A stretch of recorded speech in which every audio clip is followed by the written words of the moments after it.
Ladies and gentlemen, you may now be seated.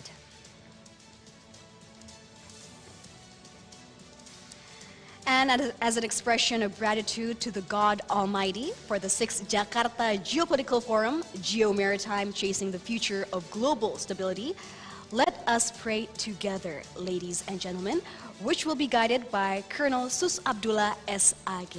To Colonel Sus Abdullah SAG, the time and place is yours.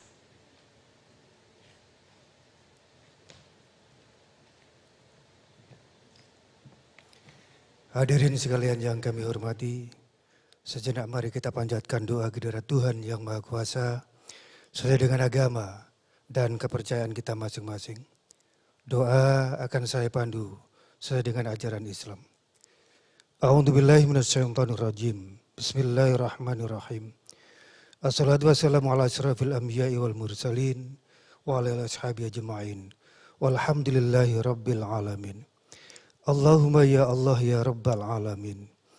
Puji dan syukur kami panjatkan kehadirat-Mu. Karena berkat rahmat dan kasih-Mu, kami dapat melaksanakan seminar internasional Jakarta Geopolitical Forum ke-6 tahun 2022 dengan tema Geomaritim, Chasing the Future of Global Stability sebagai forum intelektual global untuk berbagi pandangan, pemikiran, dan pengetahuan dalam penyamaan persepsi guna menemukan solusi bagi permasalahan geopolitik dan tantangannya. Oleh karena itu, ya Rabbana, berilah kami kemampuan, kejernihan pikir, keteguhan hati, dan ketenangan jiwa, agar dapat menghasilkan konsep geopolitik global yang aman dan damai secara inklusif dan tanggap terhadap krisis, dengan berorientasi pada nilai-nilai kemanusiaan, berlandaskan kemaritiman, dan berketahanan global. Ya Allah Tuhan yang Maha Kasih, dari lubuk hati yang paling dalam, yang tulus penuh harap, kami mohon kehadirat-Mu. Kuatkan bangsa kami agar terus mampu menjaga eksistensi dengan turut berperan aktif dalam menciptakan perdamaian dunia yang berfokus pada upaya memelihara stabilitas global melalui navigasi kebijakan yang hati-hati dalam merespon perkembangan situasi geopolitik global saat ini yang memerlukan kolaborasi sinergis dengan kalkulasi kebijakan strategis yang matang, tepat sasaran, dan komprehensif agar mampu memanfaatkan momentum perubahan geopolitik untuk membangun rancangan arsitektur global yang adil dan damai bagi keselamatan masa depan dunia. Akhir dari permohonan kami, ya Rabbana, hanya kepadamu lah kami mohon dan berdoa, karenanya kabulkanlah doa dan permohonan kami. Rabbana atina fid dunya hasanah wa fil akhirati hasanah wa qina adzabannar walhamdulillahi rabbil alamin. Amin, ya Rabbal Alamin. Thank you, Colonel Sus Abdullah, for leading the prayers. And now, ladies and gentlemen, before we begin our discussion and discuss further about Geomaritime, chasing the future of global stability, I'd like to invite you to take a closer look at the profile of the National Resilience Institute of the Republic of Indonesia. Therefore, ladies and gentlemen, without further ado, please enjoy this highlights video presentation.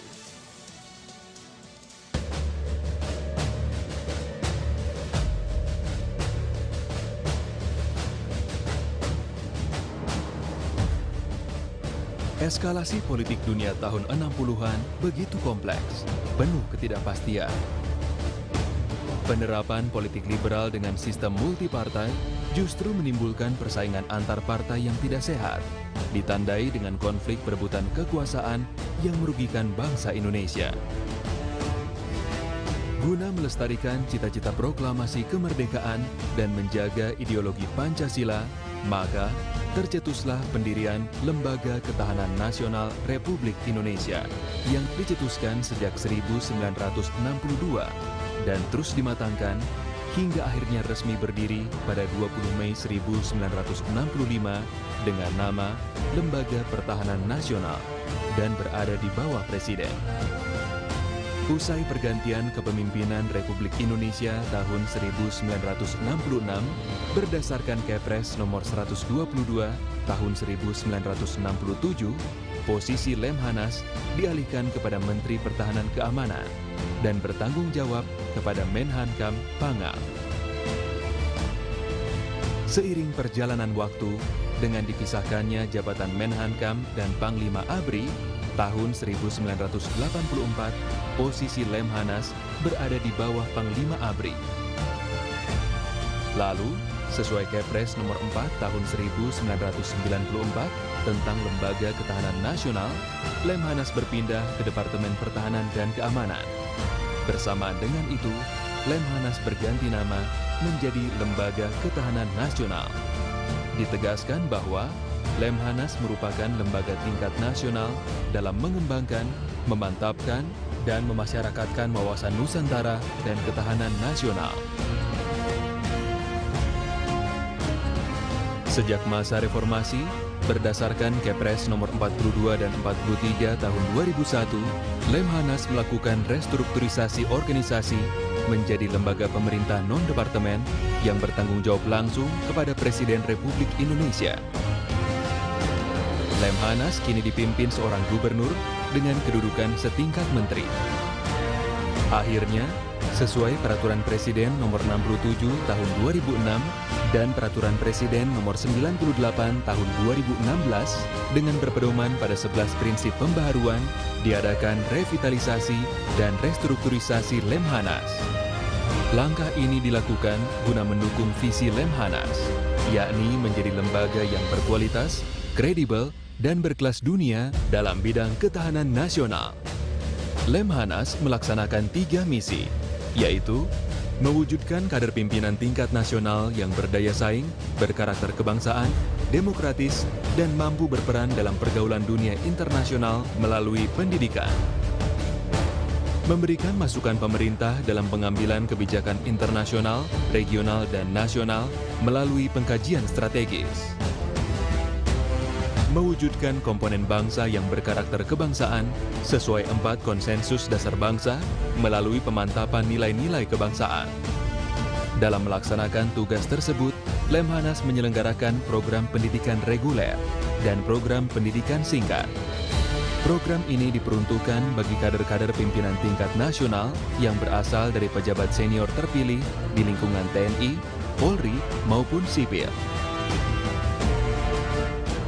Sebagai lembaga kajian strategis, Lemhannas RI juga melakukan pengkajian berbagai permasalahan strategis dalam lingkup nasional, regional, maupun internasional, baik di bidang geografi, sumber kekayaan alam, demografi, ideologi, politik, ekonomi, sosial budaya, dan pertahanan keamanan melalui Laboratorium Pengukuran Ketahanan Nasional.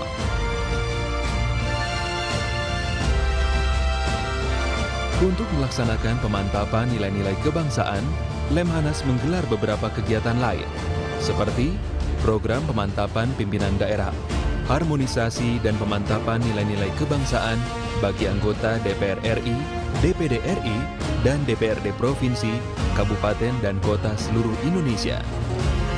Dialog kebangsaan dan pemantapan nilai-nilai kebangsaan bagi berbagai kalangan dan komponen bangsa, serta training of trainers bagi tenaga pendidik, pengajar, dan pembina dari berbagai tingkat pendidikan.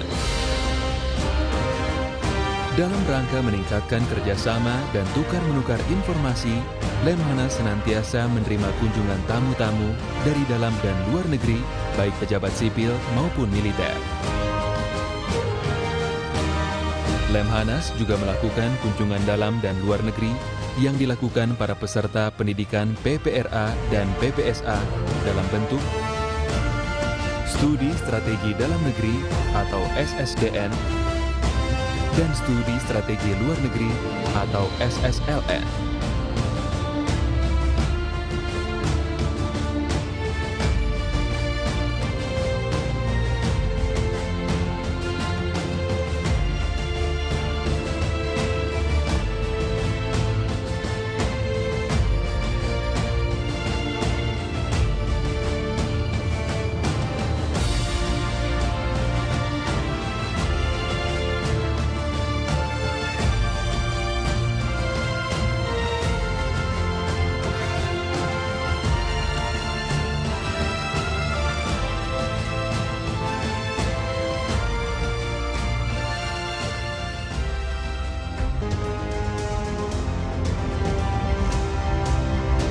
Dengan amanah dan harapan yang dipercayakan oleh negara dan masyarakat, Lemhannas RI kini terus membangun dan memperkuat kapasitas dan kapabilitasnya dengan 11 prinsip pembaruan, revitalisasi, dan restrukturisasi organisasi, reformasi birokrasi, dan jejaring sosialnya untuk berupaya dan mendapatkan pengakuan sebagai World Class Institution, yakni sebagai sebuah lembaga pendidikan, pengkajian, dan pemantapan nilai-nilai kebangsaan yang dapat menjadi rujukan nasional, regional, dan global.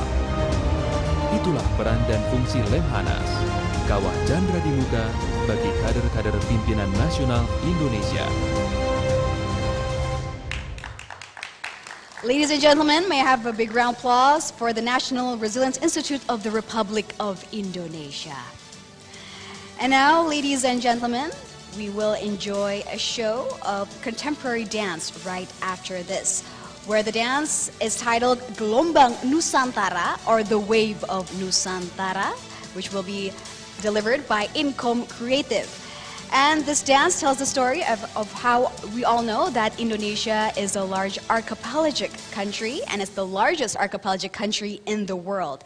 And with this enormous potential and also wealth of its sea, through this contemporary dance, it represents and also has a hope that Indonesia should and shall have a beautiful future ahead as a maritime nation that is victorious and strong in the world. So without further ado, ladies and gentlemen, please give a round of applause to the Gelombang Nusantara dance by Income Creative.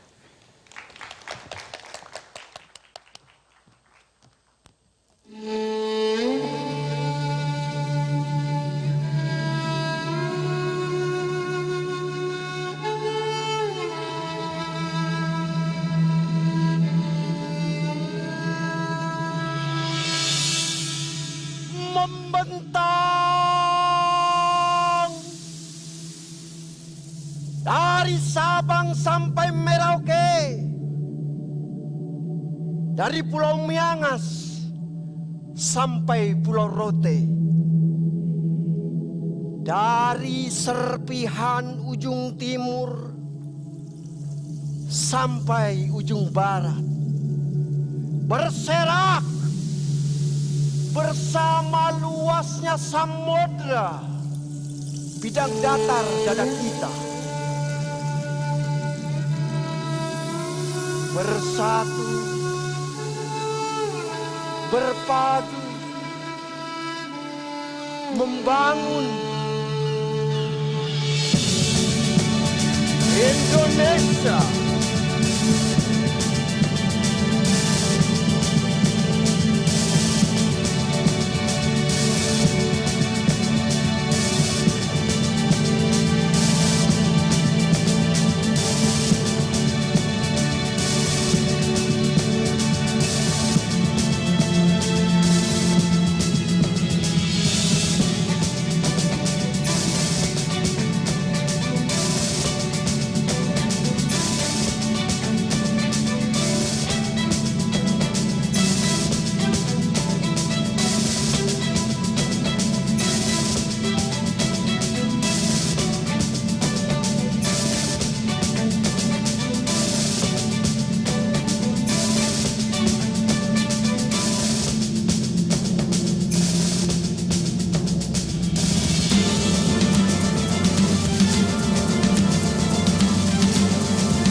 Ladies and gentlemen, may I have a big round of applause for Gelombang Nusantara from Income Creative.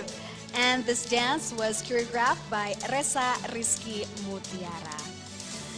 And now, ladies and gentlemen, before we continue this event, I would like to kindly inform you once again that this discussion, which we will be having, will be delivered in English. But for all of you who are here attending, both online and also offline, we'd like to inform you that there is an interpreter feature. For those of you who are joining us virtually, you may use the interpreter feature button that is located at the toolbar at the bottom of your screen to listen to the interpretation from English to Bahasa Indonesia by clicking Bahasa. You will be able to hear a speaker in Bahasa Indonesia as well as a speaker in English, but at a lower audio level. And if you do not wish to hear the audio in English, you may click the interpreter button once again and then click the mute original audio. And for the participants who are here at the studio, ladies and gentlemen, you may use the headset that is located on top of your table to listen to the interpretation from English to Bahasa Indonesia. We would also like to ask you to please return the headset back onto the table once you have finished using it, ladies and gentlemen. And we'd like to thank you for your cooperation. Ladies and gentlemen, to begin today's forum, let us together listen to the opening remarks, which will be presented by the Governor of the National Resilience Institute of the Republic of Indonesia, Dr. Andi Wijayanto. May I have a round of applause for Dr. Andi Wijayanto. Dr. Andi Wijayanto was inaugurated as the Governor of the National Resilience Institute of the Republic of Indonesia by President Joko Widodo on February 21st, 2022. Dr. Andi Wijayanto served as the Cabinet Secretary during the Joko Widodo Yusuf Kala administration from 2014 to 2015 and also the Senior Advisor to the Presidential Chief of Staff of 2016 to 2011. So without further ado, Dr. Andi Wijayanto, the time and place is yours. Selamat pagi Ibu Bapak sekalian. Izinkan saya pagi ini memberi sambutan dalam bahasa Indonesia karena nanti sesi-sesi diskusi akan sebagian besar dilakukan dalam bahasa Inggris.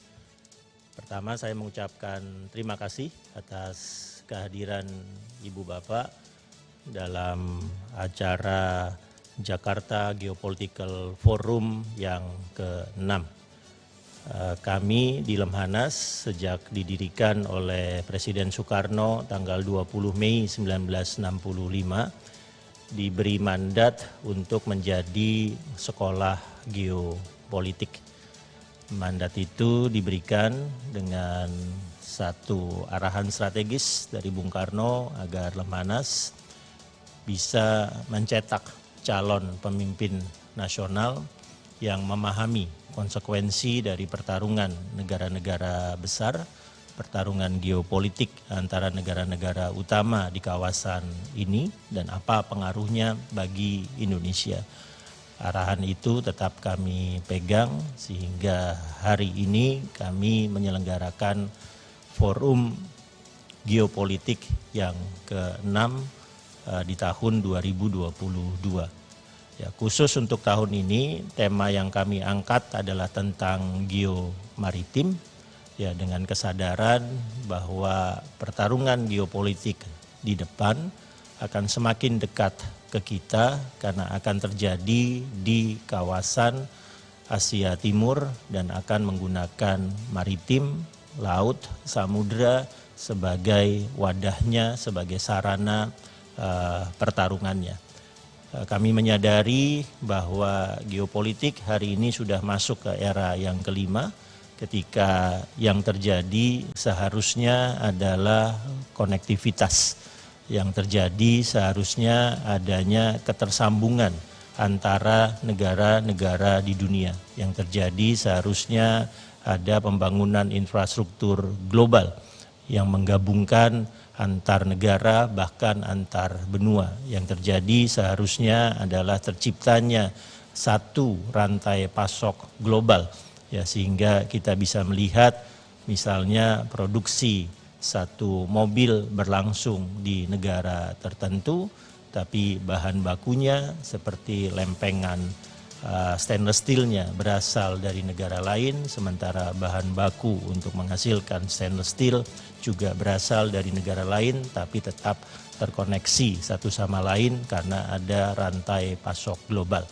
Yang terjadi hari ini, konektivitas memunculkan patahan-patahan global. Ya, konektivitas memunculkan patahan global karena adanya persaingan antara negara besar seperti Amerika Serikat melawan Cina untuk perang teknologi dan perang dagang.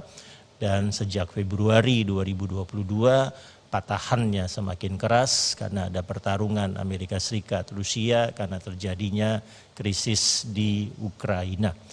Nah, salah satu yang ingin dikontribusikan oleh Lemhanas melalui Jakarta Geopolitical Forum 2022 ini adalah mencari solusi agar patahan-patahan itu tidak semakin besar, tapi patahan-patahan itu bisa kembali tersambung satu sama lain sehingga era geopolitik 5 kembali diperkuat menjadi satu konektivitas global, satu infrastruktur global, satu rantai pasok global. Dan untuk itu di forum ini kita akan membahas secara komprehensif mulai dari sisi pertahanan, sisi keamanan, sisi teknologi, juga sisi ekonomi maritim. Diharapkan dengan diskusi akademik yang bebas, ya kita akan didampingi, kita akan ditemani oleh pakar-pakar dari beberapa negara. Ya, akan datang pakar dari Amerika Serikat, akan dari Australia, dari Singapura, dan secara khusus kami juga mengundang dari Rusia yang diharapkan bisa membuat Indonesia, terutama kami di Lemhanas, itu memiliki sentuhan interaksi komunitas epistemik global yang akan memperkaya, memperdalam kajian-kajian kami ke depan. Ya, diharapkan bahwa dengan mengangkat tema geomaritim, dengan mengangkat proyeksi untuk menciptakan stabilitas global ke depan, acara yang dilakukan oleh Lemhanas hari ini bisa menjadi kontribusi akademik kami dari Lemhanas untuk betul-betul menguatkan kapasitas Indonesia untuk berperan lebih dalam. Saya tidak pernah terlalu suka dengan menyebut Indonesia itu sebagai middle power. Saya lebih senang menyebut Indonesia itu sebagai kekuatan regional, ya regional power, karena nanti ukurannya bisa kita sesuaikan. Mau kekuatan regional yang tengah atau yang besar disesuaikan saja, tapi regionalnya juga bisa kita sesuaikan. Asia Tenggara, Asia Timur, Asia Pasifik, ya bisa kita sesuaikan sesuai dengan proyeksi ke depan kita. Namun kita juga menyadari bahwa untuk menjelma menjadi kekuatan maritim, Indonesia membutuhkan langkah panjang, Indonesia membutuhkan perencanaan strategis, tidak cukup perencanaan strategis 2024, tidak cukup perencanaan strategis 2045, kita membutuhkan perencanaan strategis jangka panjang hingga tahun 2070.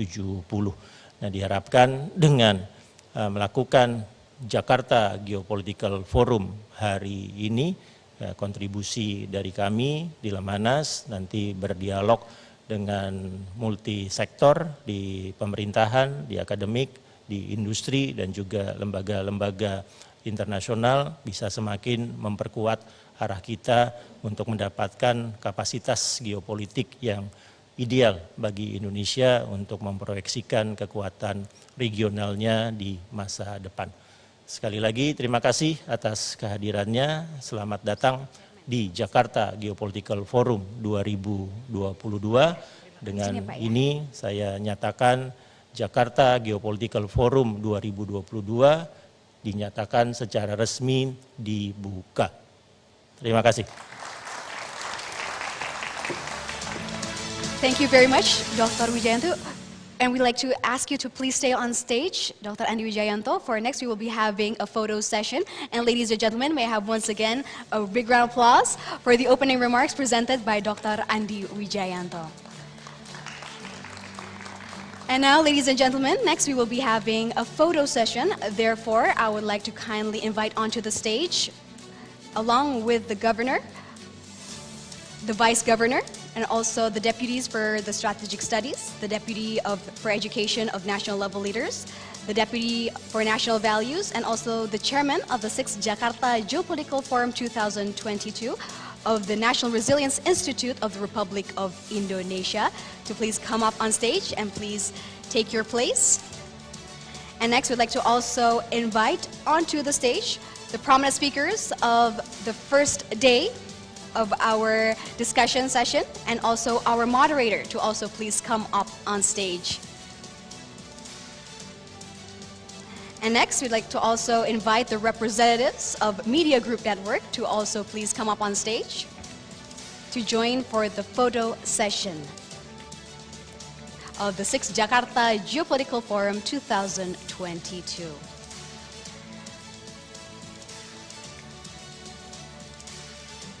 We will begin the first photo session, and I will count down from 3, 2, 1. And once again, I would like to invite the representatives of the Media Group Network to also please come up onto the stage to join in the photo session, ladies and gentlemen. And once again, we'd like to continue the photo session. Already, probably once more. In 3, 2, 1.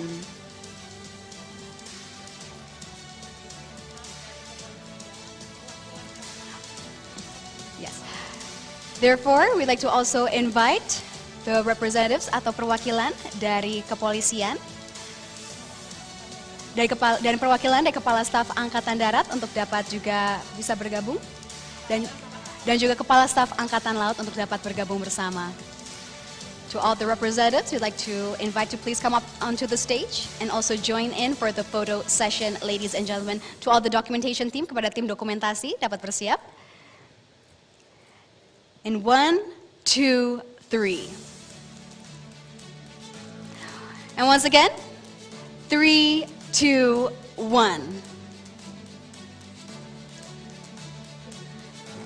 All right, ladies and gentlemen, thank you very much. Can I have a big round of applause, ladies and gentlemen? Thank you. And you may now return to your seats. Thank you very much, ladies and gentlemen.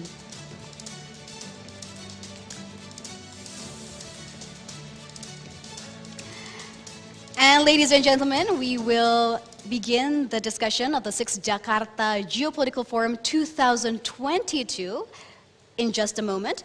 But before, we would like to invite you to join in and also enjoy an entertainment, which is a musical performance. Without further ado, ladies and gentlemen, please join me in welcoming and give a big round of applause to Metro TV All-Stars.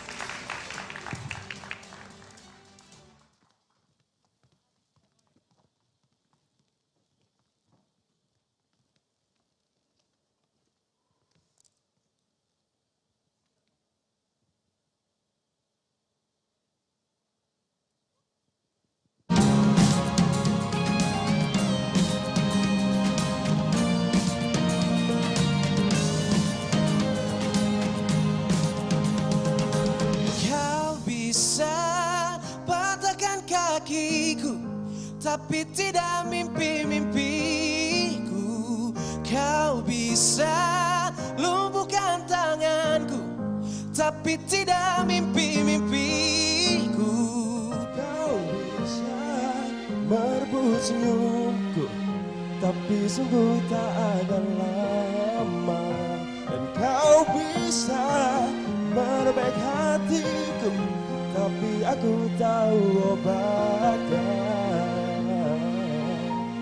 Manusia kuat, itu kita, jiwa-jiwa yang kuat.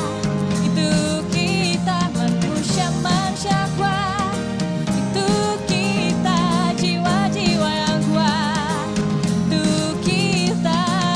Kau bisa hitamkan putihku, kau takkan gelapkan apapun. Kau bisa hancurkan jalanku, kan ku temukan jalan yang lain. Manusia kuat, itu kita, jiwa-jiwa yang kuat. Itu kita manusia-manusia kuat. Itu kita jiwa-jiwa yang kuat. Itu kita.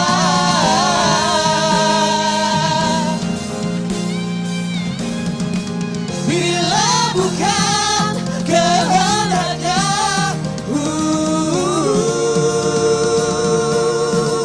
tidak satu pun jelasmu akan bawa bahaya.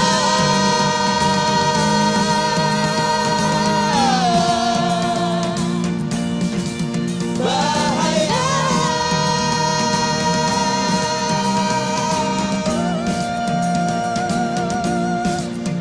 Manusia-manusia kuat, itu kita jiwa-jiwa yang kuat.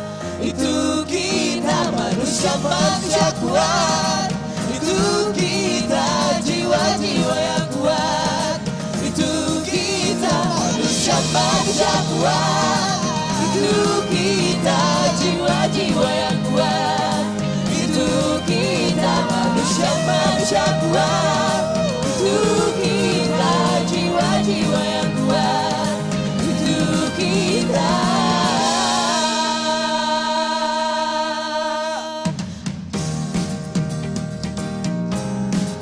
Assalamualaikum warahmatullahi wabarakatuh. Selamat pagi semuanya. Perkenalkan kami jurnalis Metro TV, Metro TV All Star. Ada Jason, Niken, dan juga Fanny, video jurnalis, news anchor, video jurnalis juga, dan saya Yohana, news anchor. Kami adalah jurnalis Elang Biru, manusia kuat Kedoya, yang terima kasih diberikan kesempatan di tengah-tengah Bapak Ibu semuanya, manusia super kuat Indonesia. Semoga dengan acara ini kita selalu bisa menambah konektivitas geopolitik yang lebih kuat lagi menuju Indonesia yang lebih hebat. Dan satu persembahan terakhir dari kami, I Believe I Can Fly. Indonesia, I Can Fly.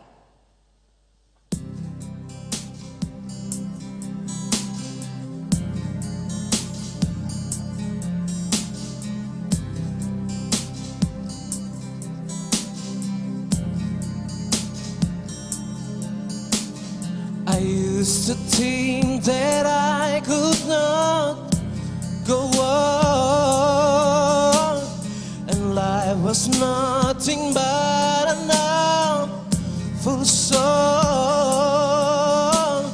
But now I know the meaning of true love. I'm learning on the everlasting earth.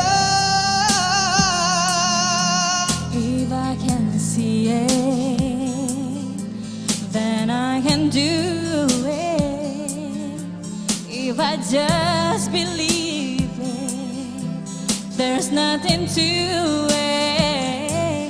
I believe I can fly. I believe I can touch the sky. I think about it every night and day. Spread my wings and fly away. I believe I can soar. I see me running to that open door. I believe I can fly. I believe I can fly. I believe I can fly.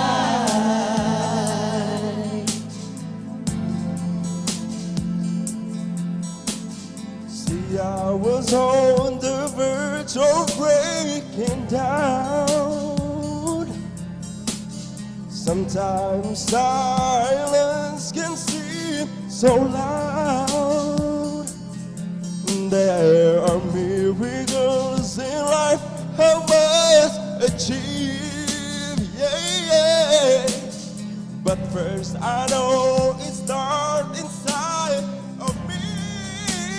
Oh, oh. If I can see it, then I can be it. If I just believe it, there's nothing to it. I believe I can fly. I believe I can touch the sky. I see the party every night and day.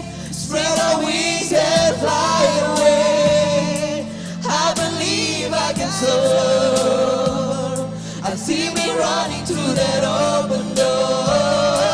I believe I can fly. I believe I can fly. I believe I can fly.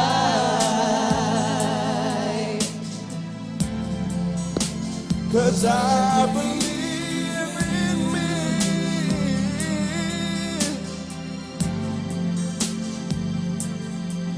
If I can see it, then I can do it.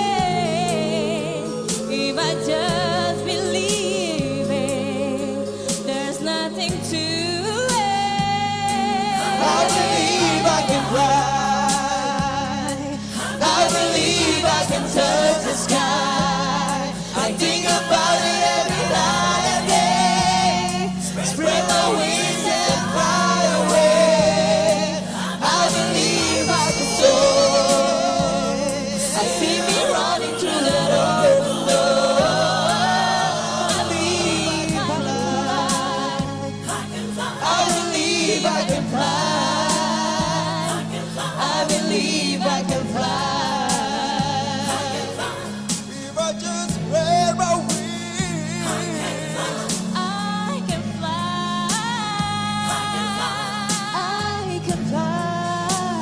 I can fly. If I just spread my wings, I can fly. I can fly. I can fly.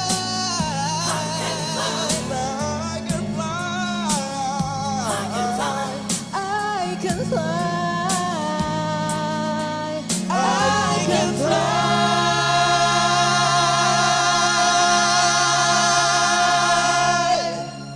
Thank you very much. Terima kasih. Thank you very much, Metro TV All-Stars. Once again, may I have a big round of applause, ladies and gentlemen, for the wonderful musical presentation. And now, ladies and gentlemen, we will continue our agenda for the event, where we will soon begin the 6th Jakarta Geopolitical Forum 2022 discussion. But before we start, I would like to inform you that once again, we will be holding the discussion in English, ladies and gentlemen. Therefore, we would like to also remind you that there will be 3 discussion sessions with the topics, namely, the first session will be regarding the maritime defense and security and dynamic uncertainties, Geomaritime political economy, generating growth, sustaining resource, and gaining power. And the third session will be discussing on the advancing maritime technology in geostrategic context, ladies and gentlemen.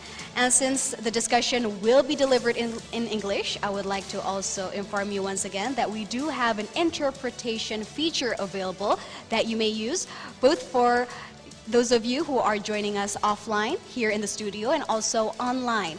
For those of you who are joining us online or virtually, you may use the interpreter feature that is located at the toolbar at the bottom of your screen.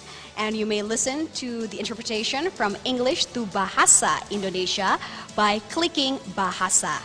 You will be able to hear a speaker in Bahasa Indonesia as well as a speaker in English, but at a lower audio level. If you do not wish to hear the audio in English, you may click the interpreter button once again and then click the mute original audio button. And for the participants in the studio, ladies and gentlemen, you may use the headset to listen to the interpretation from English to Bahasa Indonesia.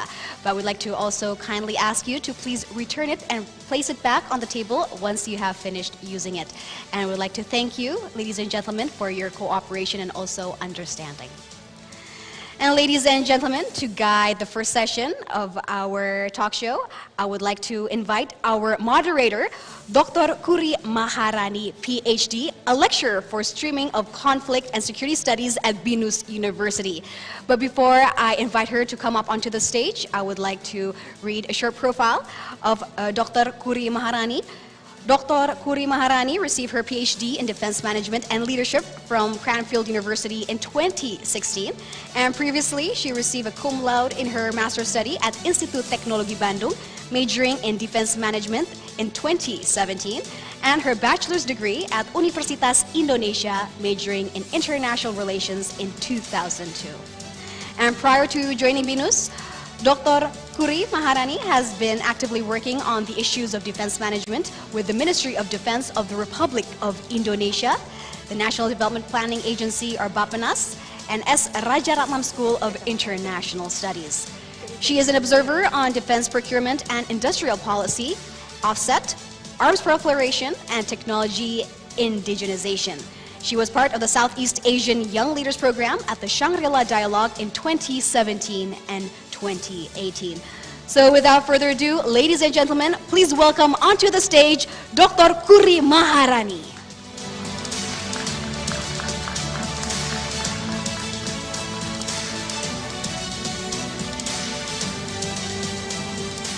Thank you, Sarah Lee. A very good morning and welcome to our first session entitled Maritime Defense and Security. In dynamic uncertainties, as part of JAKARTA Geopolitical Forum, Geomaritime Chasing the Future Global Stability, with me, Kuri Maharani, as the chair of the session. Ladies and gentlemen, the hard truth of international politics, the emergence of power rivalry between the revisionist power and the status quo in the dawn of hegemonic transition has limited our focus on sea power and naval strategy.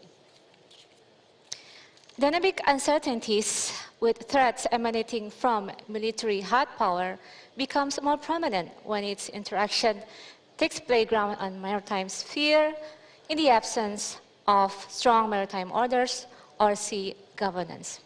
The question for all of us: what would be the strategy for us to safely navigate the uncertain asymmetric geopolitical competitiveness in the region to achieve a global security and a proper balance? And to answer that important questions, we have prominent speakers of international standing.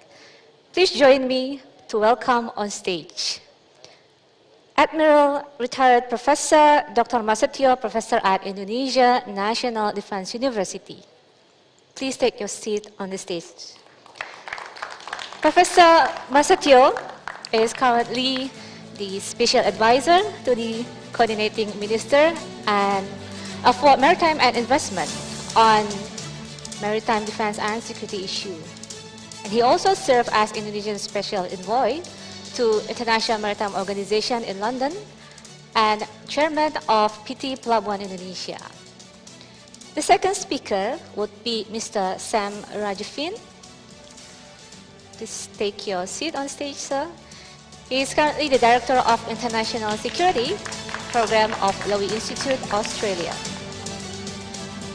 Sam was also worked previously in the Australian Ministry of Foreign Affairs and the Office of National Assessment, working on strategic issues such as nuclear strategy, IGS military power, as well as arms control. The third speaker of this session is Mr. Andi Wijayanto, the Governor of the National Resilience Institute of the Republic of Indonesia.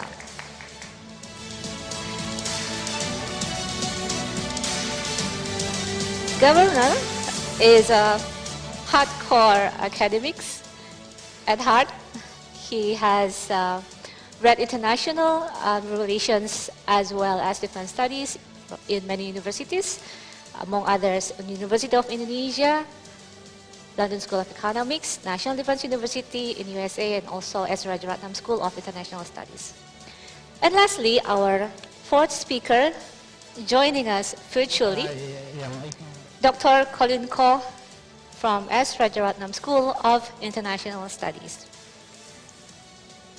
Dr. Ko has research interests on naval affairs in the Indo-Pacific, focusing on Southeast Asia, and he has published extensively on editions as well as journals and chapters in books covering areas of his research interests. He also taught at Singapore Armed Forces Training Institute And today we have these 4 prominent speakers in our session.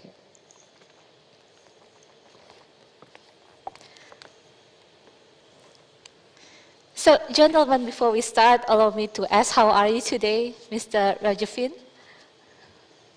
Is this your Jakarta Geopolitical Forum? Is this your first attendance in Jakarta Geopolitical Forum? Yes, my first one. Okay, well, I would like to welcome you. I hope you don't experience any jet lag that could dampen your enthusiasm in this forum. Pak Masatya, you are a seasoned fighters. You are a regular attendees in this forum. What do you expect from these 6 forum, Pak? I would like to very much speak in Bahasa Indonesia because I know that most of the audience from Indonesia. But anyway, I think some of speakers are from Western.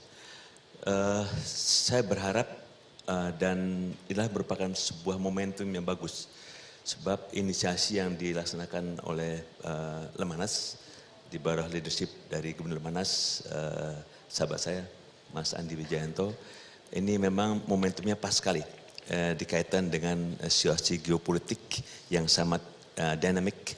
Kemudian kalau kita bicara tentang tadi topiknya tentang geomaritim. Geomaritim berarti kita bicara tentang bagaimana perpaduan dinamik geopolitik, geoekonomi, dan berbagai geo-geo itu jadikan satu. Kalau kita bicara tentang geomaritim berarti kita berbicara pada semua tataran geopolitik, geoekonomi, sosial politik, dan pertahanan. Thank you, Pak Masatya. I think there is no other institutions which have more rights to conduct this kind of forum but the National Research Institute, because that is the School of Geopolitics in Indonesia. Let's move on to Governor Pak Andi Wijayanto. I would like to probe a little bit, Pak, why today forum has no female speaker?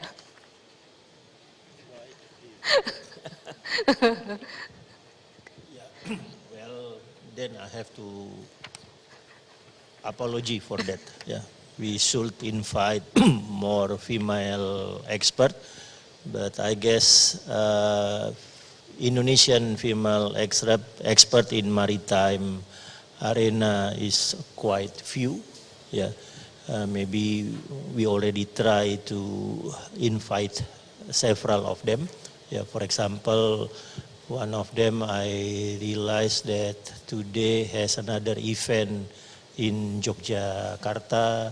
Another one has a meeting today with BNPT in Bali, so they are already occupied with other events because we realize we need more engagement of our female expert. But with your presence here, yeah, I hope the representativeness of female expert in this forum can be achieved. Thank you, Pak Andi. We do hope that this forum will attract more of female audience attention so that we could have the next generation of maritime expert, both female and male.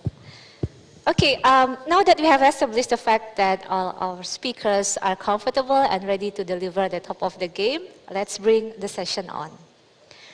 This session will proceed as follows. I will invite the speaker to address the forum in the order written on our schedule. I am sure that everyone has our program in hand already. Each speaker will have 20 minutes, so please use your time smartly. When I deliver a gentle reminder, it means that you only have 1 minute left to conclude your presentation. And after presentation, we will have around 75 minutes for Q&A session. And now, I would like to invite the first speaker, Dr. Colin Ko, to present his speech entitled Maritime Defense and Security in Southeast Asia Following COVID-19 and Ukraine War, a Preliminary Assessment. Dr. Ko, your time.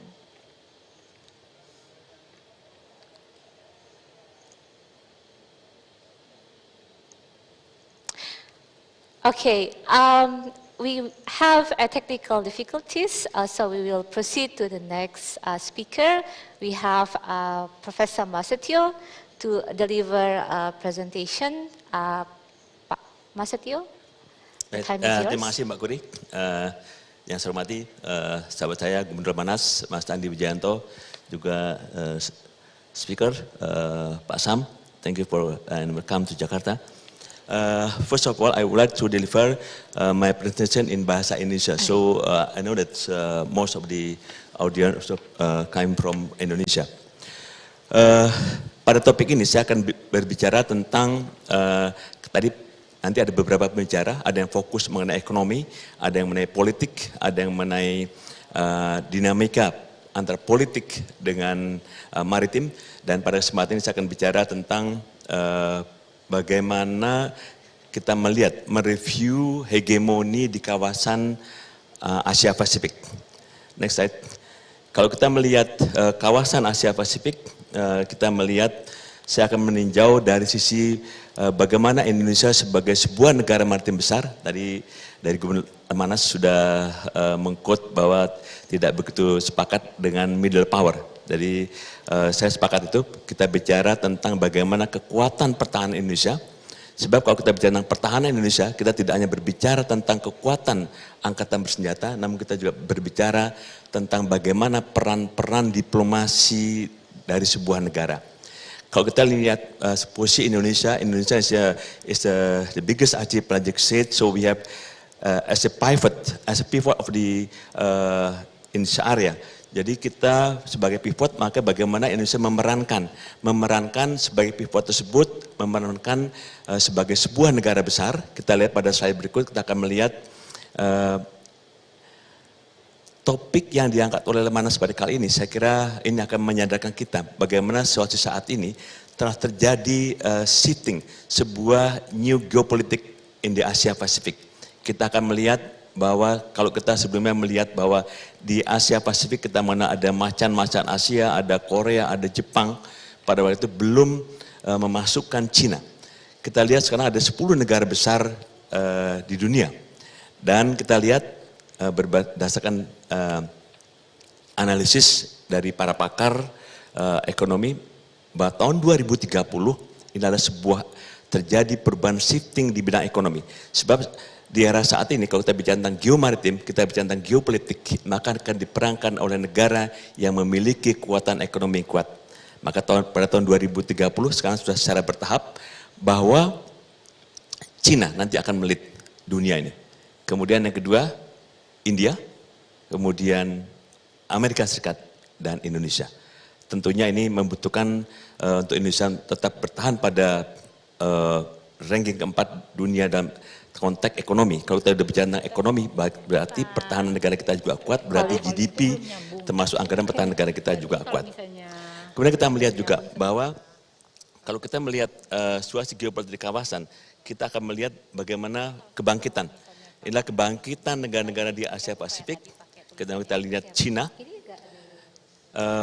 para pakar di tahun 2010 sudah meramalkan, malah mulai tahun 2000, bahwa tahun 2024, tahun 2025, seluruh dunia akan dikuasai oleh Cina. Indikasinya apa? Kita lihat sekarang secara bertahap, dan itu adalah akan menjadi sebuah kenyataan bangkitnya Cina. Bagaimana bahwa istilah maritime power, kemudian istilah terminologi tentang maritime itu sebenarnya sudah ada sejak abad ke-9. Ini dengan terbuktinya bahwa kekuatan-kekuatan armada Cina telah menguasai dunia. Dan sekarang telah terbukti, kita akan melihat bagaimana Cina ingin menguasai dunia, kemudian juga bagaimana pergeseran pusat-pusat ekonomi yang sebelum dari barat sekarang akan bertumbuh dan menjadi pusatnya adalah di Asia Pasifik. Kemudian kita lihat pada slide berikutnya, kita juga akan melihat bahwa perebutan kalau kita bicara tentang hegemoni Amerika dengan Cina, ini diawali dari konsep-konsep Deng Xiaoping. Kemudian diteruskan konsep ini oleh Xi Jinping. Pada tahun 2013, Xi Jinping secara garis besar telah meluncurkan apa yang dinamakan dengan One Belt One Road. kemudian tahun 2013 sudah mendirikan Bank EIB. Nah, bank ini nantinya yang saat ini juga terbukti hampir seluruh negara-negara dunia seluruhnya sudah menggunakan konsep pembangunan ekonomi dunia, pembangunan ekonomi maritim dunia dengan konsep Bank EIB. Kita lihat sekarang 38 negara di Afrika, tidak ada satupun negara yang tidak menggunakan konsep pembangunan negaranya dengan menggunakan konsep Bank EIB. Artinya bahwa pada tahun 2024, 2025, impian-impian Cina untuk menguasai dunia akan menjadi kenyataan. Kenapa? Kita lihat tahun 2017, obor dirubah namanya menjadi Belt and Road. Beltnya apa? Dia membangun jalur kereta api dari pantai timur Cina, dari Shanghai masuk ke jantung-jantung Eropa, masuk ke Jerman, masuk ke Turki. Dengan mengangkut kontainer-kontainer, box-box hasil-hasil industrinya ke Eropa hanya butuh waktu 12 hari. Dibandingkan dengan saat ini melalui Laut Cina Selatan, melalui Laut Merah, kemudian Suez Canal butuh 45 hari. Memang dalam musim panas pada bulan Juni sampai dengan akhir Oktober bisa melalui jalur utara. Sekarang apa dampak implikasinya? Berarti kita melihat kereta api sudah selesai, kemudian jalur di selatan, semua jalur pertahanan maritim sudah dikuasai. Maka pada tahun 2024 seluruh ekonomi dunia sudah pasti akan dikuasai oleh Cina. Negara-negara Afrika, Eropa, termasuk Australia. Kita ketahui saat ini Australia sebenarnya di sana ada 1.500 pasukan maritim Amerika. Namun kita ketahui Darwin saat ini sebagai pangkalan Amerika di sana juga sudah dikontrak dengan program Bank EIB dengan konsep BRI dikontrak 99 tahun 506 miliar US dollar. Termasuk Cina, konsep obor sudah masuk, konsep BRI sudah masuk ke hampir semua negara-negara di Pasifik. Jadi ramalan-ramalan, prediksi-prediksi, analisa-analisa para pakar tahun 2030 Cina sebagai penguasa dunia sudah mulai tampak kelihatan. Bagaimana dengan hegemoni? Kita lihat hegemoni di Laut Cina Selatan. Tentunya persaingan ini adalah sekarang semakin membuat suasana di Laut Cina Selatan semakin memanas. Karena dengan kehadiran Amerika, kemudian kita ketahui juga Amerika semasa Trump nggak terima dengan konsep obor BRI, maka pada tahun 2018 Juni, maka telah diluncurkan apa dinamakan dengan perubahan dari PECOM menjadi US Indo-Pacific. Inilah merupakan jawaban 2017 Cina merubah konsepnya BRI, maka tandingannya adalah dengan membentuk US Indo-Pacific. Penyatuan armada kelima dengan armada ketujuh untuk mempertahankan hegemoni Amerika di Laut Cina Selatan. Kita pada lihat pada bagaimana perseteruan Amerika Serikat dan Cina. Ini kita juga akan melihat yang terakhir. Saya kira momen ini sangat bagus bagi menyadarkan kita kepada semua akademisi, karena kita bicara saat ini pada konteks academic thinking. Kita melihat bahwa kita lihat pada 2-4 Agustus bagaimana kunjungan Pelosi ke Taiwan. Ini adalah merupakan suatu ambiguity. Apakah memang Amerika setuju dengan One China Policy? Namun kenyataan dia sedang berpihak kepada Taiwan. Situasi ini menambah kegentingan tanda petik di kawasan Laut Cina Selatan.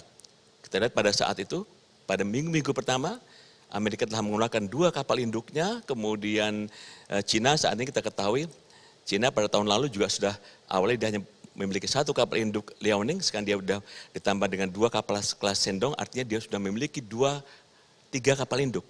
Amerika pada minggu pertama Agustus sampai sekarang masih digelar kekuatannya dengan berpangkalan di Yokosuka dan di Guam, 2 kapal induk yang setiap saat untuk menjaga eksistensi dari keberadaan hegemoni Amerika di kawasan Asia Pasifik.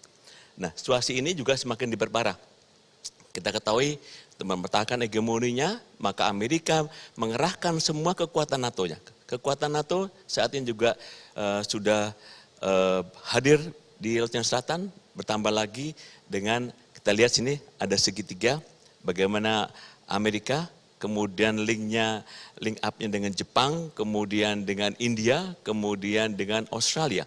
Inilah ada fakta-fakta pertahanan baru yang sadar atau tidak sadar bahwa ini akan menyebabkan terjadinya amres di kawasan Asia Pasifik. Kenapa India? India sebelum tahun 2015 dia masih malu-malu kucing dengan apakah dia mau berpihak kepada Cina atau dia berpihak kepada Amerika. Kita lihat 2015 hubungan politik Amerika dengan India semakin ketat, semakin dekat karena 2015-2016 hubungan politik antara Cina dengan India sudah semakin merenggang. Momen ini yang selalu dipelihara oleh Amerika, bagaimana ingin menguasai dunia dengan fighting force. Sebaliknya, Cina ingin menguasai dunia dengan ekonominya. Situasi tersebut tentunya kita akan bisa melihat bagaimana peran Indonesia. Bapak Ibu sekalian, para hadirin yang berbahagia, kalau kita melihat peran Indonesia, inilah peran Pak Jokowi. Pak Jokowi di era pertama pemerintahan, beliau menyampaikan untuk membawa Indonesia menjadi negara maritim besar ada 5 pilar, yaitu mulai dari pemahaman tentang budaya maritim, kemudian pemahaman tentang memanfaatkan sumber daya maritim, kemudian interconnectivity, diplomasi maritim, dan yang keempat 5 adalah pertahanan maritim. Ini bagaimana pertahanan maritim ini akan ditunjukkan kepada dunia, kepada ASEAN. Walaupun kita melihat sekarang ASEAN, para pakar mengatakan bahwa ASEAN apakah masih eksis di tahun-tahun ke depan. Kenapa? Karena ASEAN kita tahu pada KTT ASEAN ke-36, Myanmar sudah nggak diundang. Karena junta militer berjanji setahun setelah mengendalikan akan mengembalikan demokratisasi kepada rakyatnya, tidak.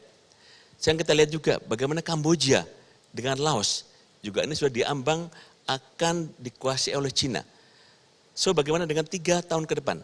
Apakah ASEAN masih akan kokoh dengan 10 negara atau tinggal 7?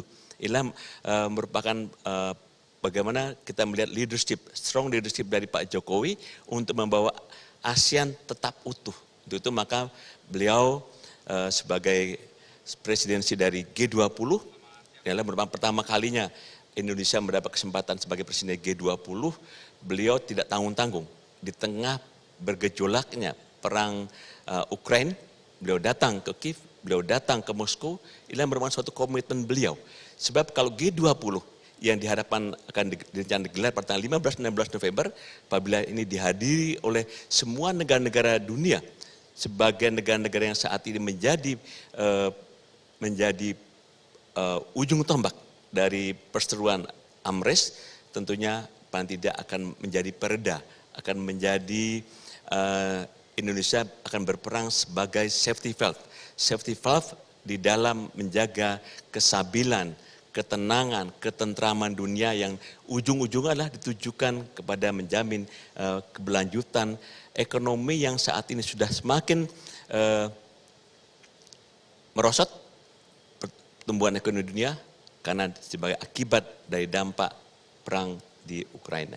Dan tentunya peran Indonesia ini juga akan sangat diharapkan oleh negara-negara dunia. Tahun depan juga Indonesia akan menjadi ketua ASEAN. Inilah peran strong leadership dari Pak Jokowi akan tunjukkan bahwa ASEAN masih tetap eksis, ASEAN masih tetap berperan, dan ASEAN masih dibutuhkan untuk menjamin stabilitas keamanan di kawasan Asia Pasifik. Utamanya bagaimana Indonesia menjadi mediator, menjadi stabilisator antara perebutan 2 hegemoni di Laut Cina Selatan.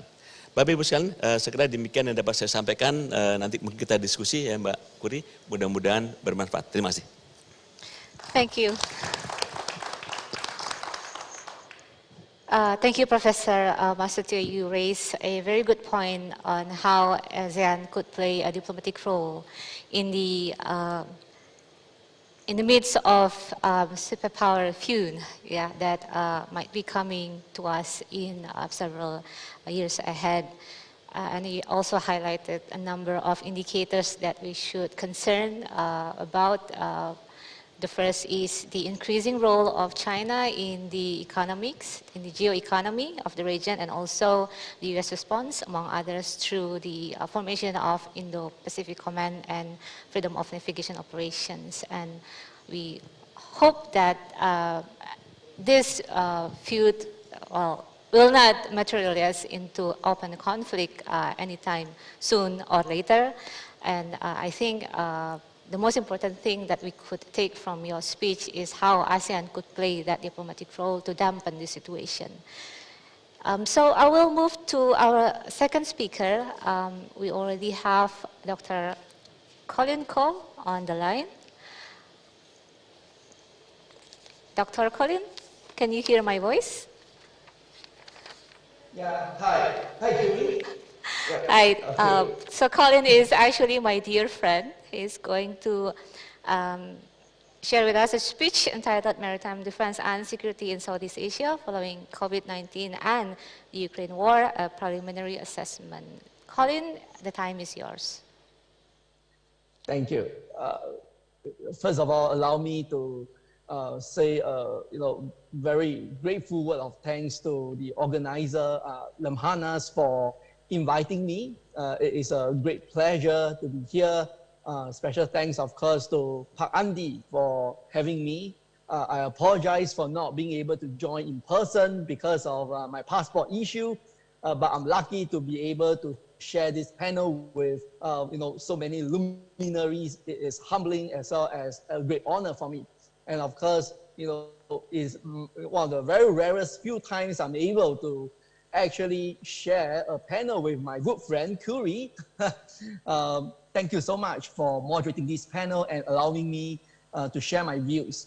Now, I'm going to briefly do a survey on what I see as preliminary trends in the post-COVID world and of course after the Ukraine war. Just today really exactly marks the 6th month of the conflict in Ukraine. So it is opportune for me to talk about the Ukraine war and some of the lessons that we take away to set the stage for our understanding of Southeast Asia and maritime defense and security going forward. Now, I think there are 3 lessons that we can draw from this conflict. I think one is certainly that while earlier years we were all preoccupied with non-traditional issues, as well as the very popularly known about gray zone challenges, the Ukraine war 6 months ago amply showed that it is possible to have full-scale conventional war.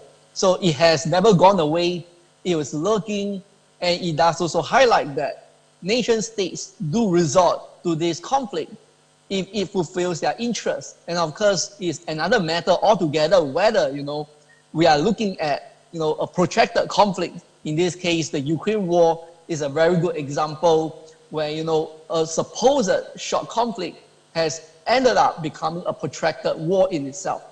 And of course, the second thing that I want to highlight here as an observation of the Ukraine war is that with the appropriate support, with appropriate morale, weapons, as well as training and leadership, it's possible for a weaker party to prevail on the battlefield against a stronger adversary, as what we saw in the case of what happened in the initial stages of the Ukraine war with the conflict, the battle that revolved around the Ukraine capital of Kiev, right?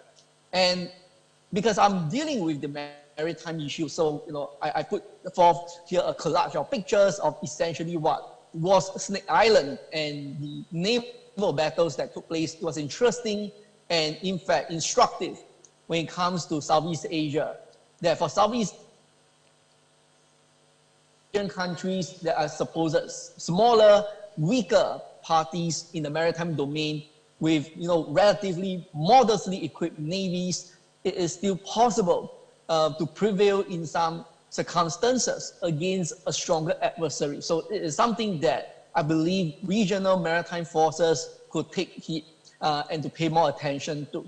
And of course, finally, the third observation I want to highlight here is that the war itself is debilitating when it comes to the overall long-term impact on anyone. We are not just talking about the impact on Russia or Ukraine, but we are talking about the wider impact on the global community when it comes to what we saw as the inflationary pressure that came about to add on to the pressures that were already in place after COVID-19. And of course, not to mention about the energy and food security crisis that we are facing right now. So all these three lessons were what I saw as the key starting point for our understanding of how we look at the trends going forward for Southeast Asia's maritime defense and security prospects. Now, of course, much closer to us, which is another clear reminder, is that we are seeing conflict or the risk of conflict being ever in our neighborhood. We saw just 2 weeks ago what happened around Taiwan, right? That the world is perhaps almost on the brink of a conflict over Taiwan, which some of the people were commenting that it is the fourth Taiwan Strait crisis, and this Taiwan Strait crisis is unprecedented in scale compared to what happened in the 1990s, and that what I saw as pretty much brought the whole region much closer to a full-scale conflict in the Taiwan Strait without further, over-exaggerating the potentiality of such a prospect going forward. So while we in Southeast Asia are largely preoccupied with, non-traditional security issues, I think it is a clear reminder that while we are preoccupied with these daily issues, I think the preparation for war, peacetime conventional deterrence continue to be the bread and butter when it comes to Southeast Asia's navies in particular. Now, another thing that I want to highlight here, which sets forth the context to think about, is that right now, while we are talking about war in itself, we don't forget that in the recent years, Southeast Asia maritime forces have been preoccupied and are still preoccupied with non-traditional issues. We are talking about cross-border security problems that take place in the maritime domain. Smuggling, for instance, cooking oil smuggling, agriculture smuggling, as well as all types of other food smuggling issues continue to be prevalent. And going forward, assuming that the war in Ukraine is going to take place for a longer period of time, we are going to likely see these knock-on effects of the global food and energy security crisis spill over into Southeast Asia and continue to reinforce what we saw as disturbing trends in cross-border maritime security challenges. In other words, what we are seeing right now is Southeast Asian maritime forces, and in my presentation here, I focus more on navies in particular, that navies in Southeast Asia are going to continue to do more with less. I think this is a sort of a true fact in life going forward. And to be honest, this is not unique only to Southeast Asia. It also happens in some other region as well. But suffice to say is that traditionally, Southeast Asian maritime forces, when navies in particular, have been performing a whole spectrum of operations, ranging from what we call low-intensity operations to high-intensity operations. This collage of pictures here best encapsulate what we have here. We talk about peacetime, conventional deterrence, we talk about counter-terrorism, we talk about anti-illegal fishing, we talk about humanitarian assistance and disaster relief. All these set of missions has been the bread and butter, part and parcel of life for Southeast Asian maritime forces. With or without COVID-19, with or without the Ukraine crisis, this is going to continue to be the norm going forward. And allow me to highlight here that while at the same time, the most straightforward understanding is that given the range of challenges that Southeast Asian countries are going to face in the maritime domain, then the straightforward measure to undertake is to continue the build-up of one's maritime forces. I put forth here, what I saw as a very clear, trajectory that we are facing. That in Southeast Asia, just using select figures before and after COVID-19, I think it's clear that going forward, the debt burden is going to remain an issue. The debt burden is important to highlight here because if you recall, in the past 2 years, governments have been trying to focus more of their energies in putting up, subsidies to deal with, social security challenges emanating from unemployment, as well as other impact of COVID-19. And of course, to put more resources into improving public health care, which of course, what we saw as going forward, governments are going to keep doing, right? However, at the same time, COVID-19 period also brought forth, the malaise when it comes to economic development.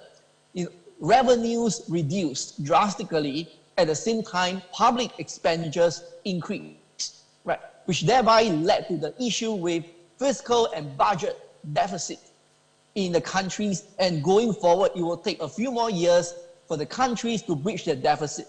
And all the rosy pictures about economic rebound over the past 2 years, to me, appear to be overly optimistic for two reasons. One is that the very nice figures that we saw in terms of the growth year on year has very much to do with the fact that it started and was being compared to the low points of COVID-19. So when you compare that low points with COVID-19 period, obviously the increase is very huge. For example, some countries registered more than 200% increase in foreign tourist arrivals. And that is only because in the past 2 years, there has been very few tourist arrivals because of COVID-19. So going forward, the second trend is that the Ukraine war and the attendant impact of inflation, as well as food and energy crisis, is going to weigh down more heavily on these fiscal realities going forward. So in other words, it doesn't bode well for Southeast Asia's maritime forces. What we saw here going forward is fiscal austerity means that governments in the region are going to continue to put more focus on socio-economic betterment in the wake of COVID-19, and given the Ukraine war and economic impact. There will still be emphasis on subsidies and cash assistance, for example, and other measures like housing, as well as social security aid to think about. So therefore, it means that maritime forces are going to be the next in line to suffer when it comes to the amount of money that will be allocated. So we are talking about money allocated for maintenance of daily operations, but we are also referring to money that is allocated for new acquisition. And the second part is something that is more worrisome, considering that much of the equipment in service with Southeast Asian maritime forces dated back as late as probably the 1990s at best, and going forward, by the time we reach the end of next year, it will be almost near 40 years old for each platform. And typically, a Navy ship could serve 40 to 50 years with good maintenance, but if you're not talking about good maintenance, then it does bring forth operational availability issues as well as safety issues. Now, not every country in Southeast Asia in the past 2 years have been able to engage in new acquisition. Indonesia is one of the rare few countries in Southeast Asia that has put forth rather comprehensive plans for its primary armament, alutsista modernization, frigates being a good instance. And of course, the Philippines being another example. For Indonesia, the drive towards building new capabilities has to do with pragmatic considerations like block obsolescence of equipment. But for the Philippines, it is largely driven by its concerns in the South China Sea. However, for the rest of Southeast Asia going forward, other than existing programs that were already put in place before COVID-19 had already been allocated funding before that, implementation is still a problem. Look at the case of Thailand with the submarine program. It is now a problem due to lack of funding and the fact that government leaders and the Navy do really need to have some justification to make to the public to rationalize the need to buy such expensive platform at the potential expense of other social welfare like public health care as well as other social security aid in the wake of COVID-19 and in the wake of the Ukraine war itself. So going forward, to conclude, I think we are faced here with the very mixed picture going forward when it comes to post-COVID-19 and post-Ukraine war, maritime security and defense build-up in the region. Not all countries are going to afford and be able to afford what they want, and very likely we are going to see in the next few years the navies in the region making do with whatever programs they already have in place, and they will face challenges fiscally in trying to find new programs to undertake. So going forward, I think a few recommendations to put forth, which of course some of that I addressed in my paper, which I hope you have a copy of it. But I think more importantly for maritime forces, it goes without saying that we need more, not less, interagency coordination and cooperation, considering that maritime forces like the navies and coast guards do face their own perennial funding problems. Given their existing finite pool of resources, it makes sense for them to work more closely together to deal with extant maritime security challenges. And finally, I think it also goes without saying that while we have here already a slate of cooperation in the region in maritime security, I have here, of course, minilaterals like the Malacca Strait Patrols and the Sulu Sea trilateral cooperative arrangements. These two are what I see as Southeast Asia's shining examples when it comes to maritime security cooperation. We are going to see and likely encourage more of this intra-ASEAN maritime security cooperation and to find ways to cooperate with extra-regional powers. So with that, I conclude my short brief. Thank you so much for your attention. I look forward to the question and answer and your comments later. Thank you, Curie. Thank you, Colin. Ladies and gentlemen, Dr. Koh has drawn our attention to the impact of pandemic and the Ukraine war. Probably also challenged the way we believe on the future of war. We used to believe that the future of war will be fought through decisive victory and fast battle. But the Ukraine war turns out to be the other way around. And the lessons that we learn is that we have now non-traditional security issues dominating the world stage. And we also have traditional war in terms of traditional sense, have been fought long enough and with no near possibility of peaceful end. We do hope that they will be resolved anytime soon.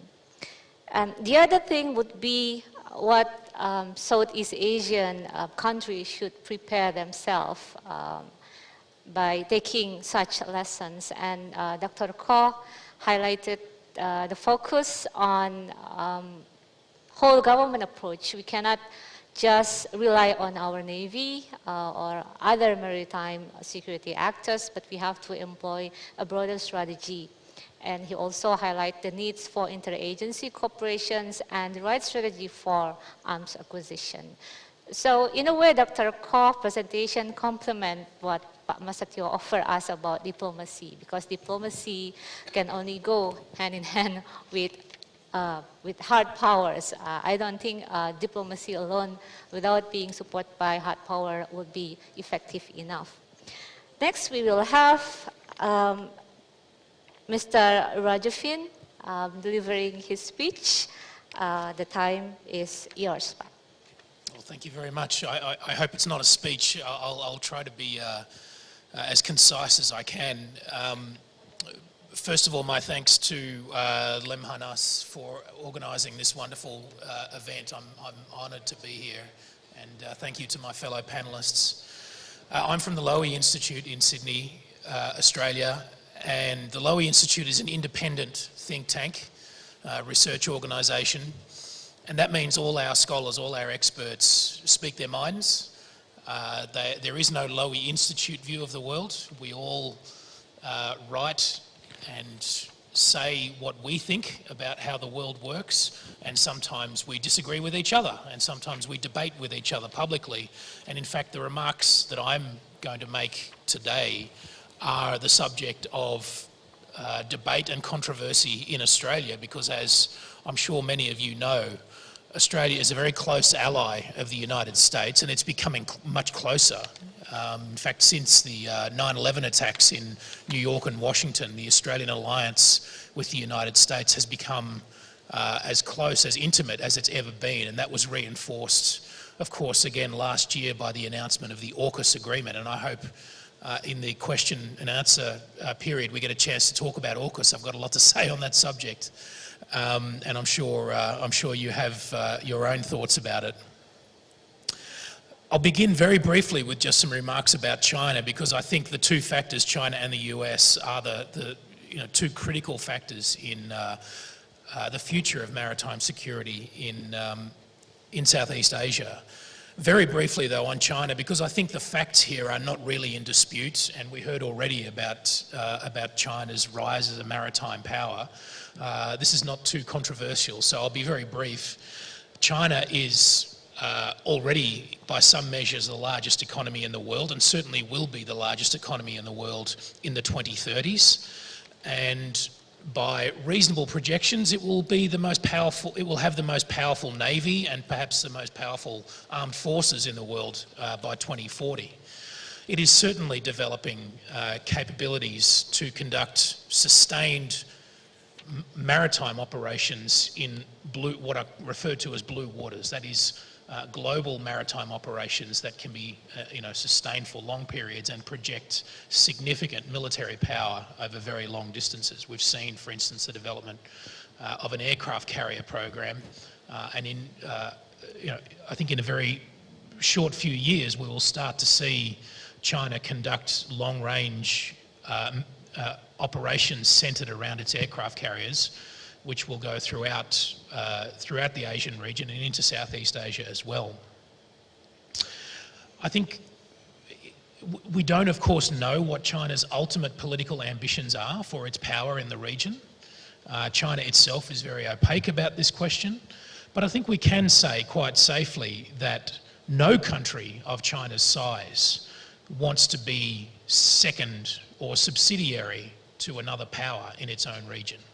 Historically, great powers have sought leadership roles. They have sought status that is equal to its economic size. And so I think we can safely predict that that is what China wants. And that means effectively that it will need to outrank the United States, and also, I think, eventually push the United States out of Asia. Typically, we're told that those kind of ambitions are going to create a clash with the United States, a struggle for hegemony, as we heard earlier. I'd like to offer a slightly different point of view, and so I'll turn my remarks now to the United States. A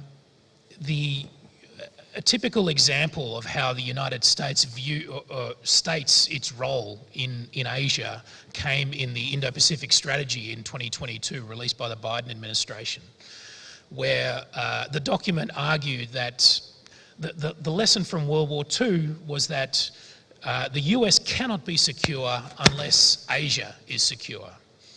And I just want to ask, in these few more minutes that I have, whether that is actually really true. And the first reason I think to doubt whether that's true is that America's military posture in Asia has basically not changed very much in the post-Cold War period. So in the last 30 years, we've seen truly massive changes in the strategic order in Asia. We had, first of all, of course, the collapse of the Soviet Union, and thereafter we have, as already discussed, the rise of China as an economic and a strategic power. And I would add a third factor, which is that North Korea has become a nuclear power with the ability, I should add, to deliver a nuclear warhead onto any target in the United States, any American city. So the North Koreans have an ICBM capability. Now that, I think, those three factors together represent a complete transformation of the strategic order in Asia.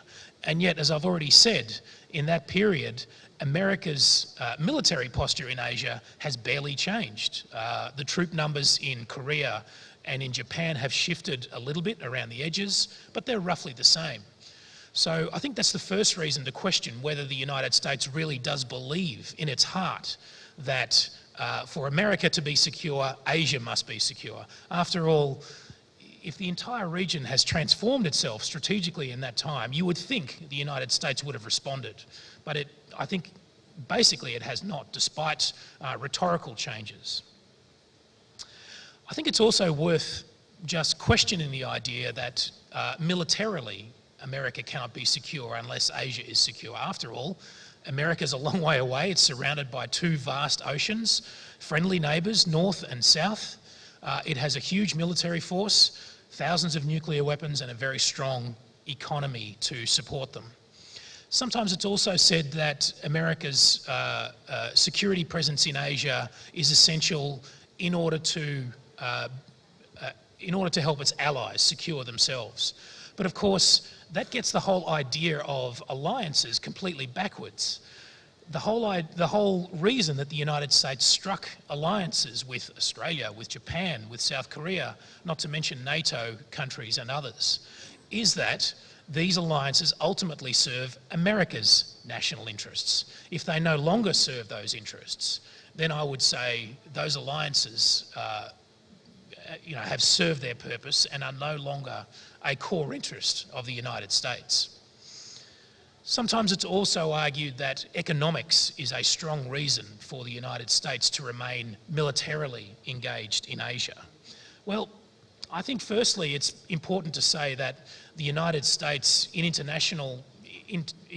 relation or in comparison to its peers, to other OECD countries, the United States has a very self-sufficient economy. It is not particularly trade dependent. It is not particularly energy independent, particularly since the fracking revolution of earlier this century. I think it's also worth pointing out that European powers were once militarily very significant in this part of the world, but that went backwards in the early post-war period in the decolonisation process, and yet European powers remain incredibly important economic partners here in Asia. So it seems to me there's no reason to think that the United States, if it left the region tomorrow militarily, would not remain a very important economic partner for all Asian countries, including China. It would be very difficult and very costly for China to try to exclude the United States from the region economically, even if the United States was not a major military power. Possibly the best argument that I've heard for why America must remain a military power in Asia is that it suppresses the prospects of nuclear proliferation. So I think it is reasonable to argue that if the United States ever left Asia militarily, that Japan would develop an independent nuclear deterrent. And if Japan did it, South Korea would probably do it as well.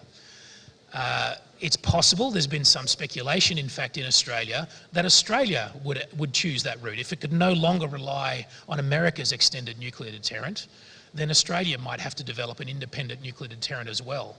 And I would think if Australia ever went down that road, then Indonesia would develop a nuclear deterrent of its own as well. Now, these are speculative thoughts, they are not likely, but I think they are a good indication of why the United States believes that if it ever left the region militarily, that this would have severe consequences for the nuclear non-proliferation regime. So that's a reasonable concern, but it seems to me not a strong enough reason for the United States to remain in and of itself. To take on a whole of government, multi-generational struggle, competition with China, an economy and a society and a military that's as large as China, you need to have a very, very good reason. And I don't think non-proliferation is quite a good enough reason.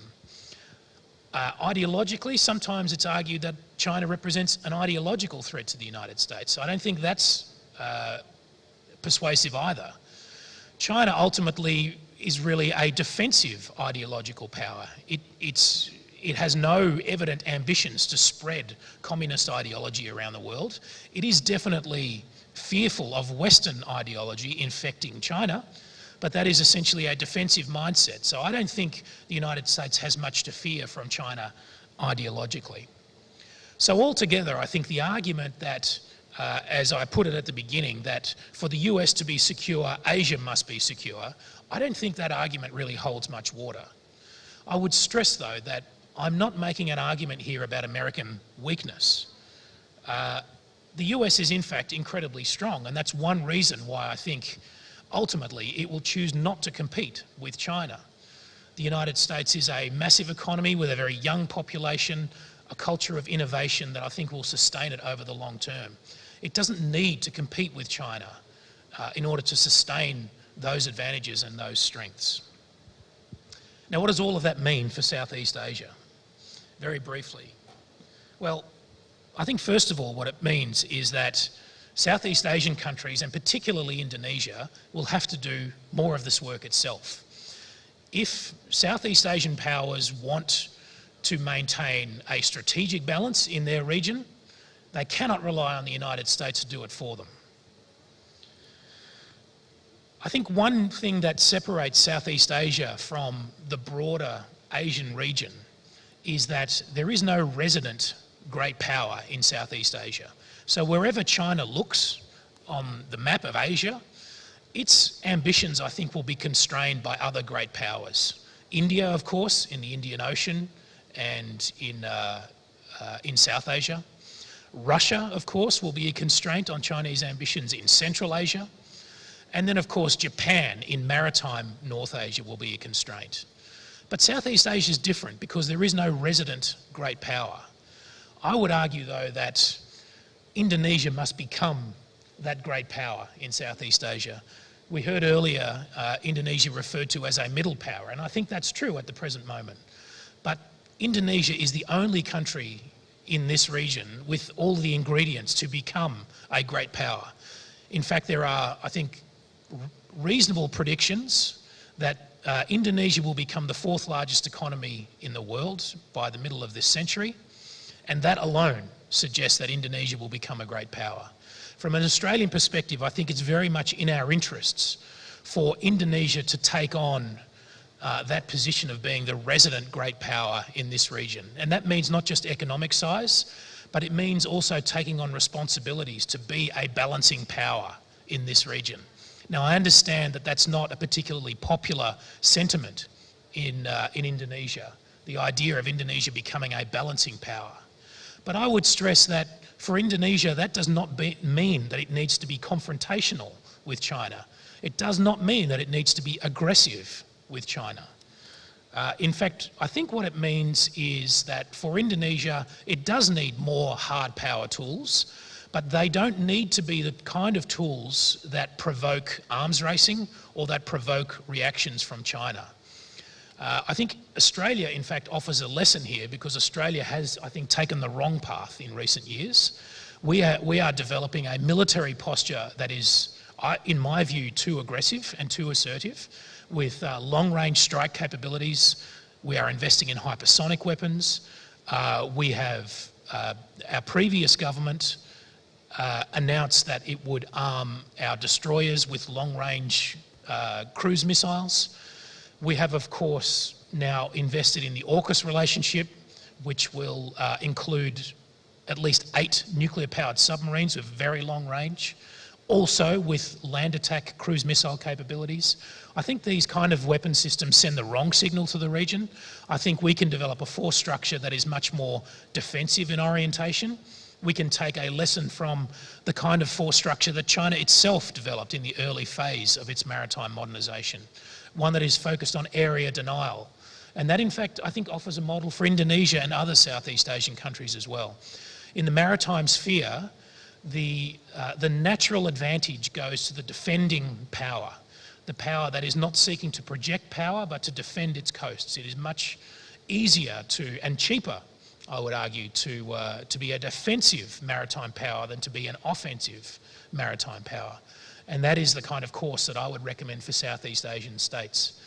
The kind of course that I think will allow military issues to be put in the background in the relationship between China and the region, so that the region, the Southeast Asian region, Indonesia in particular, can pursue constructive relations with China based on compromise and cooperation.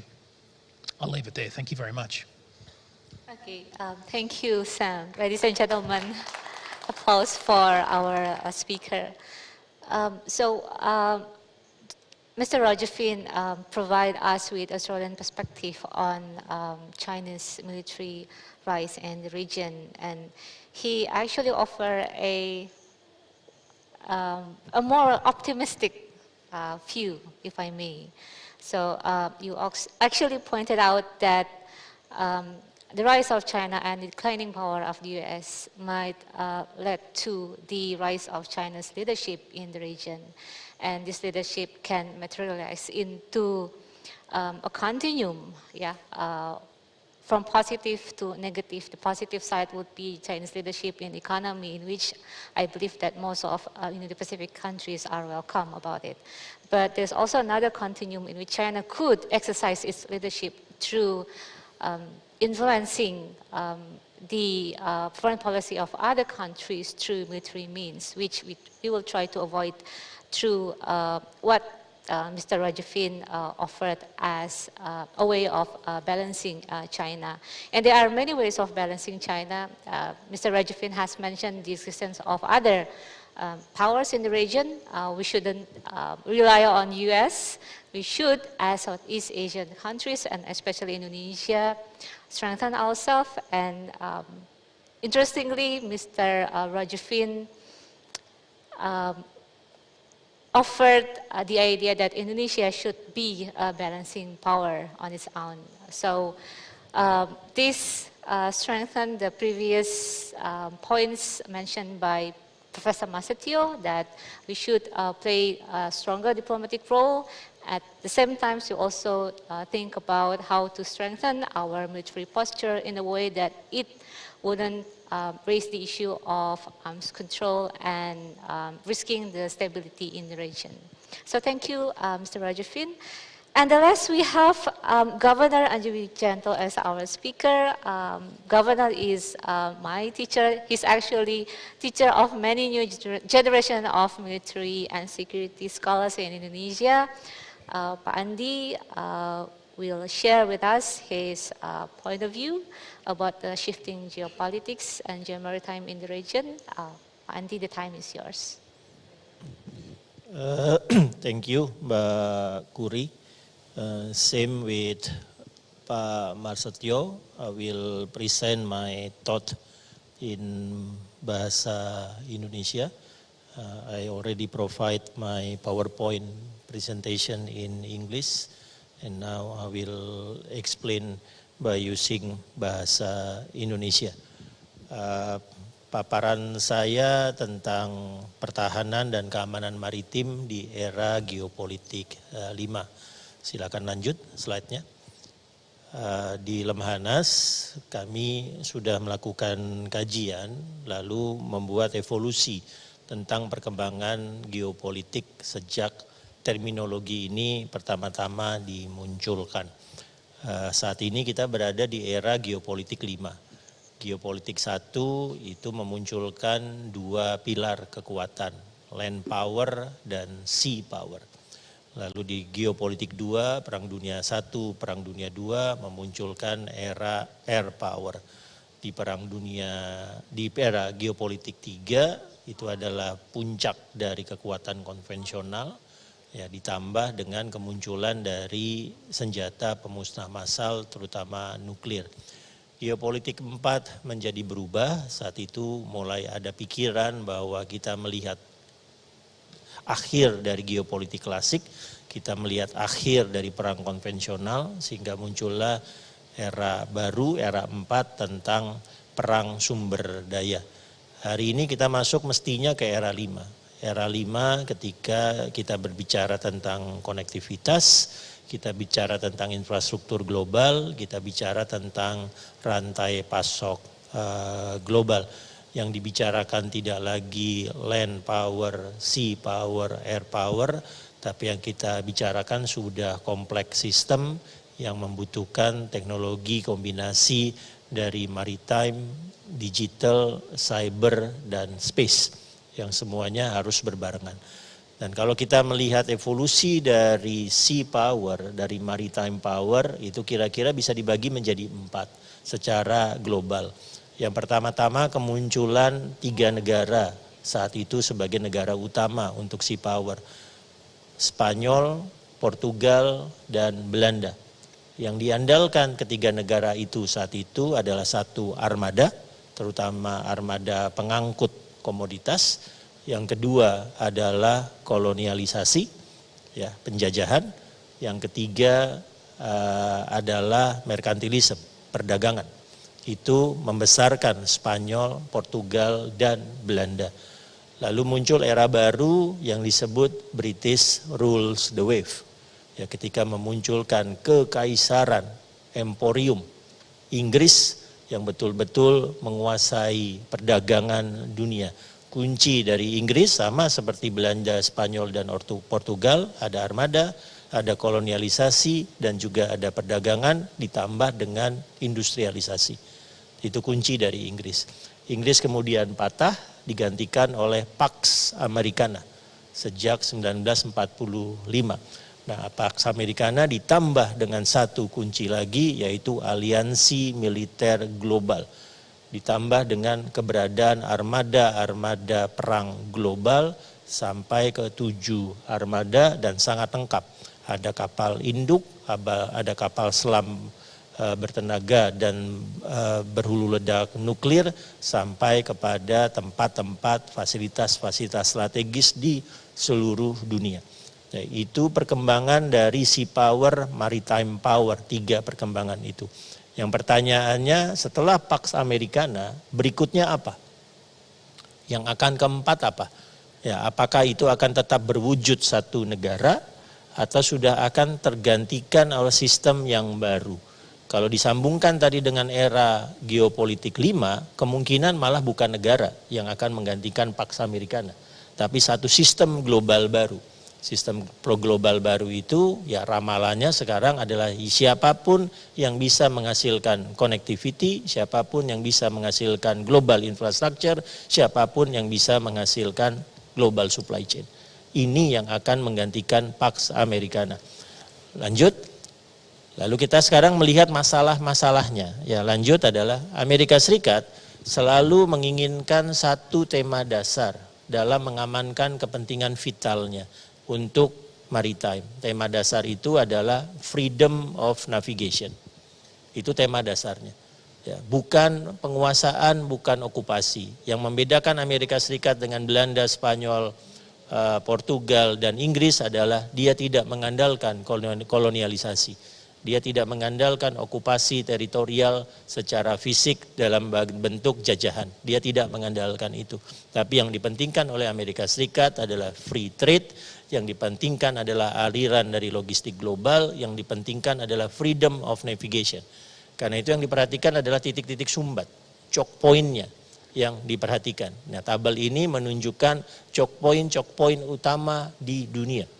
Yang semakin ke sini semakin besar tantangannya. Ada tantangan-tantangan alam yang karena kemajuan teknologi relatif bisa diselesaikan dengan pantauan bantuan dari radar maritim, bisa diselesaikan dengan bantuan dari satelit, bisa diselesaikan dengan bantuan misalnya dengan mengubah struktur desain kapal. Tantangan-tantangan alamnya diselesaikan. Nah, tantangan yang muncul hari ini adalah tantangan geoekonomik, tantangan geopolitik, tantangan geomaritim. Ya, secara navigasi, secara teknologi perkapalan tidak ada yang menghambat satu kapal pun di dunia ini untuk merapat di Odessa, Ukraina misalnya. Tapi karena tantangan geopolitiknya semakin sedikit kapal yang bisa merapat di Odessa, Ukraina. Bukan masalah alam, bukan masalah teknologi perkapalan, bukan masalah sensor, radar, ataupun satelit. Bukan masalah itu, tapi masalah geopolitik, geomaritimnya. Nah, Indonesia punya beberapa choke point. Punya choke point di Malaka, punya choke point di Sunda, punya choke point di Lombok, punya choke point di Alki 2, Laut Sulawesi, dan seterusnya. Nah, kita harus memiliki kemampuan untuk memastikan agar alur laut kepulauan kita tidak tersumbat.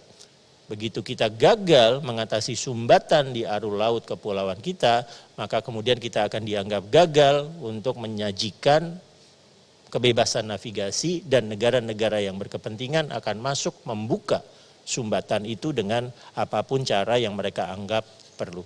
Ini tantangan pertama, tentang sumbatan kebebasan navigasi. Lanjut. Nah, tantangan keduanya adalah mestinya hari ini kita sudah berada dalam era global supply chain. Nah, ini cuma satu contoh saja tentang global chain di bidang semiconductor. Ya, kelihatan kalau dari peta ini penelitiannya di Eropa. Ya, tapi sumber dayanya untuk menghasilkan supply chain semiconductor itu bisa berada di negara-negara Amerika Tengah, Amerika Latin. Nanti produksinya ada di Amerika Serikat, ada di Taiwan. Lalu pasar terbesarnya hari ini ada di Asia Timur. Menghasilkan satu global supply chain. Dari global supply chain yang seperti ini untuk semiconductor, misalnya, semestinya tidak relevan lagi pertarungan ideologi perang dingin. Ya, bahkan aneh sekali kalau seandainya kemudian ada rivalitas dagang antara misalnya Amerika Serikat dengan Cina. Kalau kemudian ada rivalitas teknologi antara Amerika Serikat dengan Cina. Proses global supply chain dari nomor 1 sampai sekian belas yang ada di peta ini menunjukkan mereka mestinya menjadi satu rantai pasok. Tidak bisa terputus. Tapi sejak tahun 2017 kita melihat rantai pasoknya terputus. Ada perang dagang yang terjadi, ada kompetisi rivalitas teknologi yang terjadi. Yang tadi saya dalam sambutan pembuka menyatakan itu adalah ironi dari geopolitik 5. Konektivitas menghasilkan patahan. Itu ironi yang perlu kita selesaikan untuk menjamin stabilitas maritim yang menjadi tema Geopolitical Forum pagi ini bisa kita dapatkan. Lanjut. Hal berikutnya yang bisa dicontohkan ini tadi, ini adalah patahan-patahan dalam konektivitas global. Karena tiba-tiba kita sekarang pada dasarnya ada 2 mega project. Ya, mega project pertama Belt and Road inisiatifnya Cina. Kata kuncinya infrastruktur. Setiap kali kita menyebut infrastruktur global, maka sekarang kita cenderung lebih mengarah kepada Belt and Road inisiatifnya Cina. Lalu Amerika Serikat memiliki mega project sendiri, Indo-Pacific Economic Forum. Di dalam Indo-Pacific Economic Forum, kata kuncinya global supply chain. Itu kata kuncinya.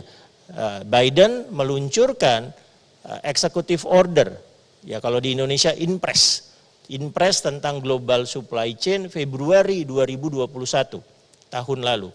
Lalu di Juni 2021 Biden membentuk task force, satuan tugas untuk global supply chain yang intinya harus bisa membuka kalau global supply chain itu rantainya patah. Patahnya di mana? Tapi kemudian memunculkan persaingan 2 blok patahan ini. Patahan yang tidak menghasilkan konektivitas global. Tantangan kita adalah apakah kita berusaha untuk mengkonek antara Belt and Road Initiative dengan Indo-Pacific, kita konekkan sehingga 2 mega project ini menjadi one global project, atau kita kasih opsi ketiga. Kita kasih opsi ketiga yang kemudian somehow membuat link antara project 1 dengan project 2. Ada opsi-opsi lain yang kita kembangkan. Indonesia ingin mengembangkan opsi misalnya tentang poros maritim dunia, Global Maritime Fulcrum. Tapi dengan proyeksi maritim yang terbatas, Global Maritime Fulcrum kita masih relatif internal inward looking. Belum proyeksi ke depan.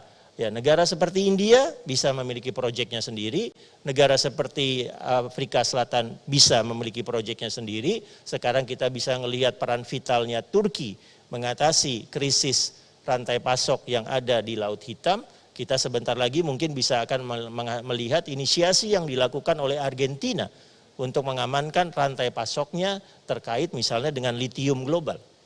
Ya, karena Argentina akan menjadi pemain utama untuk baterai listrik berbasis litium misalnya.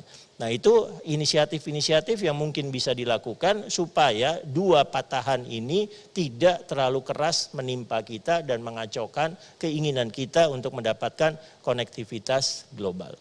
Lanjut.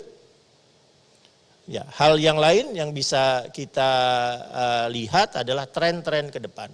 Ini ada beberapa tren yang saya berusaha petakan. Lanjut.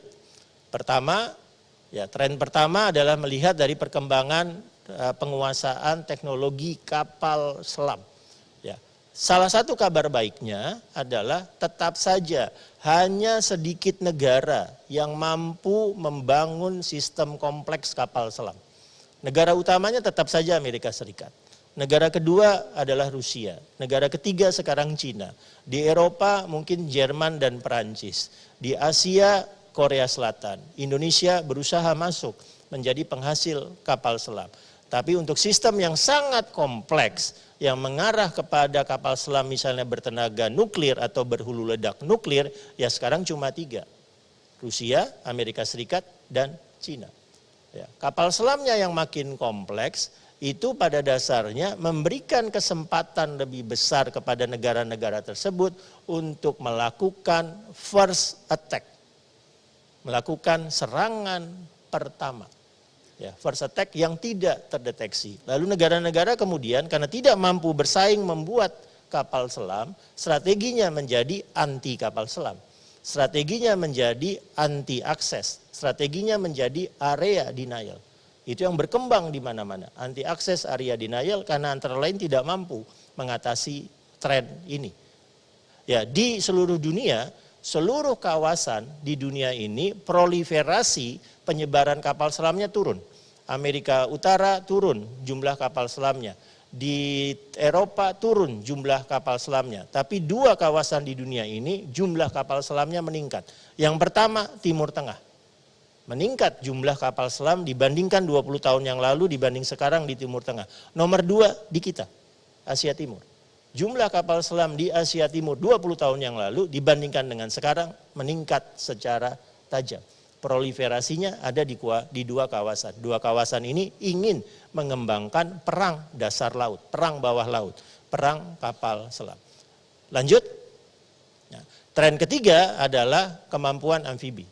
Ya, kalau kemampuan amfibi untuk negara dengan doktrin pertahanan seperti kita, artinya mempertahankan pulau-pulau terluar. Artinya mempertahankan pulau-pulau kita yang berada di luar kompartemen pertahanan utama kita. Itu arti amfibi untuk Indonesia. Ya, kemampuan amfibi untuk negara-negara lawan, negara-negara lain adalah pendaratan invasi pantai. Itu artinya untuk mereka. Yang kita tidak punya kepikiran itu. Indonesia nggak punya kepikiran bentuk pasukan amfibi, kemampuan amfibi untuk mendarat di pantai lawan. Kita membentuk kemampuan amfibi kita untuk masuk ke Natuna kalau Natuna direbut lawan. Tapi untuk negara-negara lain, kemampuan amfibi artinya kemampuan ekspedisi untuk mendarat di pantai-pantai negara lawan. Ya, dan kemampuannya makin meningkat. Negara utamanya tetap saja Amerika Serikat. Di kawasan ini disusul oleh Cina karena ada kebutuhan skenario invasi untuk Taiwan misalnya. Lanjut. Nah, untuk mengatasi hal ini, ya, semua negara kemudian membentuk pertahanan anti akses dan anti area. Anti akses dan anti area denial. Ya, itu dibentuk menjadi paling utamanya. Di mana-mana dikembangkan kemampuan ini. EE dan ED, ya, triple D. Ya, anti akses, area denialnya dikembangkan oleh banyak negara. Lalu kemudian sekarang kita melihat ada doktrin yang berusaha mematahkan anti akses dan area denial. Doktrin ini konon akan matang 2028, akan diuji coba 2025. Lanjut. Nah, doktrin yang mematahkan anti akses area denial ini adalah multi-domain operation. Multi-domain operation diminta oleh Trump, dikaji oleh Amerika Serikat tahun 2018, akan ada prototipenya tahun 2025 untuk kemudian matang di 2028. Ya, coba kalau perhatikan yang warna ungu muda di sebelah kanan bawah, yang panah-panah itu kata dominannya adalah forward present, forward present, forward present. Kata dominannya adalah ekspedisi, ekspedisi, ekspedisi. Itu kata dominannya. Ya, multi-domain operation dilakukan untuk mematahkan anti akses area denial. Multi-domain operation dikembangkan untuk memastikan supaya ada satu pasukan yang manuver militernya tidak bisa dipatahkan. Itu inti dari MDO. Ya, inti dari MDO. Ini belum selesai. Di Amerika Serikat sendiri baru prototipe, baru akan diuji coba 2025, tapi akan matang untuk dikembangkan menjadi manuver militer di tahun 2028. Lanjut. Nah, apa yang kita lakukan? Indonesia memiliki banyak tantangannya. Ya, dengan kemampuan proyeksi maritim seperti ini, kita sekarang mengandalkan anti-akses area denial. Itu andalan kita hari ini kalau kita memakai terminologi generik global yang umum. Tapi 3 tahun lagi itu akan dipatahkan oleh MDO. Akan dipatahkan oleh MDO sehingga kita harus mencari cara bagaimana ada satu negara dengan satu keinginan memiliki militer yang manuvernya tetap bebas, freedom of maneuver, tidak bisa dipatahkan. Itulah MDO. Memastikan freedom of maneuver. Tidak bisa dipatahkan oleh penempatan sistem apapun termasuk anti-akses area denial. Kita hari ini anti-akses area denial pada dasarnya. Ya, kapasitas kita, karena kita bukan maritime projection, bukan forward present maritime projection. Lanjut. Nah, untuk itu, ya, ini kita sudah bisa melihat MDO ya berusaha diterapkan, ya masih banyak ya tantangannya di Rusia Ukraina belum kelihatan MDO-nya, tapi begitu Taiwan krisis, Cina melakukan latihan military drill secara bersamaan, yang paling terganggu adalah freedom of maneuver. Begitu freedom of maneuver terganggu, ya disitulah MDO nanti akan berperan. Lanjut. Ya, ini kuncinya untuk Indonesia. Kuncinya untuk Indonesia ke depan adalah bagaimana menguasai teknologi. Untuk menjadi sea power, maritime power ke depan, itu terutama kalau misalnya Angkatan Laut, Pak Marsetio, tidak bisa lagi hanya memikirkan maritime instrument, maritime capability, maritime teknologi. Udah nggak bisa lagi. Begitu sudah memikirkan maritime capacity untuk era supply chain, untuk era connectivity, 3 harus nyambung. 3 harus nyambung adalah maritime, digital, space. 3 itu harus nyambung. Ya, entah bagaimana kita harus bisa mengintegrasikan 3 itu. Maritime, space, dan cyber, digital. Tanpa mengintegrasikan 3 itu, kita tidak akan memiliki maritime capacity yang kuat. Kapasitas maritim yang kuat. Lanjut, terakhir, akhirnya yang kita butuhkan memang langkah panjang. Tadi Pak Marsetio menyebut perencanaan yang dilakukan oleh Deng Xiaoping tahun 1980 yang baru berakhir tahun 2050. Sekarang mereka belum berakhir modernisasi pertahanan Cinanya. Sekarang mereka di tahap terakhir, tahap ketiga dari perencanaan tahun 1980. 80-2000 selesai, 2000-2020 selesai, sekarang tahap ketiga 2020 sampai 2050 memastikan kemampuan proyeksi kekuatan maritim Cina di Pasifik. Nanti setelah itu baru mereka berpikir Indo-Pacific. Mereka melangkah 70 tahun ke sana. Di 5 Oktober 2021, Presiden sebetulnya sudah memberikan arahan bagi kita untuk melakukan perencanaan jangka panjang. Kira-kira dalam pidato HUT TNI 5 Oktober 2021, Presiden mengarahkan kita untuk lanjutkan reformasi TNI, disambungkan dengan modernisasi pertahanan untuk memastikan kita mampu melakukan transformasi pertahanan, membentuk kekuatan pertahanan Indonesia. Ya, jadi kalau pakai kata kunci pertama adalah military reform, kata kunci kedua defense modernization, kata kunci ketiga defense transformation, kata kunci keempat Indonesia defense power. Itu kata kunci yang disampaikan Presiden 5 Oktober 2021. Ya, menjadi PR kita bersama bagaimana reformasi militer yang sudah kita jalankan sejak 98 kemudian bisa berlanjut menuju transformasi pertahanan sehingga kita bisa membentuk perencanaan jangka panjang menuju tercapainya kekuatan regional, kekuatan pertahanan Indonesia yang saya yakin harus melampaui perencanaan 2050 kalau bisa sampai ke 2070. Sekian dari saya, terima kasih. Thank you, Governor, for such insightful presentation. Government has enlightened us the evolution of geopolitics as a concept and its operationalization. And we are now in the midst of geopolitical five, or the fifth geopolitics. And we face many challenges. Among others is the increasing risk in global logistics, and then we also face the risk of global supply chain, in which Governor highlighted a disconnection between two major economic and defense architectures in the region, if you may say so, between the Indo-Pacific and the Belt and Road initiatives.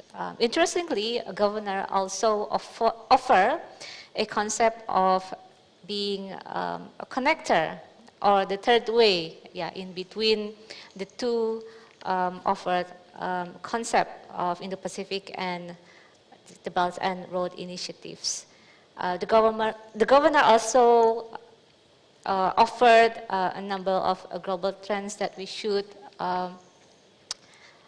take our attention to, and he even highlighted the future of Indonesia defense power and the competing defense posture and strategy in between the anti-access area denial and the maritime domain operation. There are so many good points within 20 minutes. Ladies and gentlemen, allow me to proceed to the next part of the session, which is the Q&A session. We have approximately 75 minutes for doing the Q&A session. The first part is gonna be a talk show between me and the speakers. I will try my best to entertain the speakers with difficult questions, probably questions that might put you in uncomfortable situations. But I think that is the essence of this forum. We need to talk about things that probably make us uncomfortable, but I would like to do it in a way that it will enlighten everyone here so they get something valuable from this forum. And before that, I would like to remind the online participants at home, wherever you are invited to take participation. You can post your questions in the latter part of the Q&A session. Please send your questions through the Q&A box available on the toolbar at the bottom of your screen. And don't forget to identify yourself and your institution. It will help the committee to choose your questions if you can identify yourself. As for the participants in the studio, you can later on raise your hand and ask directly to the speakers. Now, allow me to elaborate some of the points mentioned by our speakers, and I can identify there are two threads of arguments here. The first is from Mr. Rajafin. You mentioned about the need for balancing role, and Pak Andi mentioned about the need for a connector role. Those two are quite different in my point of view. But I think the objective is more or less the same. We want to manage, we want to navigate the geopolitical shift and also the risk of competition between superpower in a way that the global security and stability could be achieved, and it also serves the interests of medium and small powers in the region. Mr. Rajafin, could you elaborate more on the role of balancer, as you mentioned before? How do you envision that? Who is supposed to be the pioneer? I know you mentioned about Indonesia. What makes you sure about Indonesia? What Indonesia can offer by being a balancer? Oh, well, thank you. I think the first thing I'd say about the necessity for balancing is that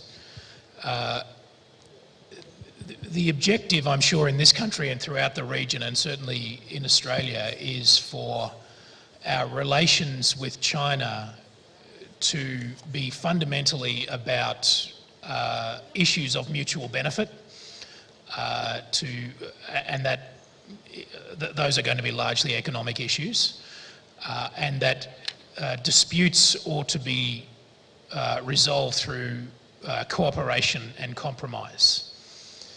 Now, of course, that is not possible, or in fact it's extremely unlikely that relations will be based on cooperation and compromise if one of the parties is militarily dominant over the other. In a position of military dominance, any country, not just China, but any great power that is militarily dominant over other countries is going to be tempted to use that power to coerce and to intimidate smaller powers. Goodness knows the United States is guilty of this in the past, and we should expect that China will behave the same way if it ever becomes a militarily dominant power in this part of the world. That is simply how great powers behave. So I don't think it's realistic, as I said in my paper, for any country in Southeast Asia or even Southeast Asia collectively to aim for China not to be the leading power in this region. China inevitably will become the leading power. But what is realistic is, and what is in fact I think urgent and very necessary, is for Southeast Asian countries led by Indonesia to stop China from becoming the dominant military power in this part of the region. Now that is an achievable objective, and I think it is the unavoidable basis upon which we can hope to have constructive, cooperative relations with Indonesia. If there is not a balance of military power, then China, as I said, like all great powers, will be tempted to use its power to intimidate and to coerce smaller nations. So I think a military balance between China and the region is absolutely essential to making sure that military issues can actually be pushed to the sidelines. But if there's not a balance, if there is military domination, then I fear that military issues will become much more central and it will not serve the interests of Indonesia or the rest of Southeast Asia.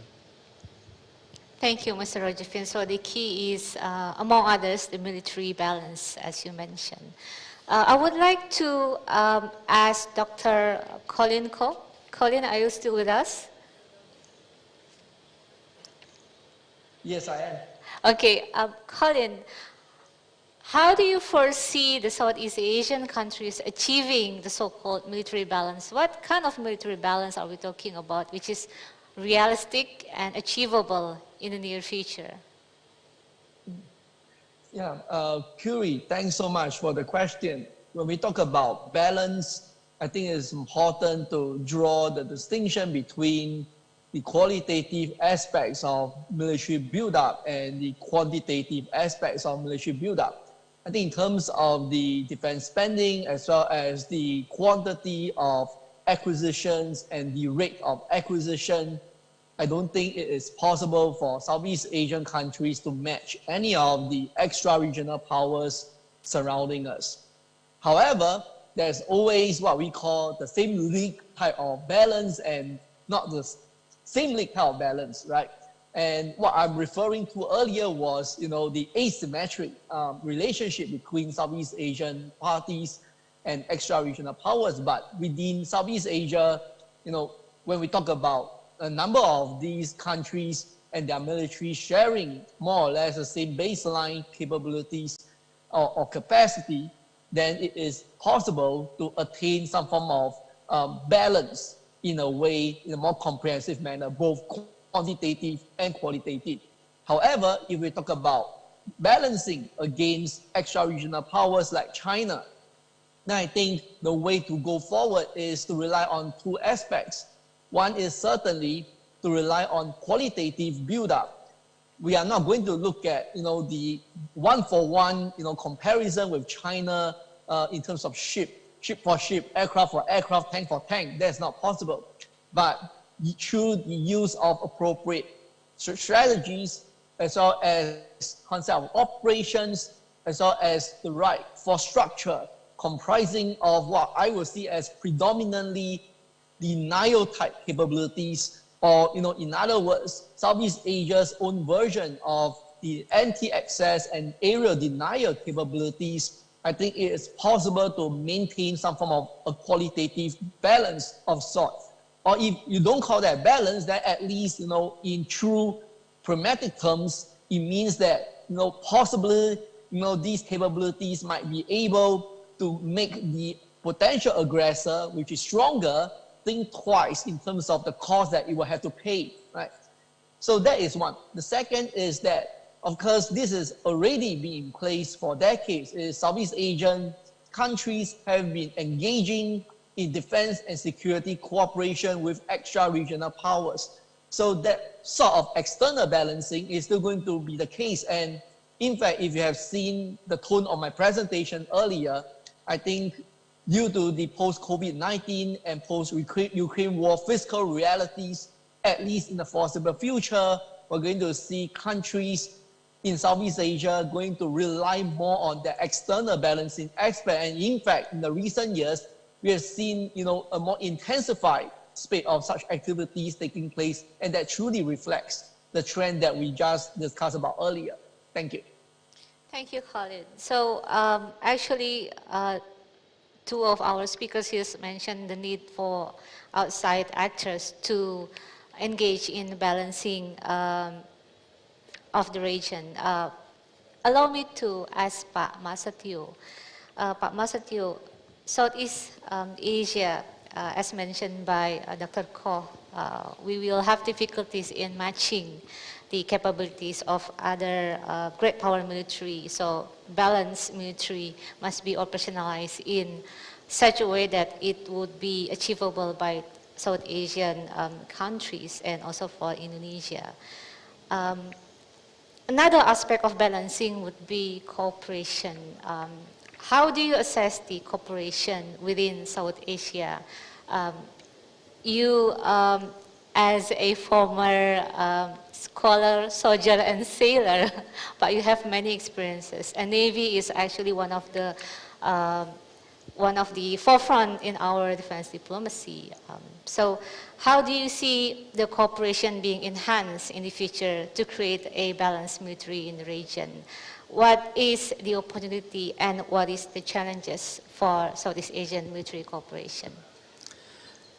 Terima kasih Mbak Kuri. Jadi kalau kita bicara how the role of Indonesian Navy, for example, how the role of the Indonesian Navy to maintain the stability in Southeast Asia.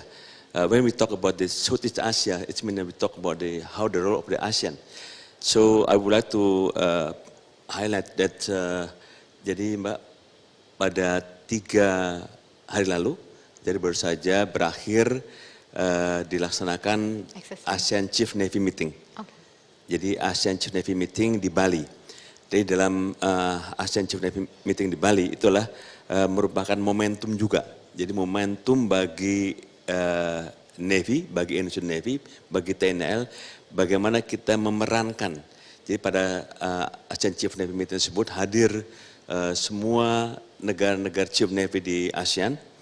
Disitulah Chief Navy Kasal menyampaikan bagaimana pandangan-pandangan Indonesia tentang tadi yang disampaikan oleh Mas Andi bagus sekali itu, menyadarkan kita bahwa ke depan kalau kita ingin mempunyai peran di dalam menjaga, tadi disampaikan juga mengenai balancing, membuat keseimbangan.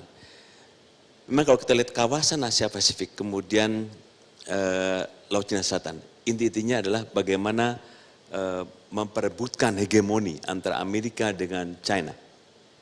Tadi kita udah bahas China dengan BRI-nya 2017 yang diawali dengan 2013. Kemudian Amerika asosiasi dengan US Indo-Pacom-nya. Kemudian bagaimana peran Indonesia. Kemudian pemerintah dalam hal ini juga kita sepakat bahwa untuk meningkatkan peran diplomasi maritim kita, meningkatkan peran pertahanan maritim kita. Nah ini juga tentunya diperankan oleh Angkatan Laut.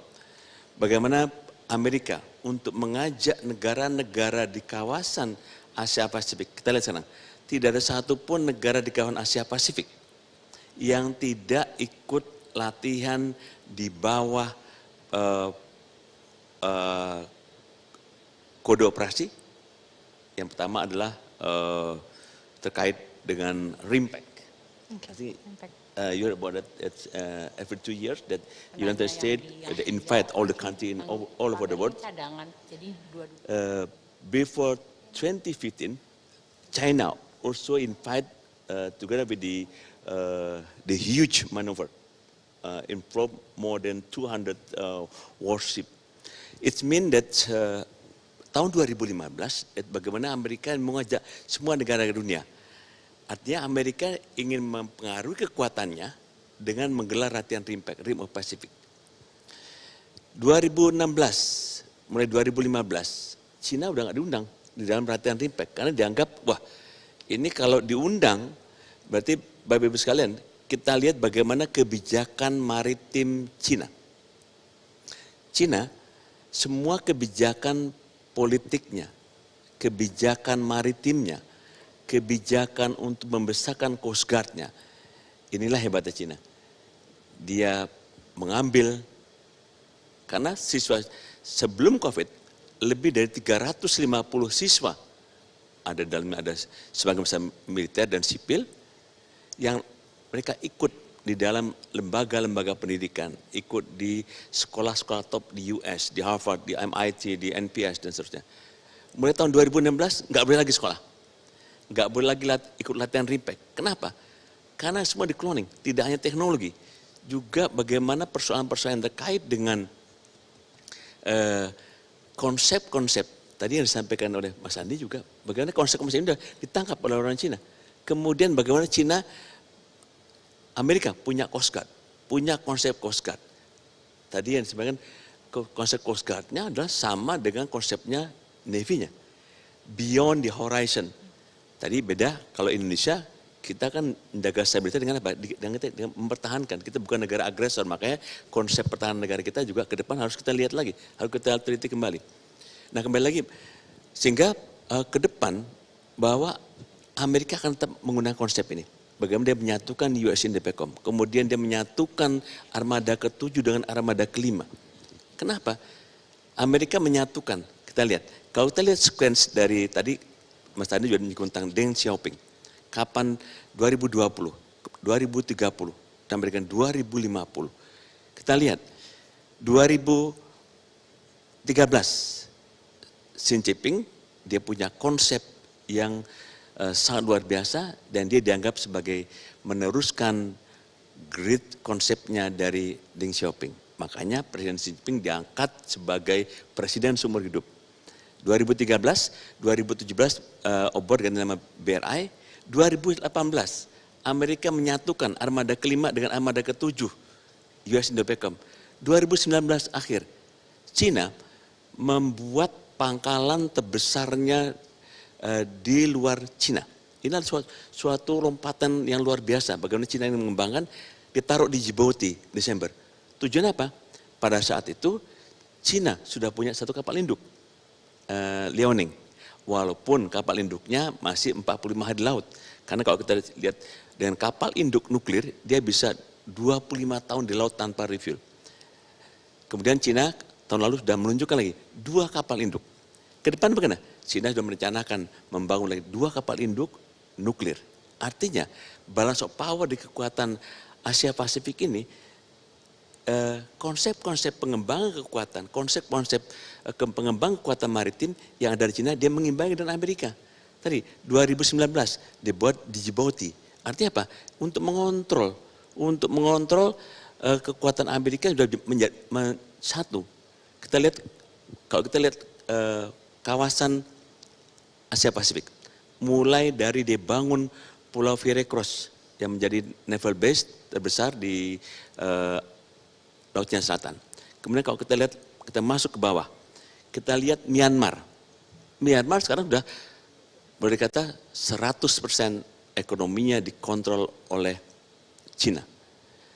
Sekarang saya kemarin baru saja kontak dengan nepot atasi kita di Myanmar bahwa pipa-pipa gas, pipa-pipa minyak sudah dialirkan dari Timur Tengah, dari negara-negara sekutunya Cina, kemudian masuk lewat Myanmar. Nggak perlu lagi muter lewat Selat Malaka, maka dia Cina nggak perlu lagi membangun terusan kera.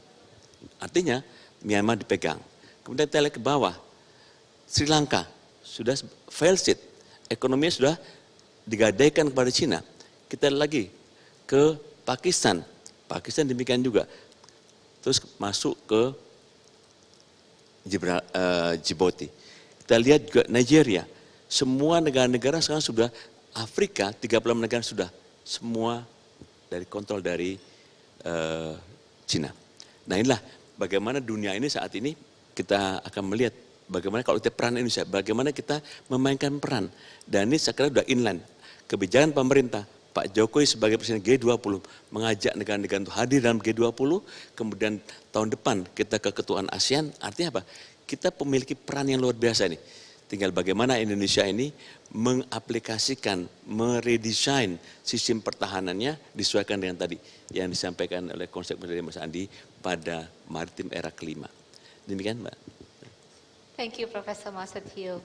I will move to Governor Andy before I open the Q&A session for the audience. Governor, the last and hopefully the most difficult question for you. How can we pioneer the role of being the connector, as you mentioned, between two different architectures, the Indo-Pacific and BRI? What's the opportunity for us, and what do you think would be the challenges that we need to overcome? You mentioned about technological command. Questions probably will be raised from the audience about that, so I will just focus on those two questions for you. Yeah, I think Indonesia experienced hegemonic transition in a very hard way. Yeah, most of our liberation movement back in 1930s, 1940s culminated due to hegemonic transition in the world. Yeah, due to the competition, especially in the Pacific War between US and Japan. Yeah, Indonesia study how the military maneuver of Japan in December 1941 until April 1942, yeah, to invade, yeah, our Nusantara island, yeah, at that time.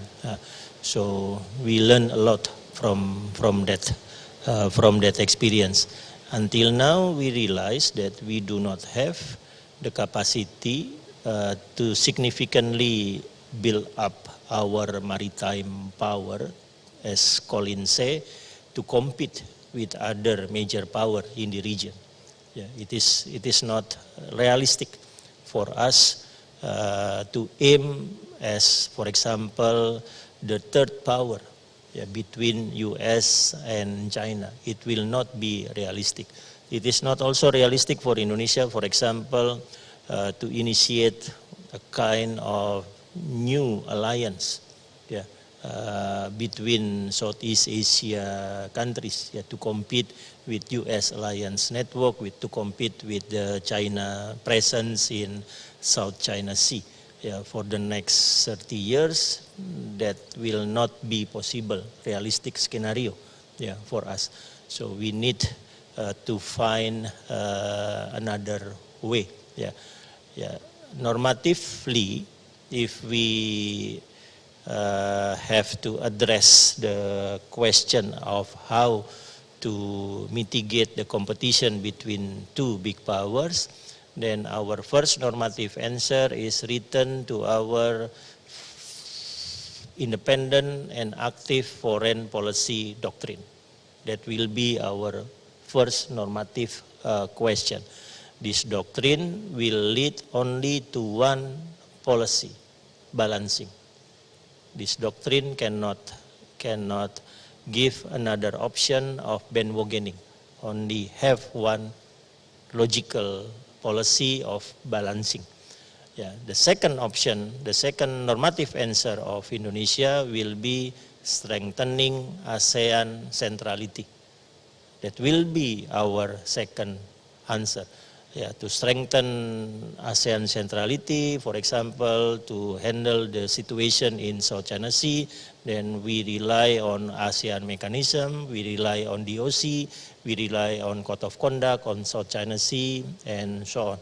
Yeah, and then we realize that it will need a long process, but that is ASEAN. ASEAN is on very important on the diplomatic process. The result of this diplomatic process may come in the next 10 or 20 years.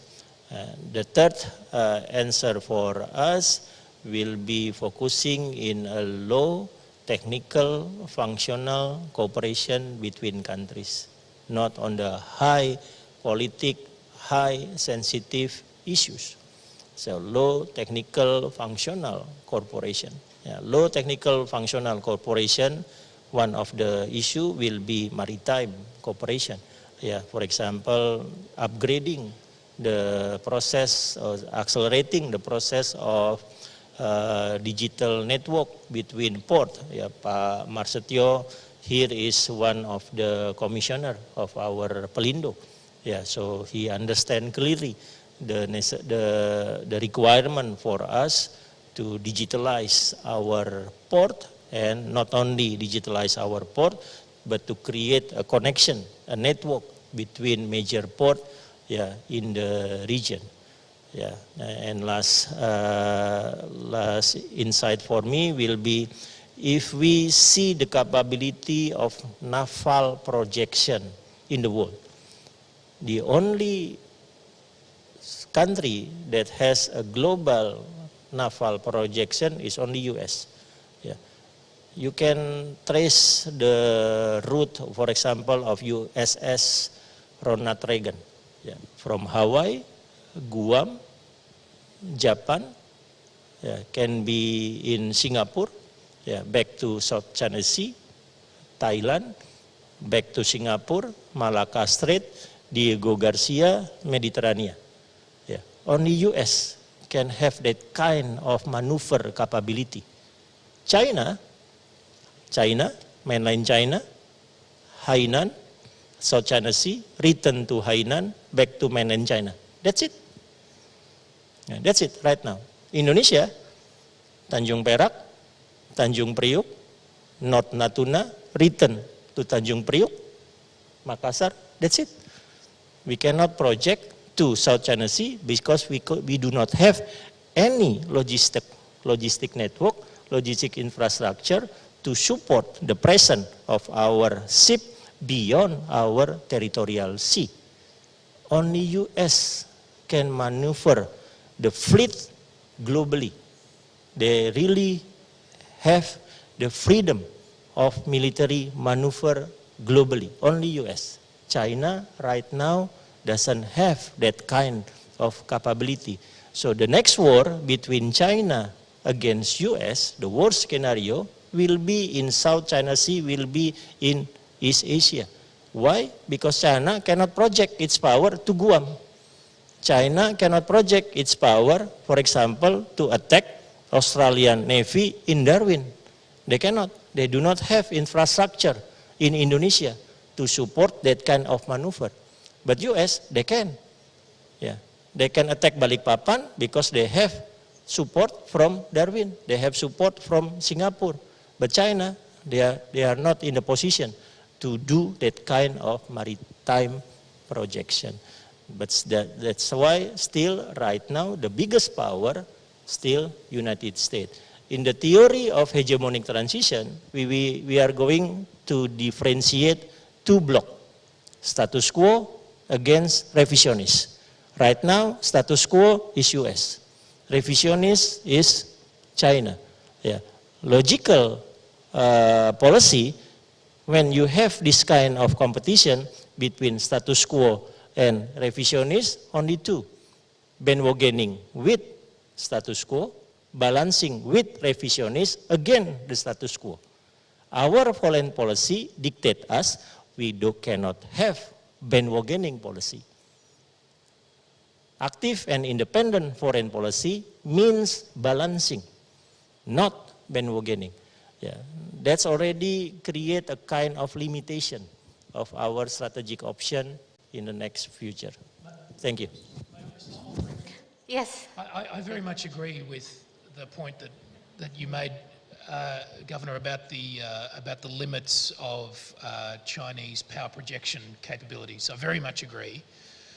And about the importance of basing arrangements for the United States to project its maritime power. And I think there's a lesson in that for Southeast Asia, which is that for China to become a really powerful regional maritime force, it doesn't just need the military capabilities, which it is already building and which we cannot stop it from building. It also needs bases in the region. And so I think that needs to be absolutely the highest priority for Australia as well in the Pacific Islands region, but for Indonesia and for Southeast Asian countries generally, to delay and frustrate Chinese ambitions for military bases in this part of the world. That is a core priority, but it is not a military mission. It is overwhelmingly a diplomatic and a task of statecraft for this region, not a military task. And that should be a focus for all of us, including Australia very much. Thank you for pointing out the fact that the gap between the US and China in terms of maritime capability is still very wide. If I'm not mistaken, the US actually have more than 200 military bases all over the world, while China can be counted by probably one hand. So with that, ladies and gentlemen, I'm sure there are so many questions that the audience want to raise towards the speakers. I myself have a long list of questions still for you, but we should open the opportunity for the audience. And for now, I would like to invite questions from online audience. We have here Pak Nasruddin Tueka, who will direct his question to Pak Masetio. Pak Nasruddin, are you ready? Pak Nasruddin, can you hear me? Okay, we still have difficulties in our connection. I would probably ask the audience in the studio to raise their hand. Okay. Pak, please identify yourself and keep your comment or question brief within 1 minute, so as to not to deprive other participants from participate in this forum. Please. Thank you very much. My name, Major General Triniarto from the Indonesian Army Headquarters. I want to ask, this is addressed to Admiral Masetio, former the Chief of Staff of the Indonesian Navy. Speaking of the global stability, we should pay close attention to the regional and domestic stability. My question is, how is our maritime defense system readiness at the regional level? Is it still relevant to the ongoing threat of the near-peer conflict? Thank you. Thank you for the question, Major General.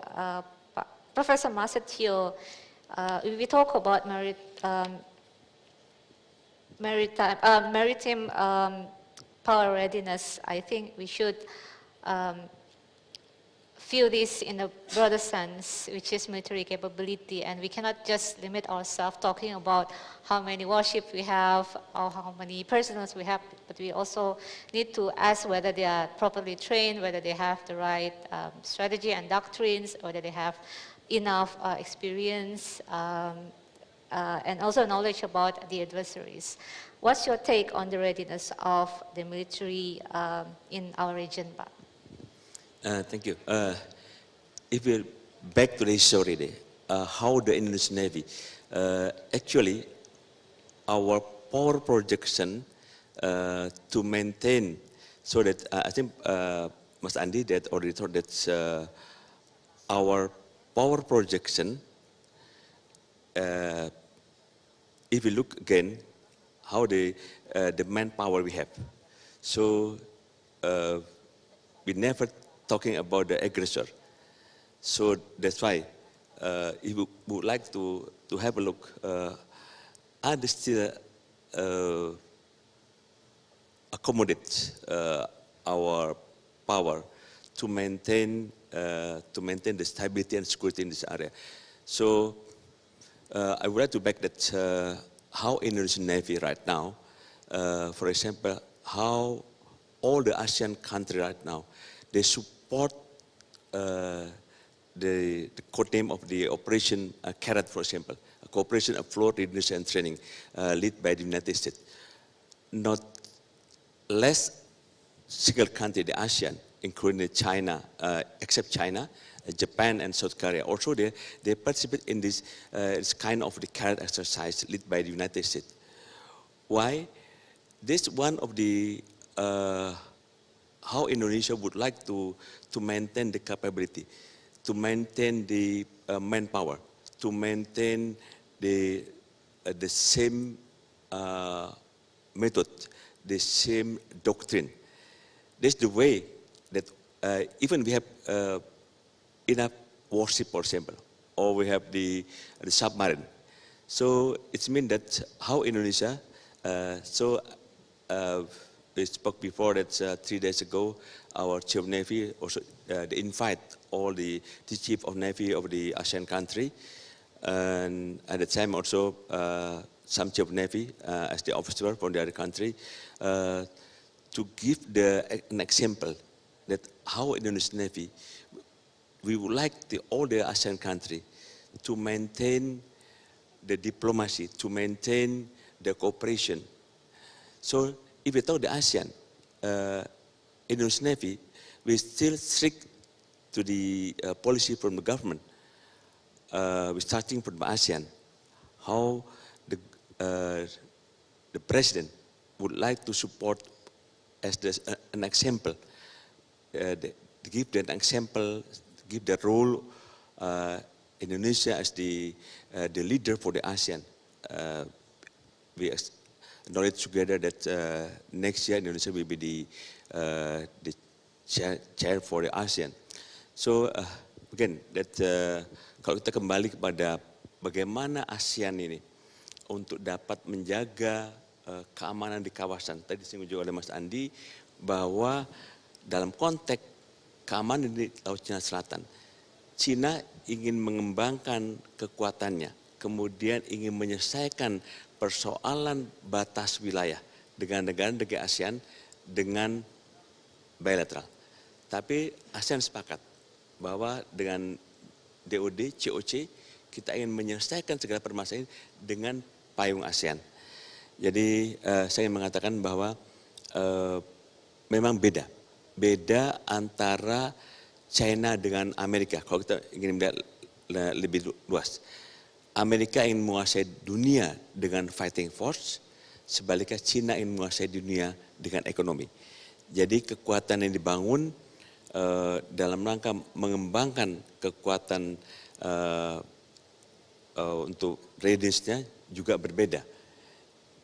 Kalau Amerika dia mengedepankan fighting force, China ekonomi yang dikedepankan. Dia bagaimana ekonomi, kemudian baru kekuatan militernya ikut mendukung, ikut mensupport, ikut mengawal. Sama dengan Jepang, bagaimana Jepang di dalam doktrin pertahanan negaranya bahwa dia harus mengamankan sampai dengan 1000 nautical mile ke arah selatan, ke Laut Cina Selatan untuk mengamankan dalam rangka pasukan perdagangannya. Jadi memang terkait dengan itu maka doktrin kita juga harus disesuaikan. Saya pernah bicara dengan teman-teman bahwa doktrin pertahanan negara kita. Sebab kita kalau kita ingin mengembangkan sebuah kekuatan negara, maka kita harus melihat bagaimana 4 produk pertahanan negara kita. Saya kira ini adalah sama dengan halnya kalau kita melihat negara-negara di barat juga, bagaimana yang pertama kita melihat bagaimana doktrin. Kalau doktrinnya tidak menyesuaikan dengan era perkembangan saat ini, maka Kalau doktrin berubah, maka strateginya juga harus berubah.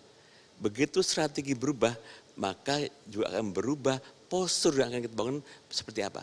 Dan yang paling keempat adalah bagaimana merupakan kita untuk membangun confident bonding measure dengan negara-negara dunia dengan buku putih pertahanan kita. Thank you, Professor. Thank you, Professor Basatio. We have a question from online audience who is unfortunately cannot be on cam. It's from Rifani Agnes from the IP Institute. The question is directed to all the speakers, but it's actually about ASEAN countries, so Sam, you can take a rest for a moment. How ASEAN countries, especially Indonesia, made their strategies to uphold a favorable Indo-Pacific balance of power with the current regional strategic outlook. We have two representatives of ASEAN here, Dr. Koh and also Pak Masatira and Governor. First, I would like to ask Colin. Colin, how is Singapore government strategy in dealing with Indo-Pacific balance of power?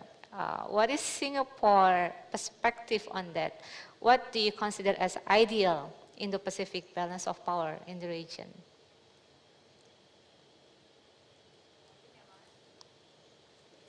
Very difficult question to address, but I will try my best. Now, first of all, I'm going to speak as a Singaporean instead of claiming to represent the government. But as a Singaporean perspective to this is that if you look at Singapore's experience, we have very often been sandwiched in between the two major powers, in particular China and the US. And in the recent years, these particular problem has started to emerge and become more prominent. And if you have seen the recent discussions and public statements by Singapore's policymakers, I think it's clear that Singapore doesn't want to choose sides, right? And one way to try to ensure a balance of power, and in this case, one debate, to which side, Singapore would tend to prefer, right? But, generally, I think it's clear that Singapore continues to view the US as a primary security partner. At the same time, it is also important to note that Singapore has also been trying to cultivate a much wider set of security relationship with China. However, there are some practical difficulties. I think one certainly to do with the fact that, with China, security cooperation has very much been a very recent phenomenon. And of course, that also reflects China's very nascent growth of its defense diplomacy in the region as well. However, the practical difficulties lie in the fact that doctrinally, in terms of the organization, in terms of equipment, the Singapore armed forces tend to be more aligned to the West, in particular with the US, and that also limits the type of exercises that we can conduct with China. So that is one difficulty in terms of trying to draw that balance in that regard. So the one good example would be in 2019 when Singapore signed an enhanced defense and security exchange agreement with China. By the same time, it also signed an amended protocol that gives the US continued access to military facilities in the region, in Singapore, right? And that is based on the 1990 MOU between the two countries. So there's this attempt to try to draw that balance, but I don't think it is right to say that Singapore has reached an optimal position. From what I understand is Beijing, China would have liked to have much deeper and more comprehensive defense cooperation with Singapore, but in a way, the restrictions tend to fall on the side of Singapore. So that is one. The other is that given the recent talk about China's growing military capabilities, as well as the growing threat to US military presence in the region, I think this one observation that I want to point out is, I think Singapore also tries to contribute towards the viability of US military presence. A good example would be around the time when there is discussion about the growing PLA missile capabilities that could potentially target Guam. In 2019, that year, Singapore signed an agreement for a permanent Air Force training detachment in Guam. I don't think that it should be seen purely as a training arrangement per se.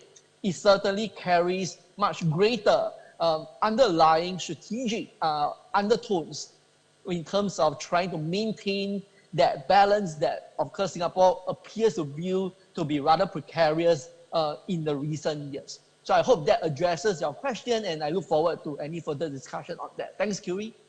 Thank you, Colin. Pak Governor, do you think ASEAN should have their own strategy to uphold the favorable Indo-Pacific balance of power? Do you think it's possible for ASEAN to have? We now have the Indo-Pacific, ASEAN vision of Indo-Pacific, but we also realized that ASEAN consists of 10 different countries with different set of concerns and priorities. And when we talk about ASEAN here, do you think we should go with unilateralism of ASEAN countries who have direct interests with what happened in the maritime area, or should we, as ASEAN 10, keep ourselves together anytime to face the uncertainty of the geopolitical risk? Thank you, Mbak Kuri. In my academic perspective, Indo-Pacific give us new challenges. Yeah, if we focus on the name Indo-Pacific, especially for Indo-Pacific Economic Forum, yeah, it seems that this is a multilateral cooperation proposal. But if we look closely to the 4 pillars offered by Biden, yeah, for Indo-Pacific economic framework, yeah, the connected economy, the resilient economy, the clean economy, and another one is 4 economy. These 4 pillars basically require a bilateral agreement between US and individual countries within Indo-Pacific area. So Indonesia must come and choose, for example, 7 cooperation from the first pillar. The first pillar is connected. One of them, for example, is digital economy. Do Indonesia want to join US for digital economy to have a special digital trade cooperation between Indonesia and the US? This will be a multilateral agreement, one multilateral agreement of Indo-Pacific economic framework, but it will be several agreements between US and its countries within the framework of Indo-Pacific. One of the confusing part of this proposal that for US, this is not trade agreement. So it will not be approved. It doesn't have to be approved by Congress. This is not trade agreement. This is just agreement for areas, for pillars, yeah, of economic agreements. The 4th one, the fair economy agreement, is very new offer, yeah, for this region. Fair economy related to taxation and related to anti-corruption regime, yeah, for example. But for the one and the second one, connected economy and the resilient economy, the issue it is on supply chain, on US global supply chain. Our colleague from CSIS Washington DC explained to us that there is no deadline also when the Indo-Pacific economic framework should be signed by all countries in this region. But the deadline, the possible political deadline, I think will be November 2023 when the US hosts the APEC meeting. Yeah, when the US hosts APEC meeting in November 2023, that could be the deadline for Biden before the upcoming election of 2024. But right now, this is a new framework, just initiated by Biden in November 2021, and I don't think this will be a new regional system, the new regional economic integration, but US will create several bilateral agreements in 4 different pillars, from connected economy to fair economy, and we still have to see what kind of initiative from the Washington DC to complete this new scheme for our region. Thank you, Governor, for highlighting the multilateralism effort, but also within the multilateral effort, there have been probably too much emphasis on bilateral arrangement, and I think that goes both ways for US and China. The next question is from the audience in the studio. I would like to call Professor Dadan Umar Daihani. Go ahead, sir. Thank you very much. I would like to address a question to Pak Gubernur. It is very interesting. Thank you very much for your presentation about the strategy or the position of Indonesia.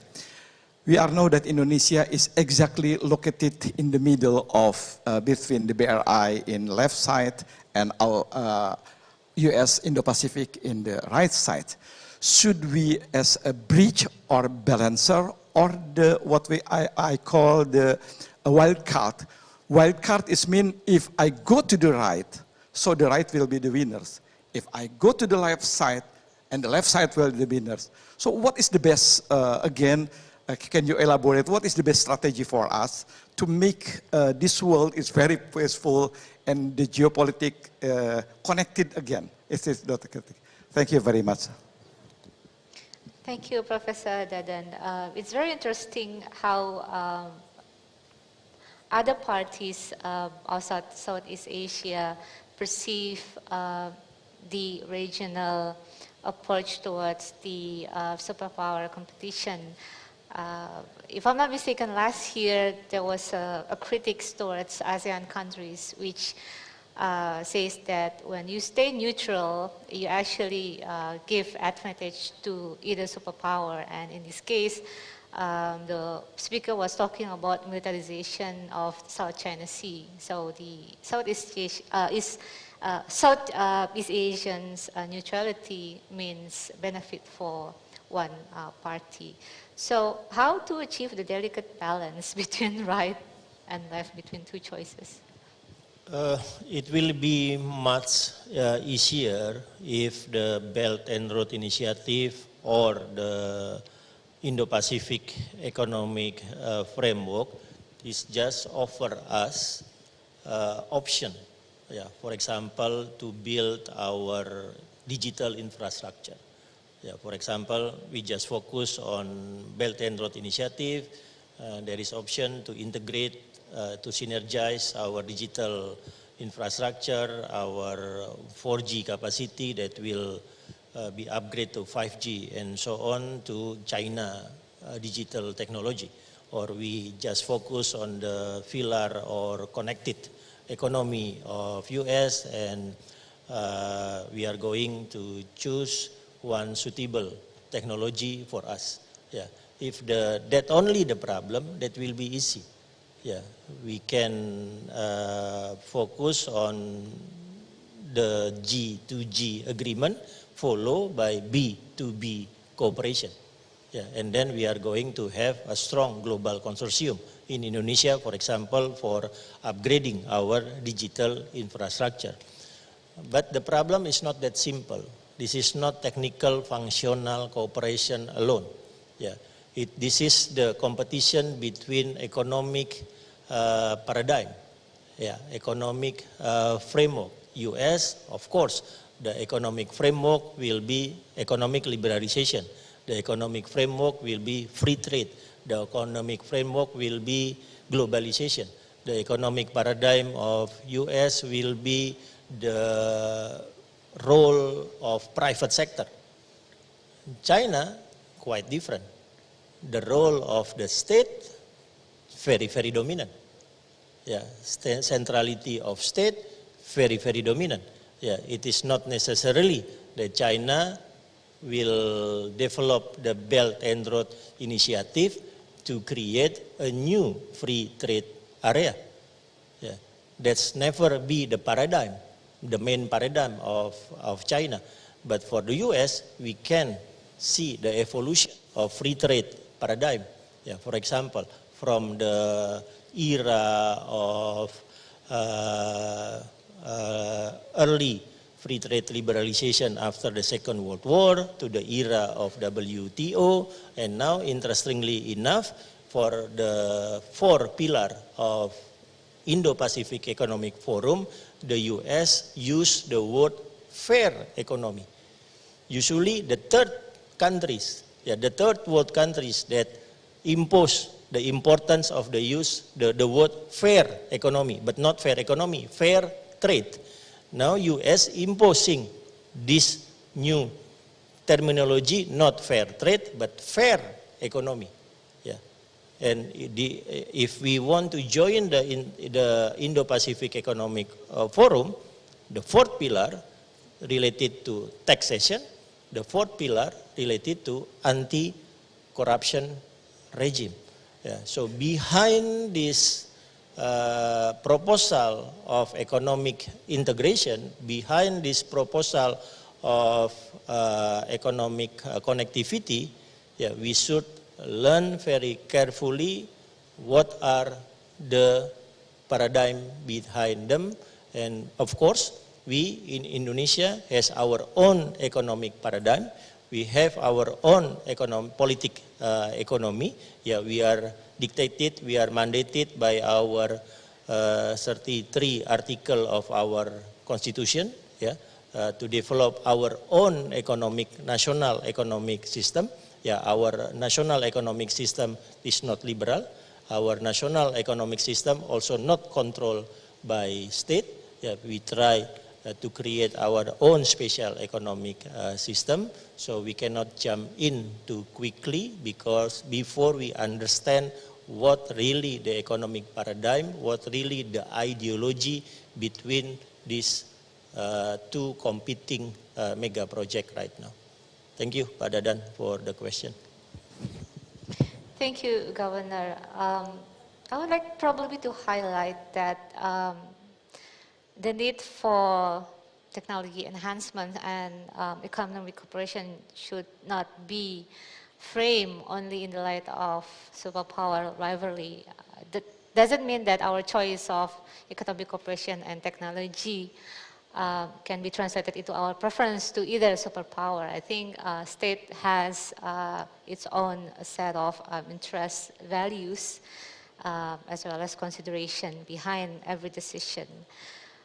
I would like to invite our online audience, Pak Nasruddin Tueka. Pak Nasruddin, are you there? Ya, saya siap. Boleh saya bertanya dengan bahasa Indonesia? Go ahead, Pak, silahkan. Pertanyaan saya ini merujuk ke Pak Marsetio dan nanti akan integrasi juga dengan Pak Gubernur Lemhannas.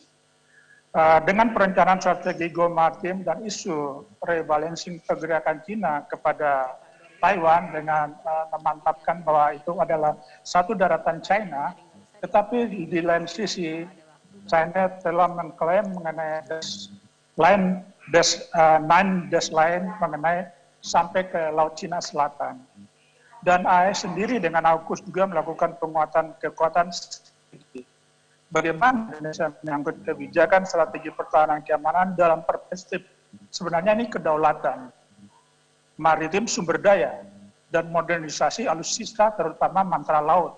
Mantra laut itu masih kekuatannya masih fregat, masih korvet, masih amfibi, kapal dukungan pengangkut dan pasukan. Tidak mempunyai destroyer, apalagi destroyer yang sangat pemukul, belum ada. Di zaman Pak Soekarno memang ada itu KRI Rian, tapi sekarang kan sudah tidak ada. Terus bagaimana dengan presisi Renstra mengenai pertahanan keamanan menghadapi G20 dan konflik Ukraina? Seperti apa konsepsi strategi kita seperti menghadapi semua itu? Terus integrasi dengan Pak Gubernur mengenai global supply chain yang menyangkut OS, road to belt mengenai Tiongkok, tapi itu menyangkut investasi infrastruktur dan connectivity. Terus global market itu seperti apa, itu rantai pasok. Tetapi ada satu lagi seperti rantai price, rantai harga. Contoh, seperti minyak goreng, itu sangat mempengaruhi ketahanan nasional sebenarnya, menyangkut kedaulatan. Kedaulatan bisa saja menyangkut nasional, regional, maupun global. Demikian Pak, itu mungkin Pak Marsetio bisa atensinya, dan mungkin Pak Gubernur Lemhanas bisa atensinya, bagaimana sih konsepsi kita dalam menghadapi semua isu itu. Terima kasih. Assalamualaikum warahmatullahi wabarakatuh. Waalaikumsalam. Thank you, Pak Nasruddin. Due to our connection, I couldn't get all of the question actually, but I will try to highlight some of the points Pak Nasruddin asked about what's our strategy to strengthen our naval power, especially in the context of South China Sea conflict. He mentioned about why didn't we have destroyer or even a more technological intensive naval power.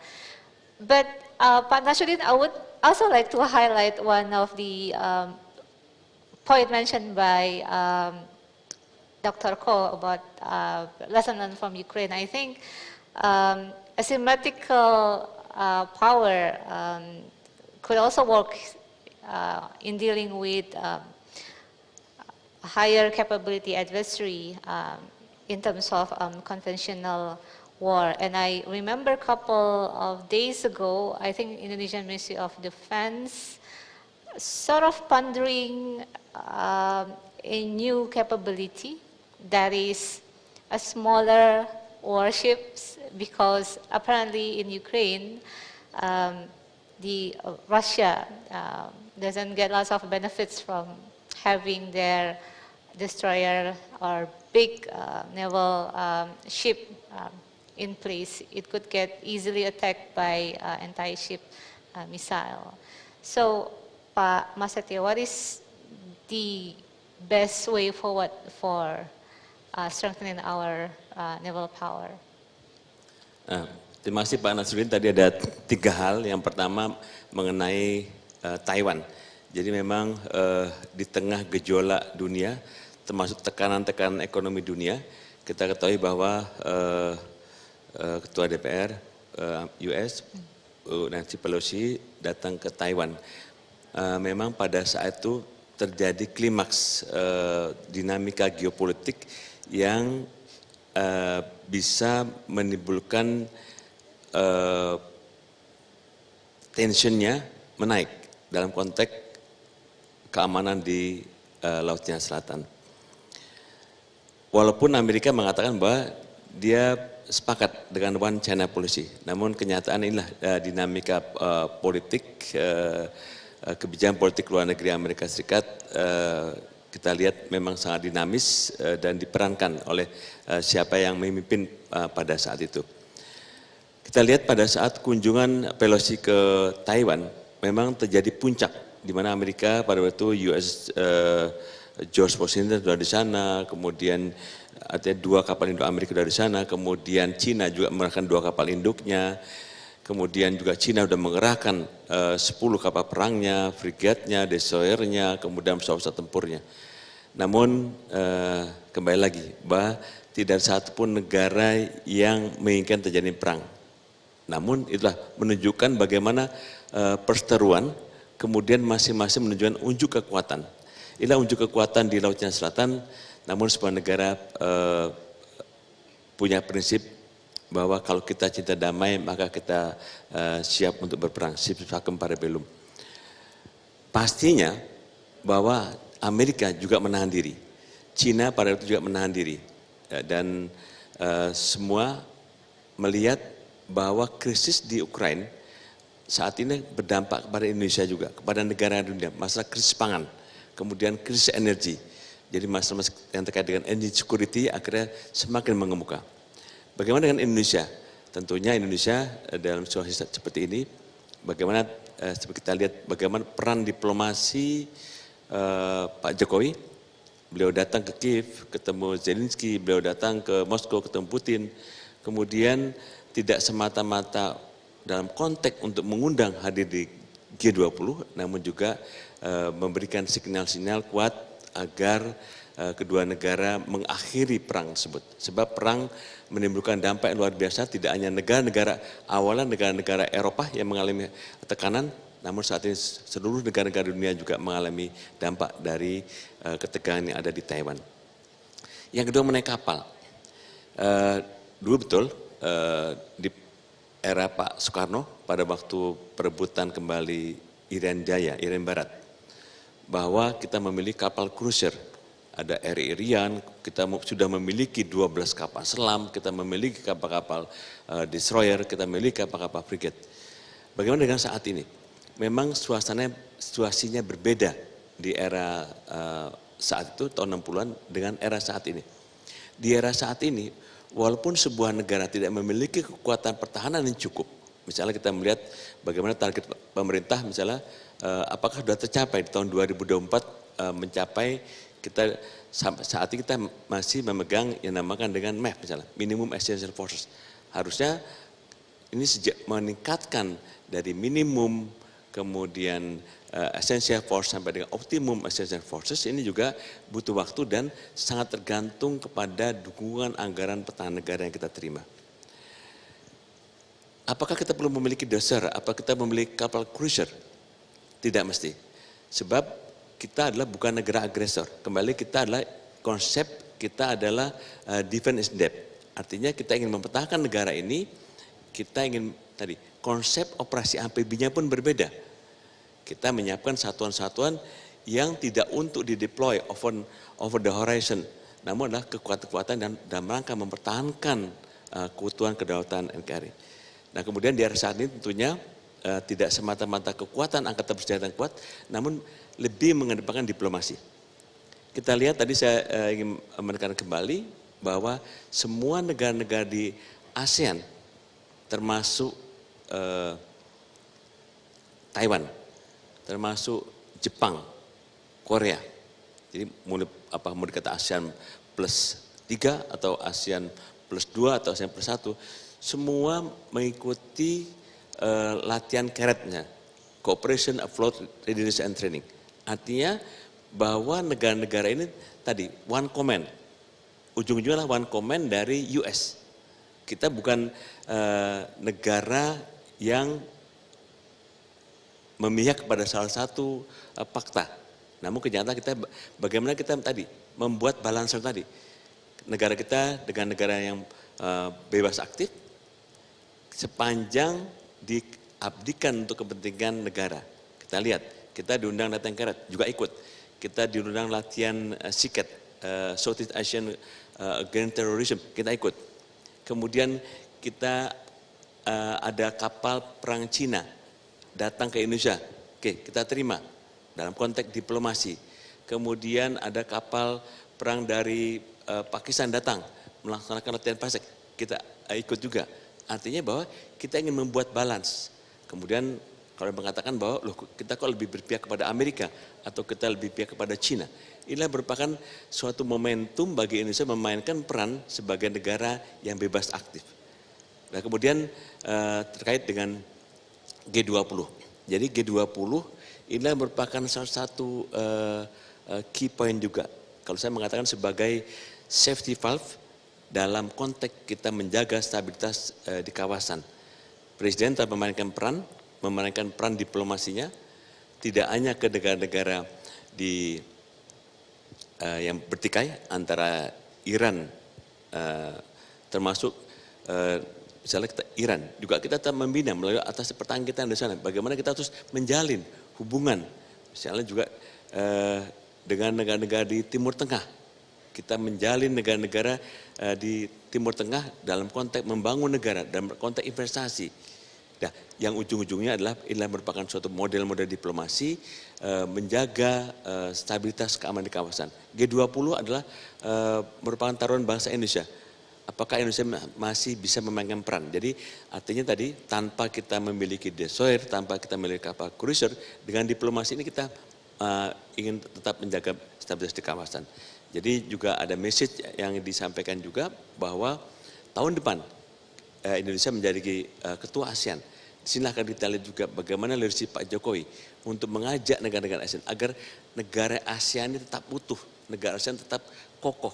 Sekarang kan sudah terkesan, apa iya ASEAN, kalau dulu kita mendengar ada ASEAN +1, +2, +10, apa iya sekarang ASEAN sudah menjadi ASEAN -1 karena Myanmar sudah nggak diajak dalam KTT ASEAN ke-36. Nah ini tentu inilah peran Indonesia, peran diplomasi Indonesia di dalam menjaga stabilitas keamanan di kawasan tadi, konteks juga kaitannya dengan kita sebagai menjaga balancing tadi. Terima kasih, Pak. Thank you, Professor Masatio.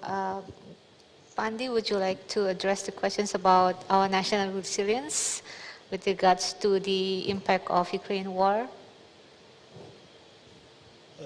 Yeah, I think President several times already warned us on the possibility of upcoming global crisis that can impact Indonesia economy. So we at Lemhannas already provide several policy recommendation on how we prepare a kind of crisis management to anticipate the possible global crisis in terms of food and energy commodity that may happen in October 2023 and 2022 until March or April 2023. So I think we are now in the process of creating a kind of crisis response.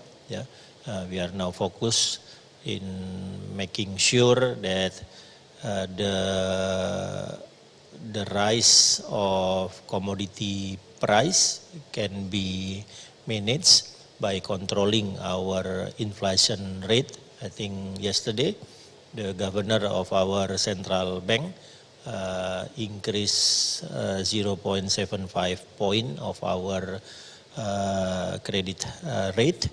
It will be followed by strengthening the policy to control inflation rates, especially in 7 major cities in Indonesia. I think the focus in several cities in Sumatera, one in Jawa, one in Sulawesi, and so on. We already create a kind of roadmap and also timeline to prepare for the possible upcoming crisis in terms of rising commodity price, strategic commodity price of food and energy.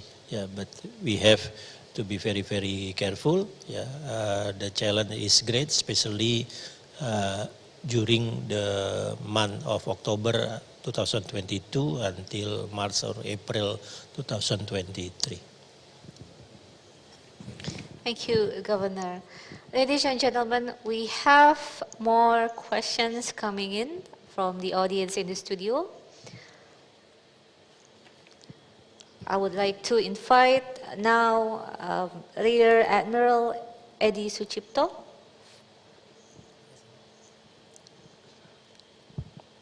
Okay, thank you, Moderator.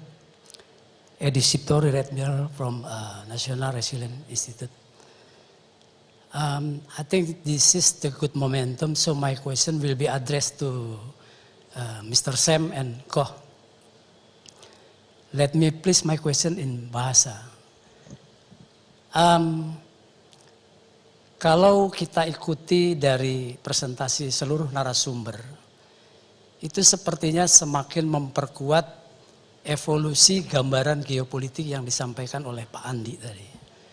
Geopolitik 1, 2, 3, 4, 5. Dan di era sekarang lah geopolitik 5 suatu negara untuk memenuhi national interest-nya digunakan. Terkait apa yang saya sampaikan barusan. Yang pertama saya agak kurang sependapat. Tadi kalau Pak Sam menyampaikan bahwa Cina bukanlah kekuatan maritim yang besar.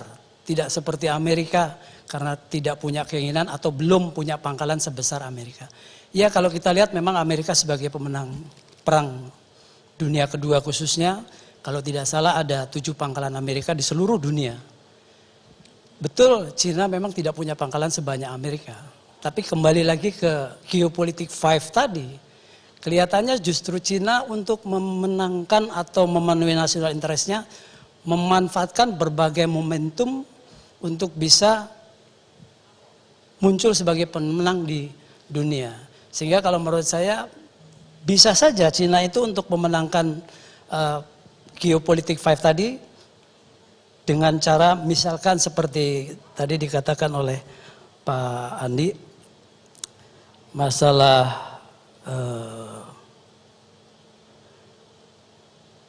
Belt and Road Initiative itu juga digunakan sebagai posisi untuk meningkatkan posisi tawarnya Cina.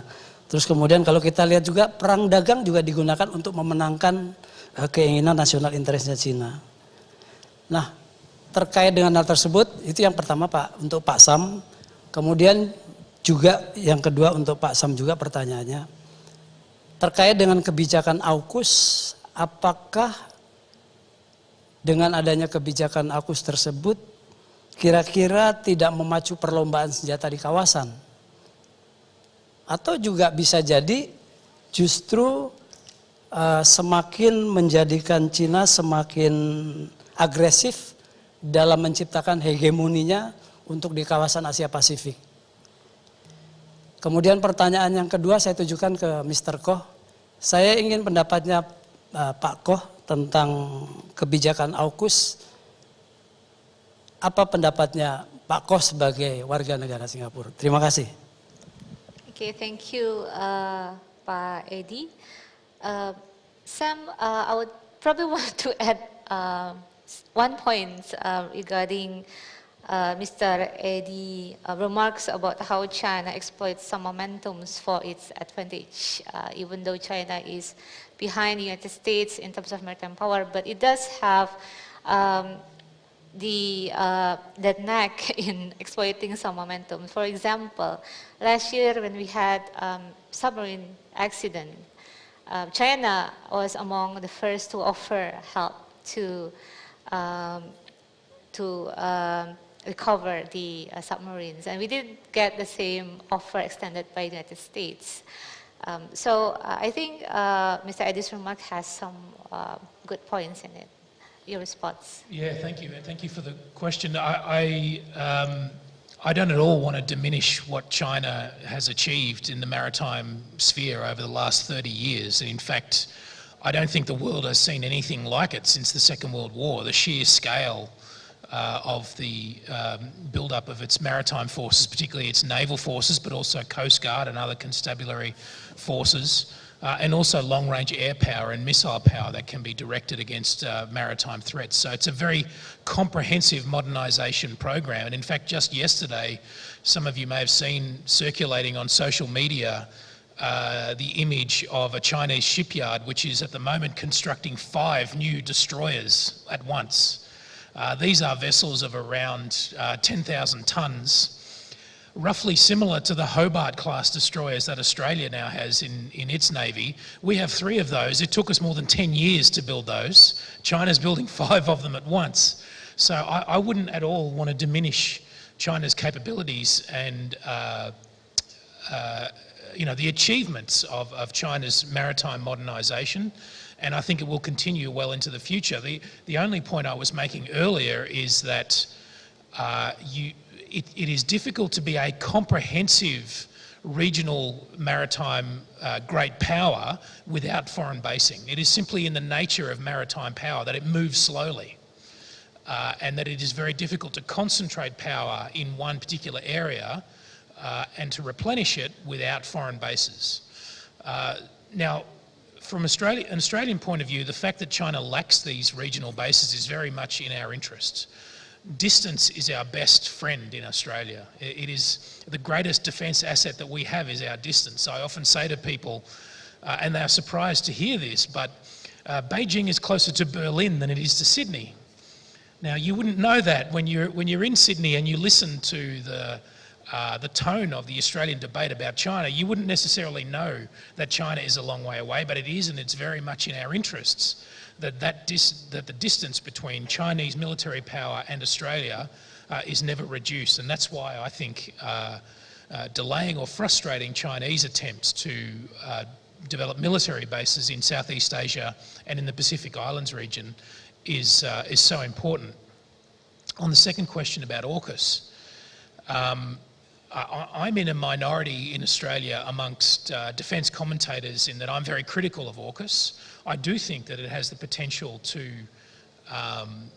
provoke a counter-reaction from China, which ultimately is not in Australia's interests.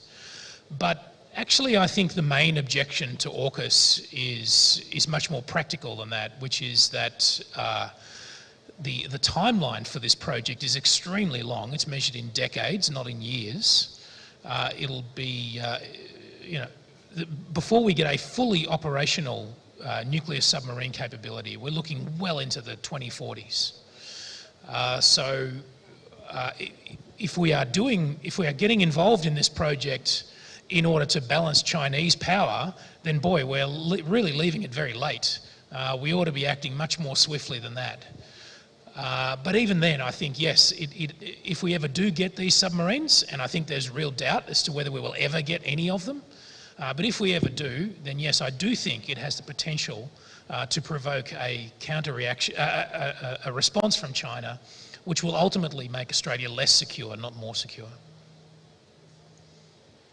Thank you, Sam. I would like to ask Colin. Colin?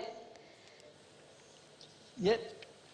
Okay, can you enlighten us on Singapore take on AUKUS? I know that Singapore is taking a cautious approach, but there is also impression that Singapore is rather supportive to that kind of initiative.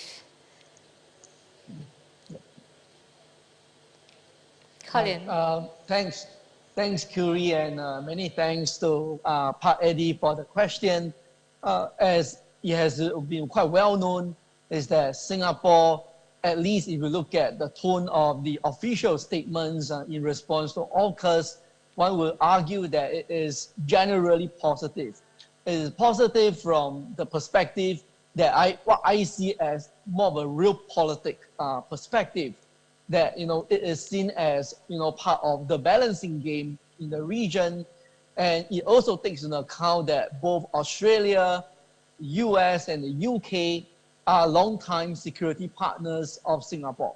So there has been a long-standing set of cooperation with each of these three partners. And because of that, there is a certain comfort level.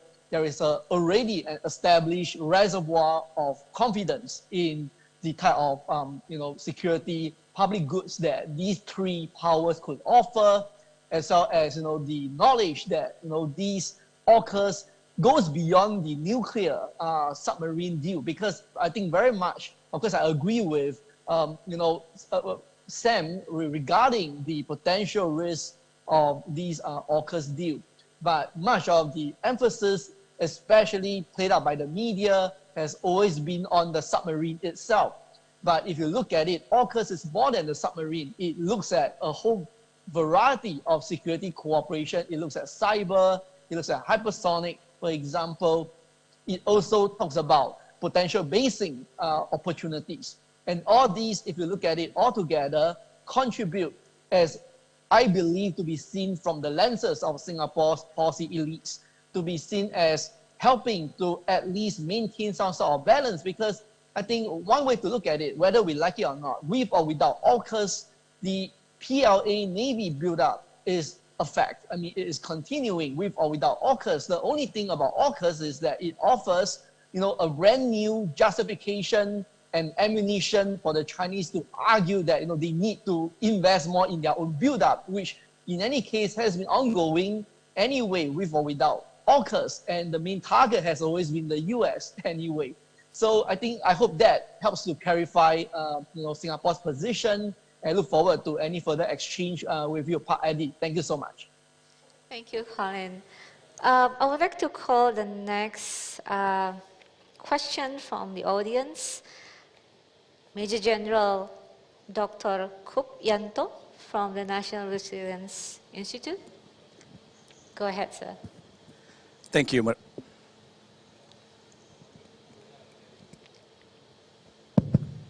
Thank you, Moderator. I'd like to ask to Colin Cole. Can you hear me, Colin? Well, thank you. In your talk earlier, you discussed about the security issues in the region. You mentioned about the Taiwan and also other maritime security issues in the region. And particularly also, I would like to ask on the South China issue that involved 4 ASEAN member states, and also China involved, and Taiwan also concerning about the South China issue. On the, particularly on the South China security issues,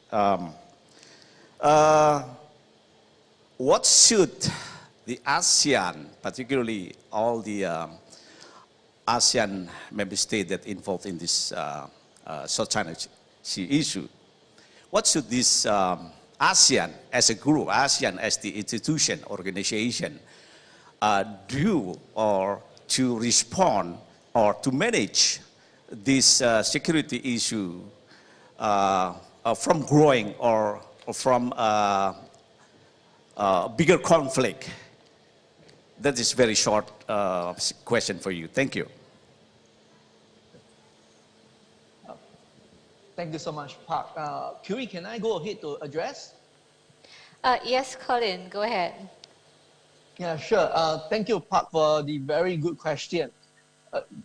The way I look at it is that, firstly, very much the hype about the South China Sea dispute has revolved around 2 main aspects. One is, of course, the sovereignty and jurisdictional disputes in the South China Sea, and then, of course, the bigger elephant in the room about Sino-US rivalry. So the South China Sea security problem is multi-layered if you look at it. One, on the traditional front, we look at the traditional sovereignty and jurisdictional problems, the great power rivalry, but very often we overlook the fact that there is a host of non-traditional problems.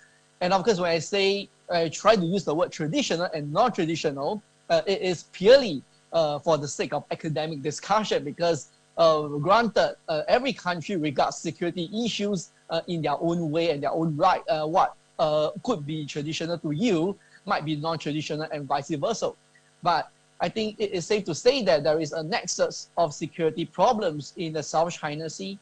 And for ASEAN, the way I look at it is to deal with these issues, we look at it in 2 pillars. And usually when we talk about cooperation in the South China Sea, we should look at it from 2 perspectives. One is from the standpoint of trying to promote crisis stability and the management of crisis stemming from the use of appropriate confidence and security building measures, or CSBMs. So that is one pillar. And then, of course, the other pillar is to talk about practical security cooperation.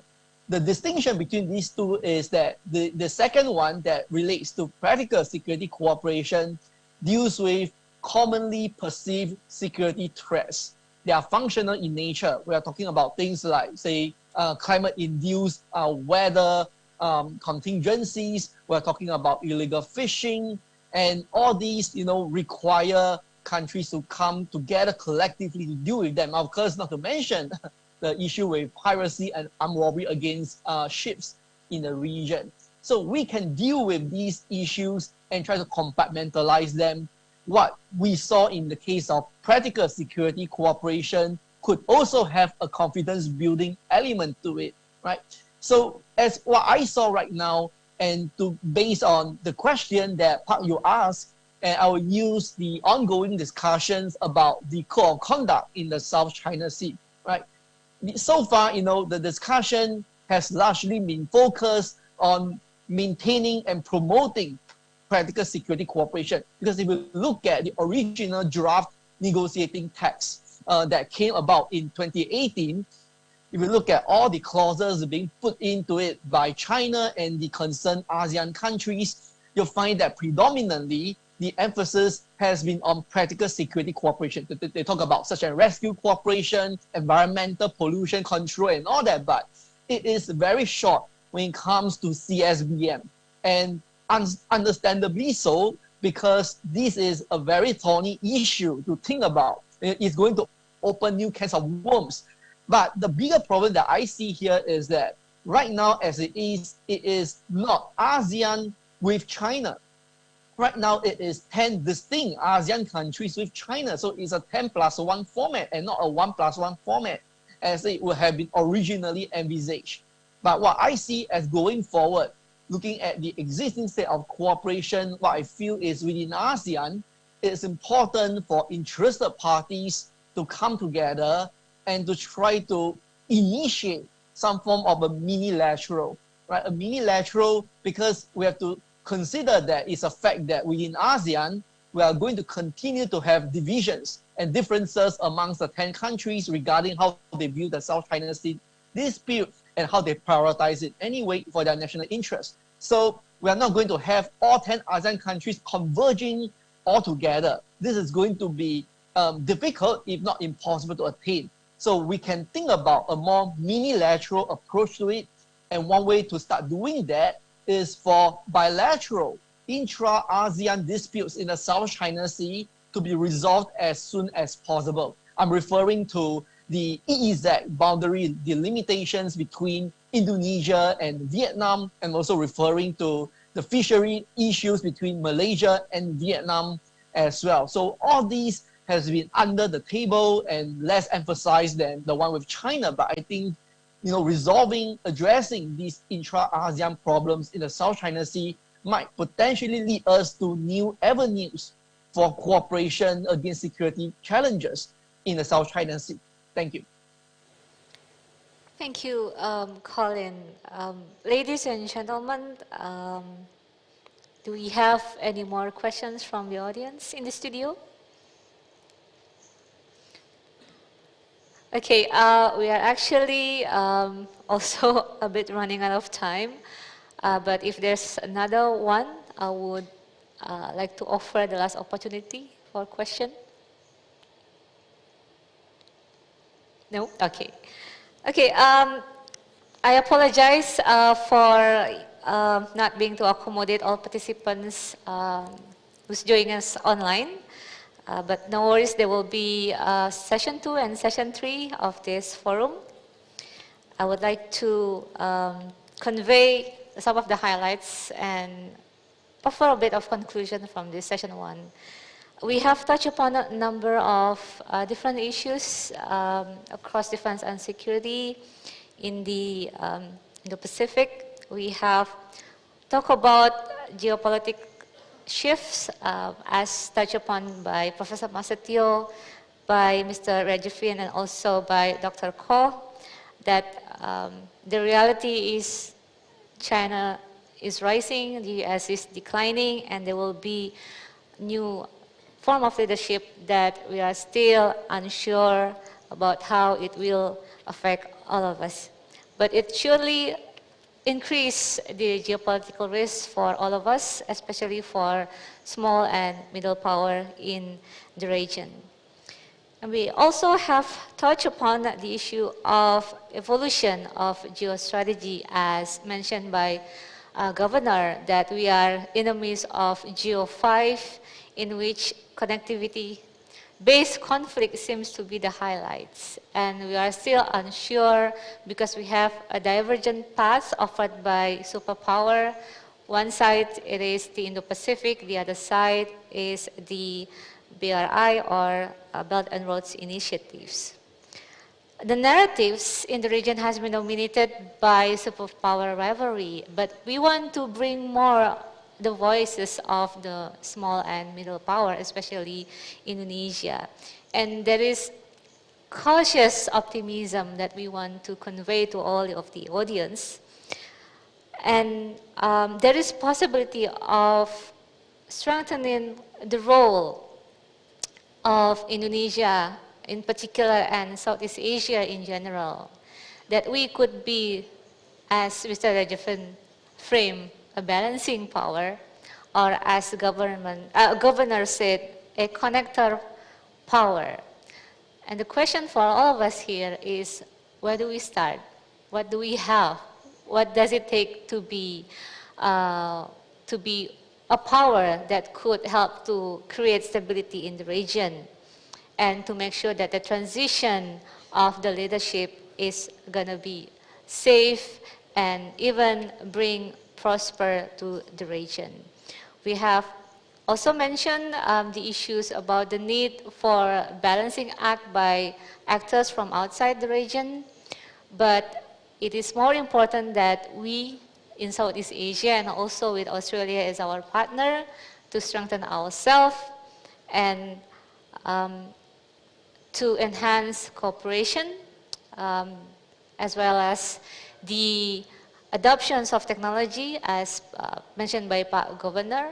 We need to rethink about our strategy, taking lessons learned from Ukraine war and also from pandemic, and come up with one more solid solution for all of us. I think I'm going to stop there. Otherwise, we would not see the end of this session. So I would like to ask you to join me to give a big round of applause for the speakers and also for you. Thank you for being such a lovely audience. And ladies and gentlemen, we have arrived safely at the end of the first session of this 6th Jakarta Geopolitical Forum. Dr. Ko, Professor Masatio, Mr. Sam Rajafin, and Governor Andi Wijayanto, thank you again. Please be seated for the group photos, and we're going to hand out a token of appreciation after this. Once again, on behalf of everyone at Jakarta Geopolitical Forum, I would like to thank you all, and now I would like to return the show to our lovely host, Sarah Wayne. Sarah, back to you. Very much, ladies and gentlemen. Please give a round of applause for our moderator, Dr. Kuri Maharani. And now thank you as well to all the speakers. Thank you, gentlemen, both who are here on stage and also virtually. And ladies and gentlemen, I would like to invite you to witness.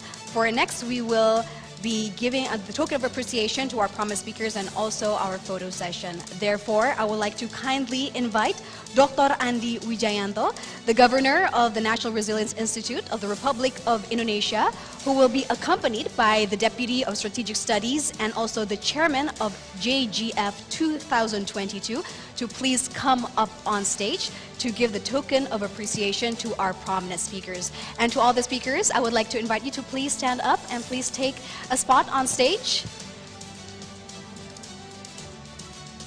to receive the token of appreciation, which will be given by the Governor of the National Resilience Institute, Dr. Andi Wijayanto, accompanied by the Chairman of JGF 2022 and also the Deputy of Strategic Studies. Thank you very much to all the speakers. And once again, ladies and gentlemen, can I have another round of applause as a sign of our gratitude for the insights and also knowledge shared with us today. Can I give a round of applause?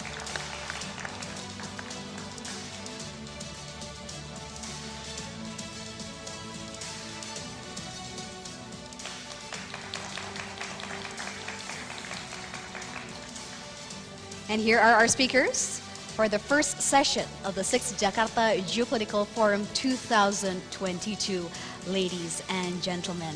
Once again, can I have another round of applause?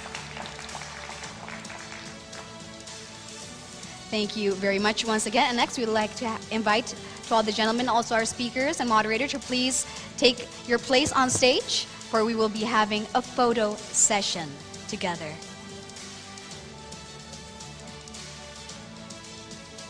And to all our documentation team and also our media, to please prepare yourself for a photo session. And I will help to count in 1, 2, 3. And once again, 1, 2, 3. And since we also have a speaker joining us virtually, you may also please give your widest smile, for this is a photo session of all the speakers and moderator of the 6th Jakarta Geopolitical Forum 2022. Can I have another round of applause, ladies and gentlemen? Thank you very much, gentlemen, for all your insights and also for the wonderful discussion. You may now return to your seats.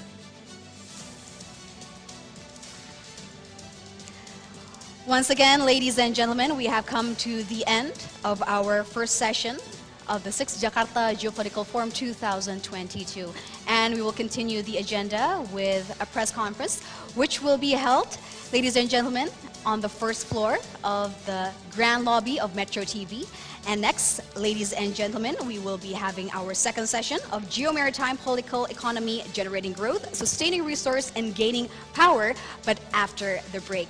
And I would like to also inform you and also invite you who are here at the Grand Lobby of Metro TV to please continue with the break agenda with a lunch that is provided on the second floor of the Grand Building of Metro TV, ladies and gentlemen.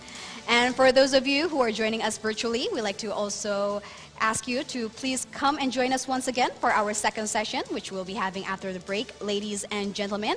And during the break, we will be having musical entertainment and also musical performance, because after this we will also be having a very, very special session, which is a quiz. Therefore, we'd like to invite you to please do pay attention during the musical performance, because there will be a quiz with interesting prizes during the middle of the show. So therefore, ladies and gentlemen, I would like to invite you to please enjoy the musical entertainment, and I will be seeing you again right after the break. Thank you very much.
Of us only sky.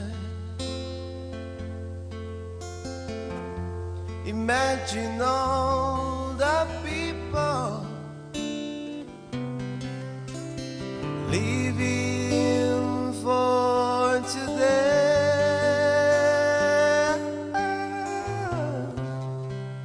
Imagine there's no country. It isn't hard to do.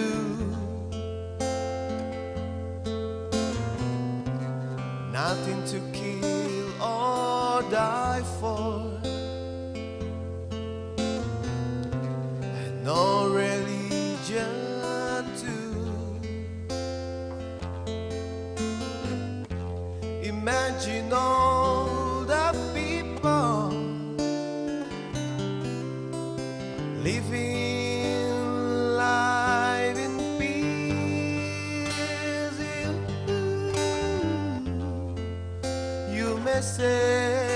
I'm a dreamer, but I'm not the only one. I hope someday you join us, and the world will be as one. Imagine no possessions. I wonder if you can. No need for greed or hunger, a brotherhood of man. Imagine all the people sharing all the world.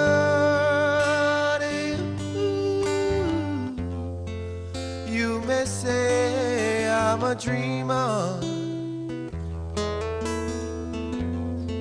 but I'm not the only one. I hope someday you will join us, and the world will leave us one. And the world will leave us one.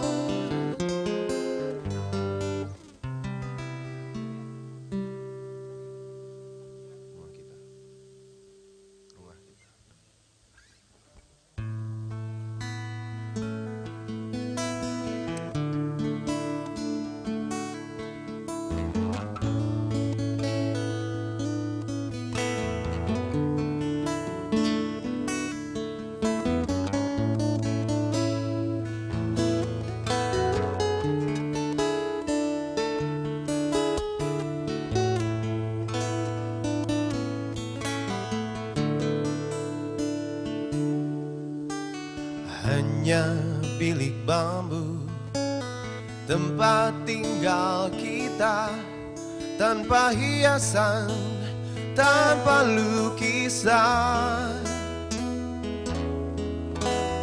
Beratap jerami, beralaskan tanah, namun semua itu punya kita. Memang semua itu milik kita sendiri.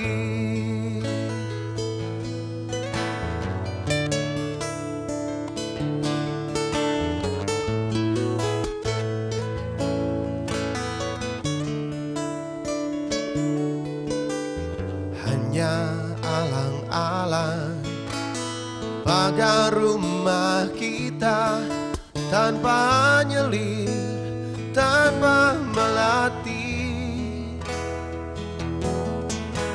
Hanya bunga bakung tumbuh di halaman, namun semua itu punya kita. Memang semua itu milik kita.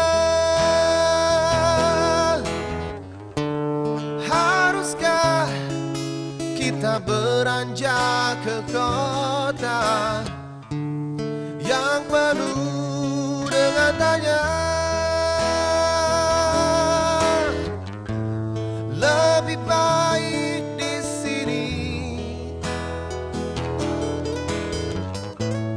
rumah kita sendiri. Segala nikmat dan anugerah yang kuasa, semuanya ada di sini.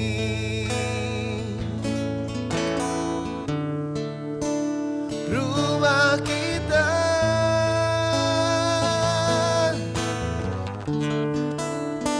ada di sini.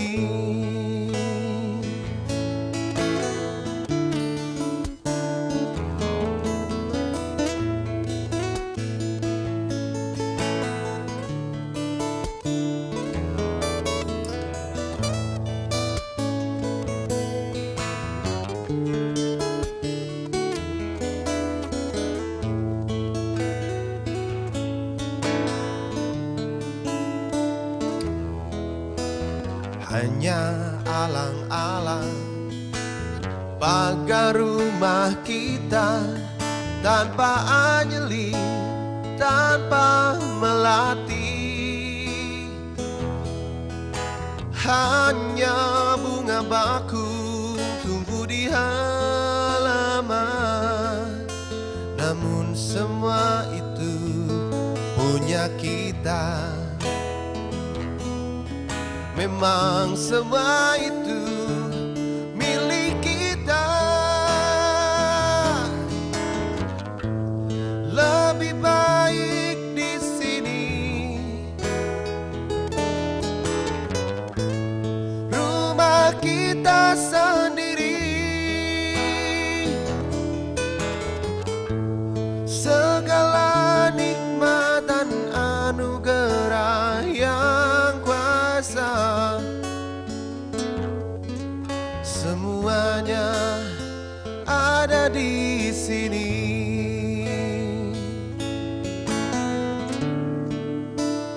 Rumah kita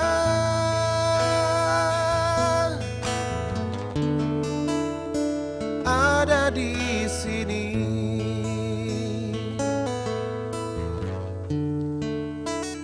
Rumah kita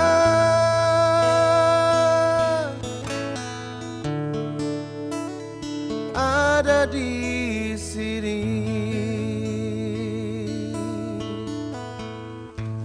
Rumah kita. Siap.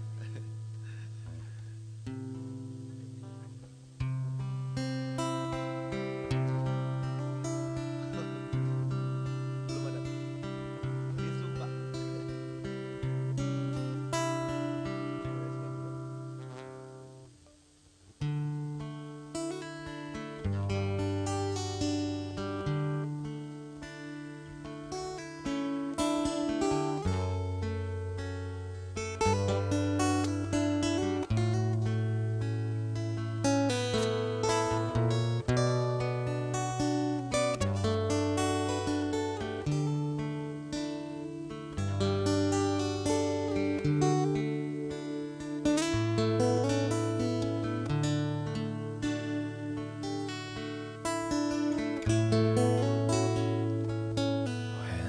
I am down and my soul so weary. When troubles come and my heart beneath me,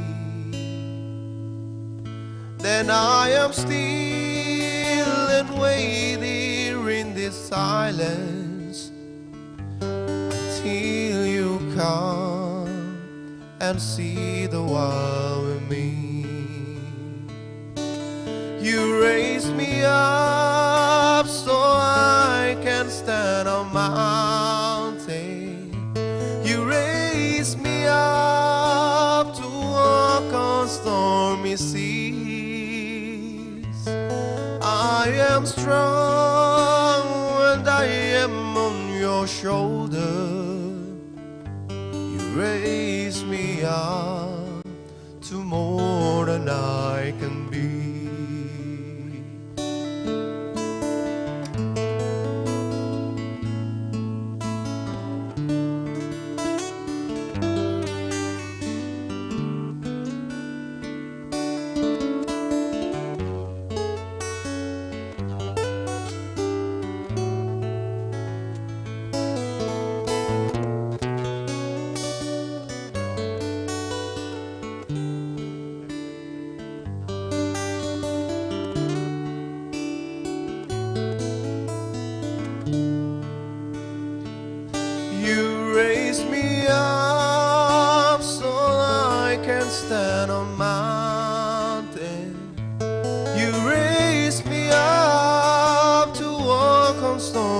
cease. I am strong and I am on your shoulder. You raise me up to more than I can be. You raise me up so I can stand on mountain. You raise me up to walk on stormy seas. I am strong when I am on your shoulder. You raise me up to more than I can be. You raise me up to more than I can be.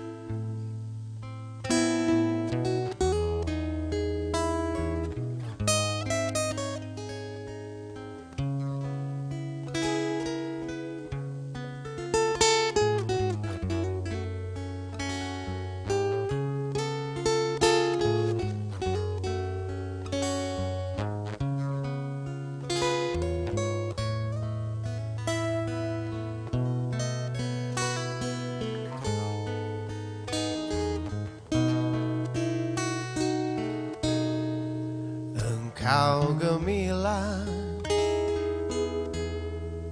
malam cemerlang,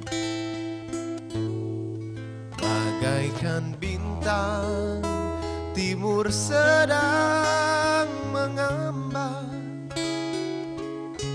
Tak jemu-jemu, mata memandang.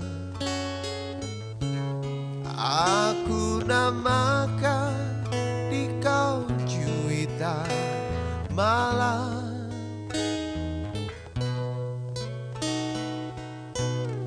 Sinar matamu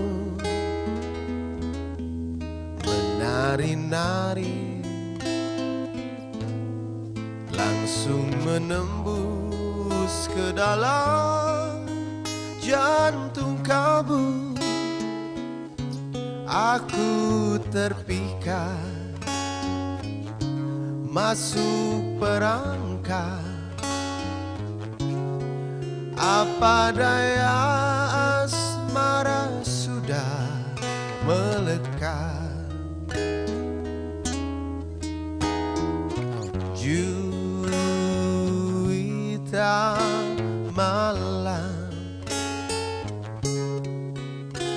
siapakah gerangan Tuhan?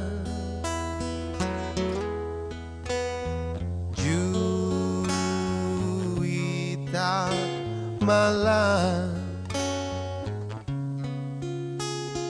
dari bulan kau Tuhan, kereta kita segera tiba di Jatinegara. Kita akan berpisah, berilah nama, alamat serta esok lusa boleh kita jumpa pula.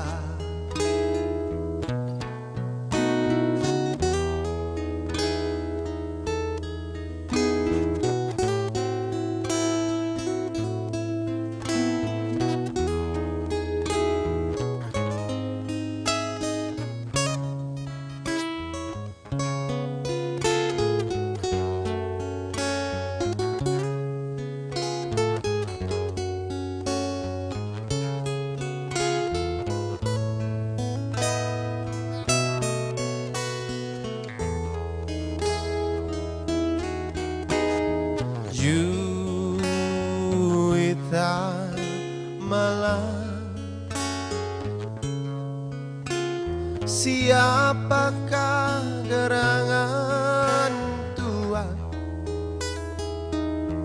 Oh, juwita malam dari bulankah Tuhan? Oh, kereta kita segera tiba di Jatinegara.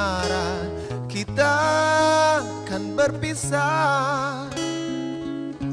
Berilah nama, alamat serta esok lusa boleh kita jumpa pula. Esok lusa boleh kita jumpa pula. Esok lusa boleh kita jumpa pula.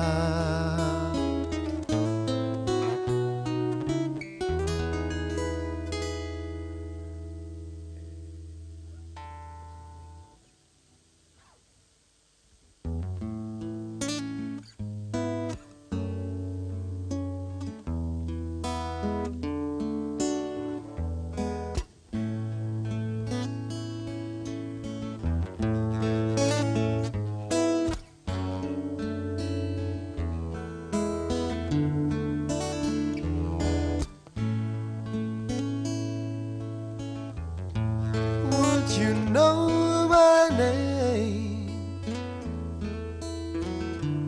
if I saw you in heaven, would it be the same? If I saw you in heaven, I must be strong and carry on, 'cause I know I don't belong here in heaven.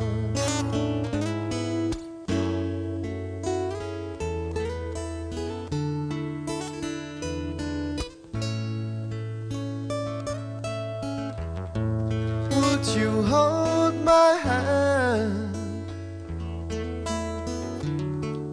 Saw you in heaven,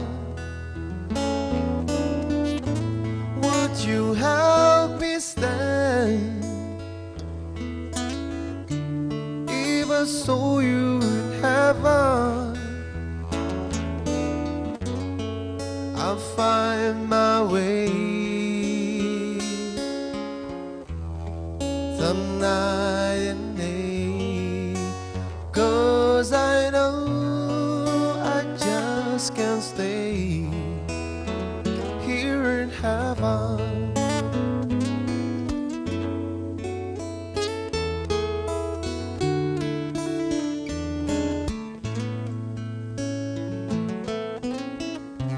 Time can bring you down, time can bend your knee.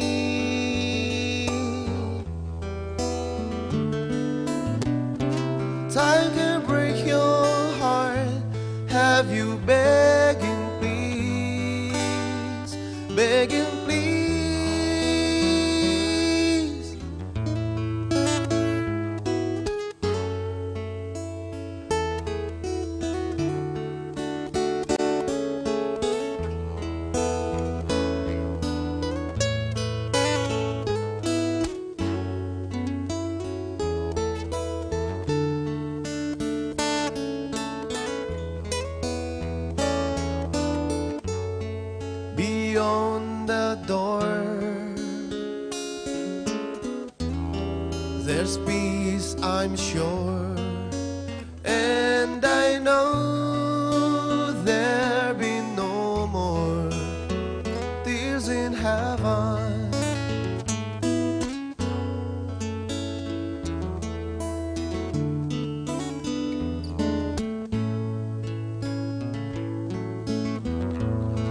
Would you know my name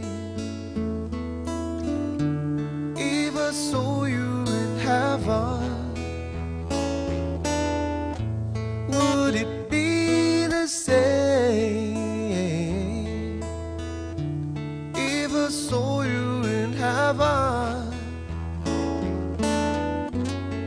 I must be strong and carry on, 'cause I know I don't belong here in heaven, 'cause I know I don't belong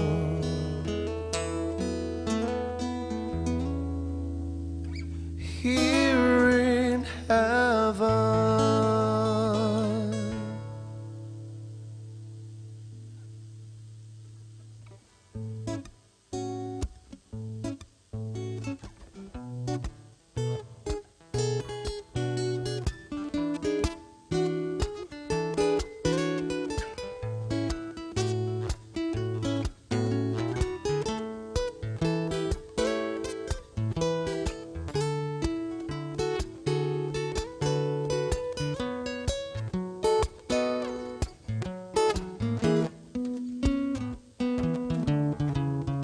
Alice, for the way you look at me, always for the only one I see. This very, very extraordinary is even more than anyone that you adore and love, is all that I can give to you. Love is more than just a game for two. Two in love can make it take my heart, but please don't break it. Love was made for me and you.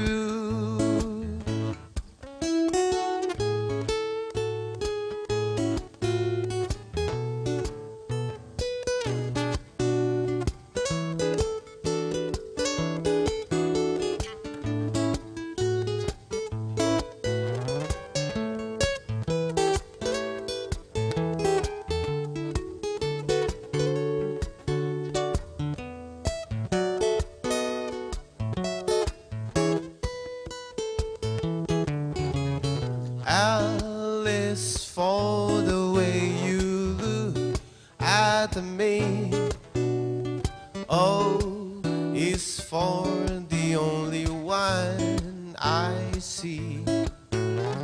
This very, very extraordinary is even more than anyone that you adore and love, is all that I can give to you. Love is more than just a game for two. Two in love can make it take my heart, but please don't break it. Love was made for me and you. Love was made for me and you. Love was made for me and you.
Aku mengenal di kau telah cukup lama, separuh usiaku. Namun begitu banyak pelajaran yang aku terima. Kau membuatku mengerti hidup ini. Kita terlahir bagai selembar kertas putih, tinggal kulukis dengan tinta pesan damai, dan terwujud harmoni.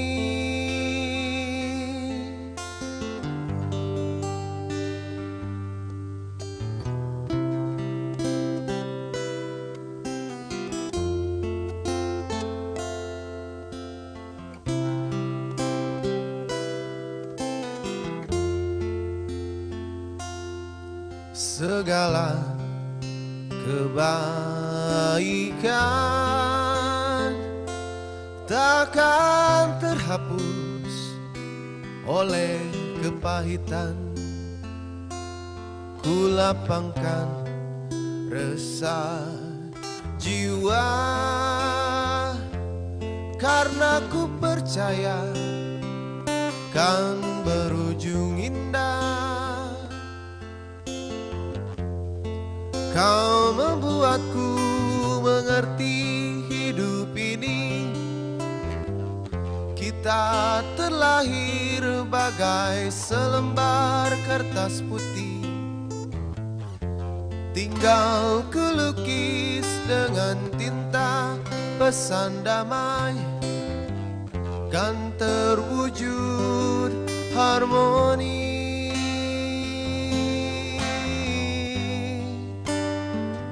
Harmoni,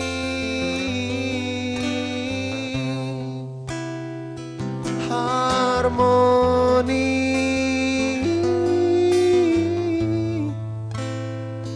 harmoni.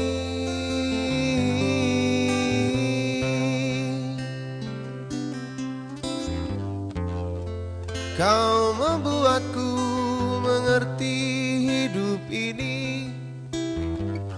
Kita terlahir bagai selembar kertas putih, tinggal kulukis dengan tinta pesan damai, kan terwujud harmoni.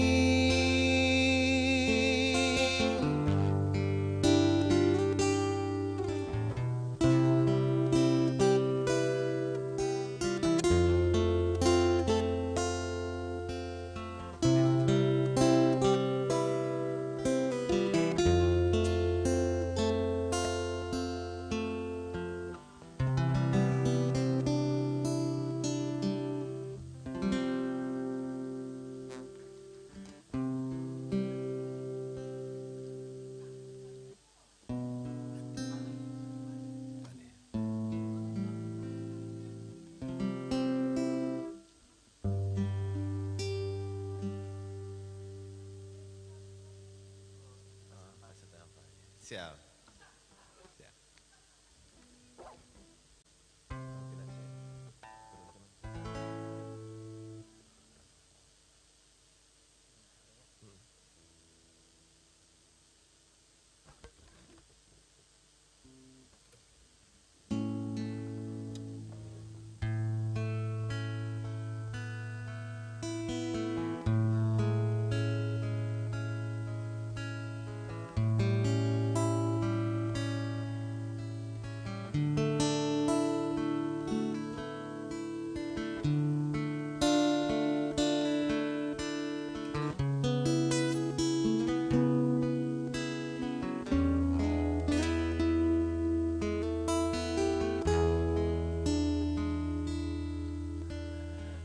Indah,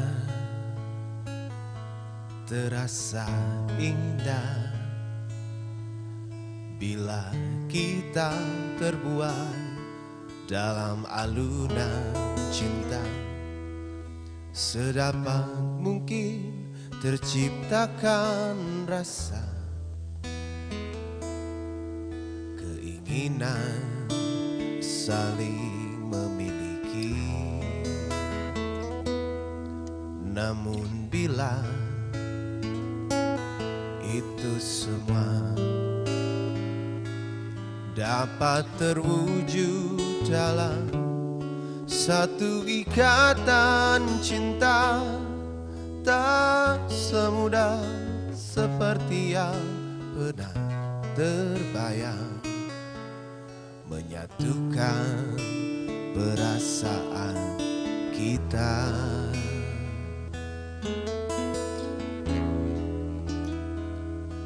Tetaplah menjadi bintang di langit, agar cinta kita kan abadi. Biarlah sinarmu tetap menyinari alam ini, agar menjadi saksi cinta kita berdua.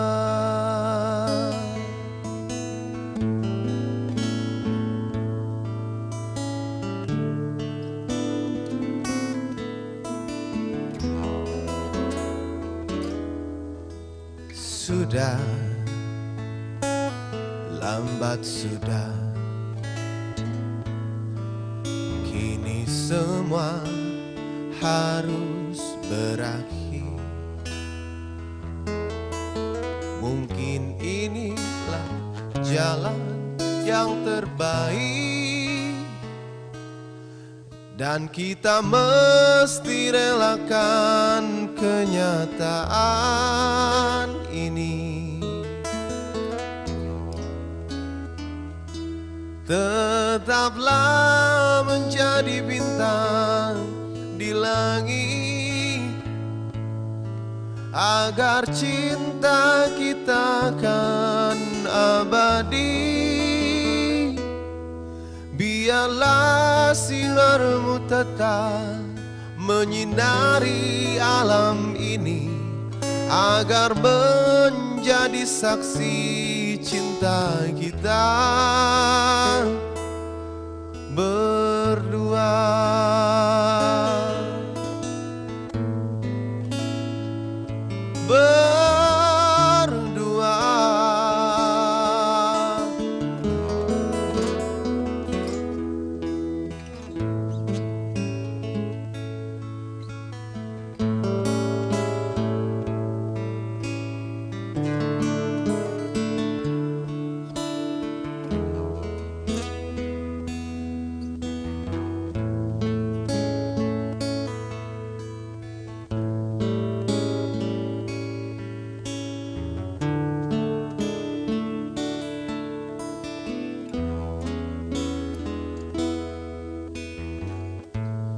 Menjadi saksi kita berdua.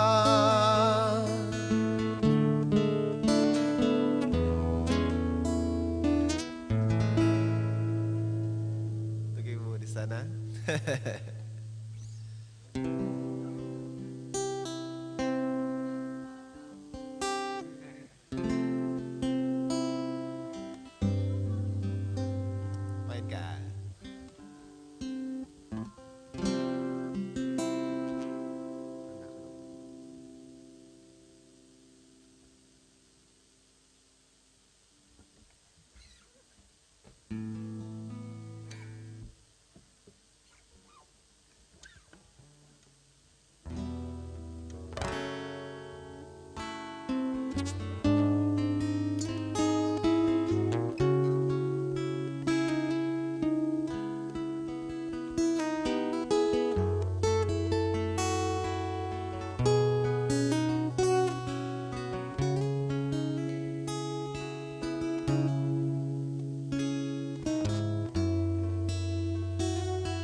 Aku ingin menjadi mimpi indah dalam tidurmu.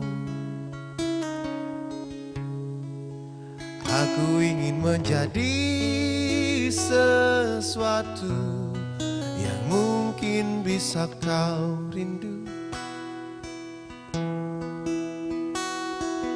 Karena langkah merapu tanpa dirimu. Oh, karena hati telah letih. Aku ingin menjadi sesuatu yang selalu bisa kau sentuh. Aku ingin kau tahu bahwa aku selalu memujamu. Tanpamu sepinya waktu merantai hati. Oh, bayangmu seakan-akan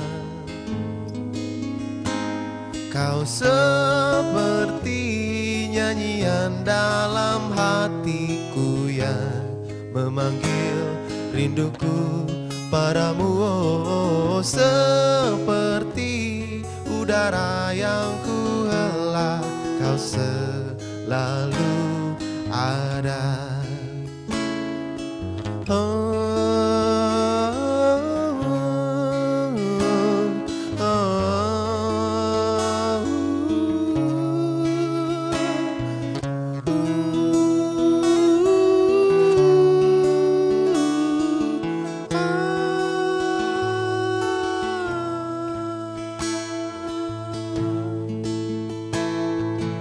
Hanya dirimu yang bisa membuatku tenang. Tanpa dirimu aku merasa hilang dan sepi. Dan sepi.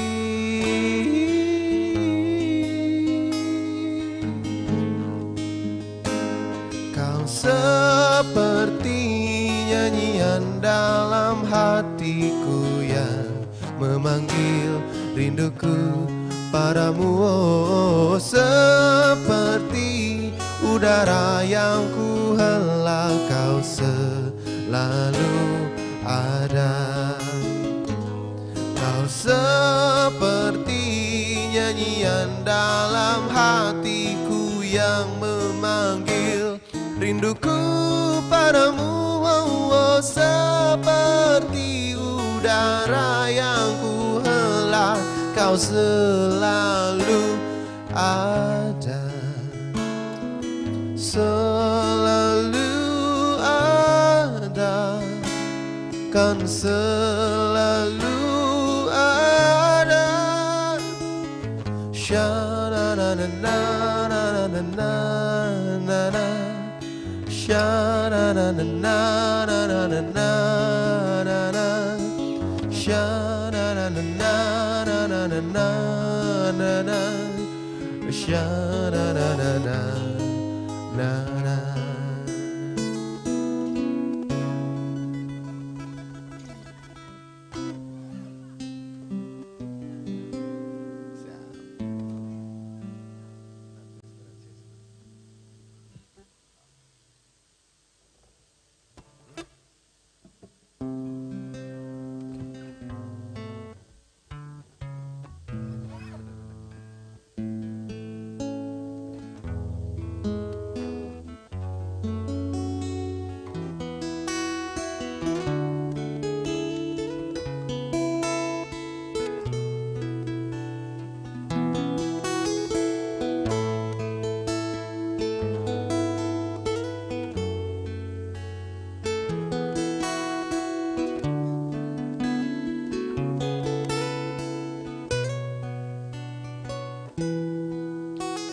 If I had to live my life without you near me, the days would all be empty.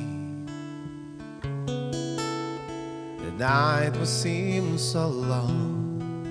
With you I see forever, oh so clearly. I might have been in love before, but it never felt this strong. Our dreams are young, we but now they take us there we want to go. Hold me now, touch me now, I don't want to live without you. Nothing's gonna change my love for you. You are not about how much I love you. One thing you can be sure of, I'll never ask for more than your love. Nothing's gonna change my love for you. You are not about how much I love you. The world may change my whole life through, but nothing's gonna change my love for you.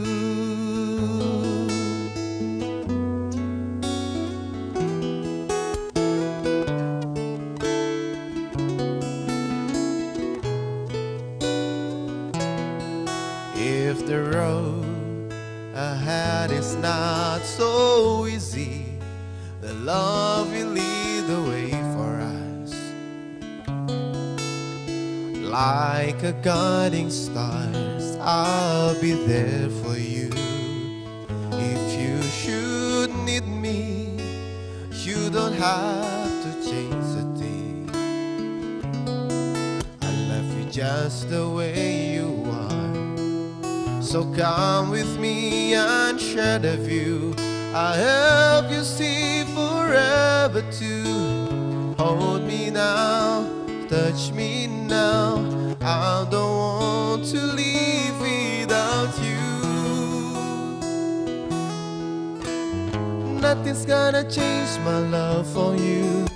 You are not about how much I love you. One thing you can be sure of, I'll never ask for more than your love.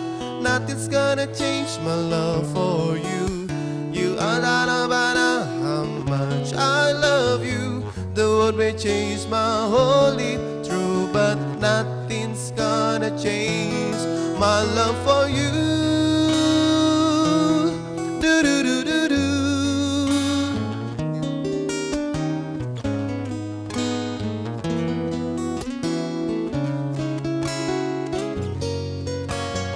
Nothing's gonna change my love for you. You are not about how much I love you. One thing you can be sure of, I'll never ask for more than your love. Nothing's gonna change my love for you. You are not about how much I love you.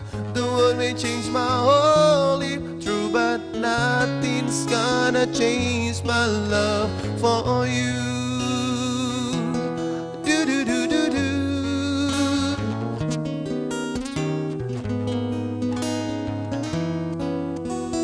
Nothing's gonna change my love for you.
sambil dilanjutkan untuk pemirsa yang berada di Zoom meeting, ada kuis dari panitia. Ada kuis dari panitia. Siapa yang nanti bisa menjawab jawaban yang tercepat dan benar akan kita pilih melalui kolom komentar, kolom chat di Zoom ya. Pertanyaannya, sebutkan tema sesi pertama di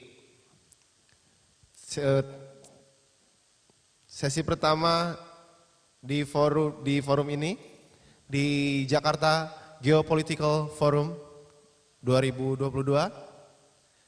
Silakan untuk jawaban di chat saja, langsung di kolom chat Zoom.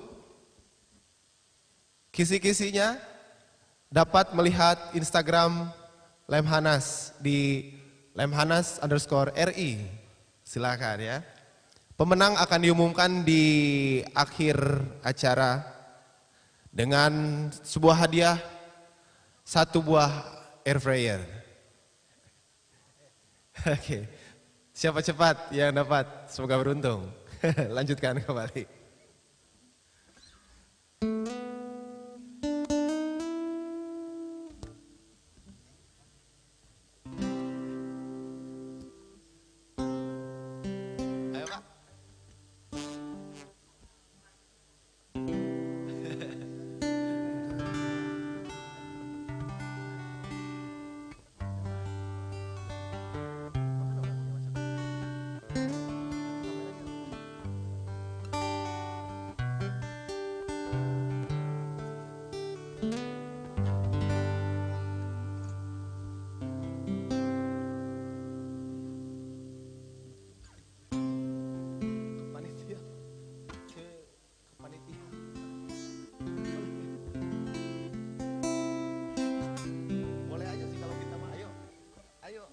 Kalau kita boleh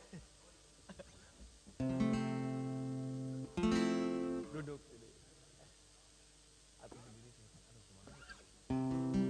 Ya, sambil bersantai aja ya.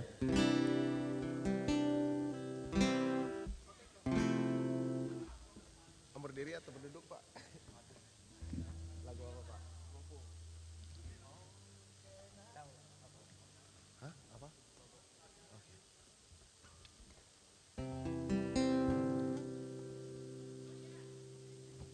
Mana panitia? Panitia boleh sediakan mikrofon Bapak atau yang ada aja nih. Oke, nggak apa-apa. Ini masih nganggur.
Just what to do,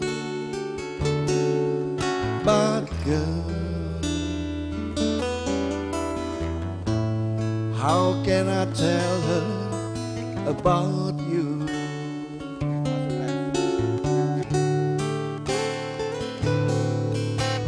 How can I tell her about you? Girl, please tell me what to do.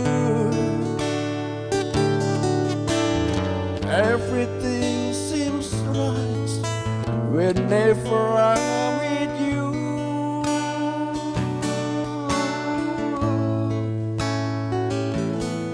So girl, want to tell me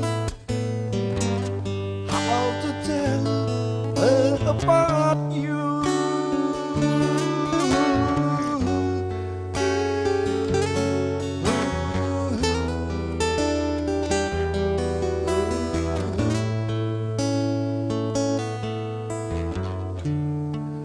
How can I tell I don't miss her whenever I'm away?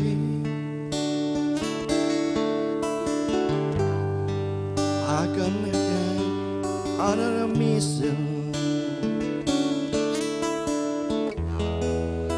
and the singer night and day. But when it easy there is someone with you, oh girl, how can I tell her about you?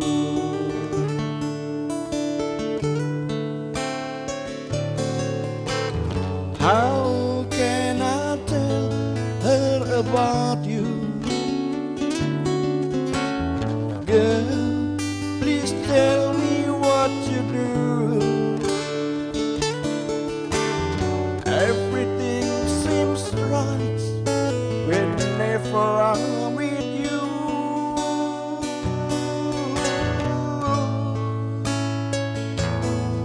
So girl, want to tell me how to about you.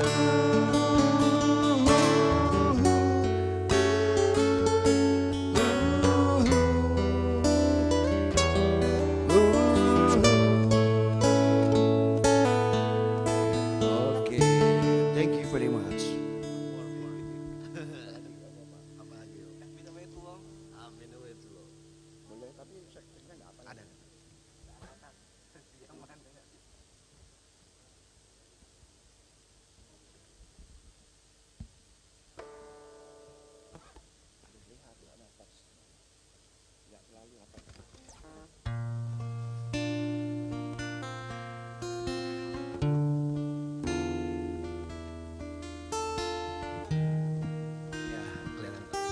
Berikutnya masih oldies ya.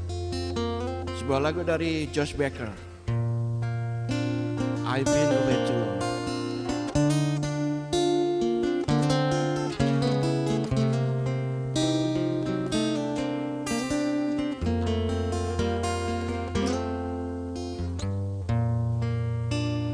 How can I say to you I love somebody new. You were so good to me always.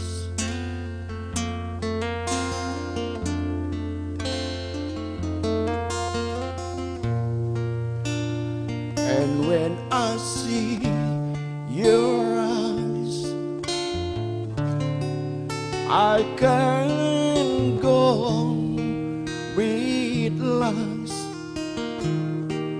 It breaks your heart, but I can't just hide it. Oh no,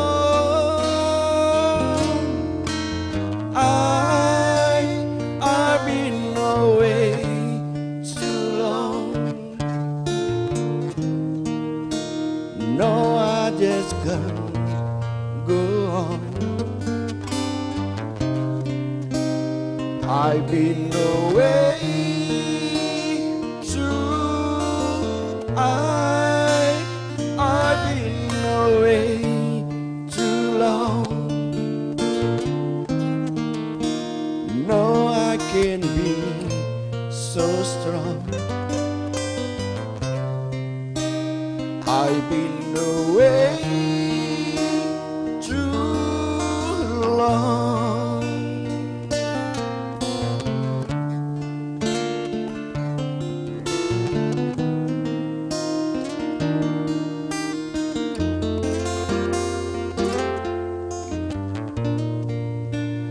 Don't look that way to me.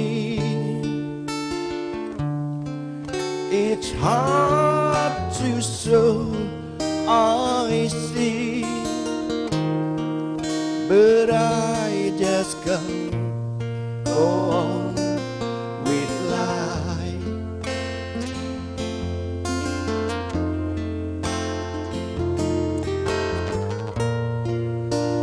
I give you all I have,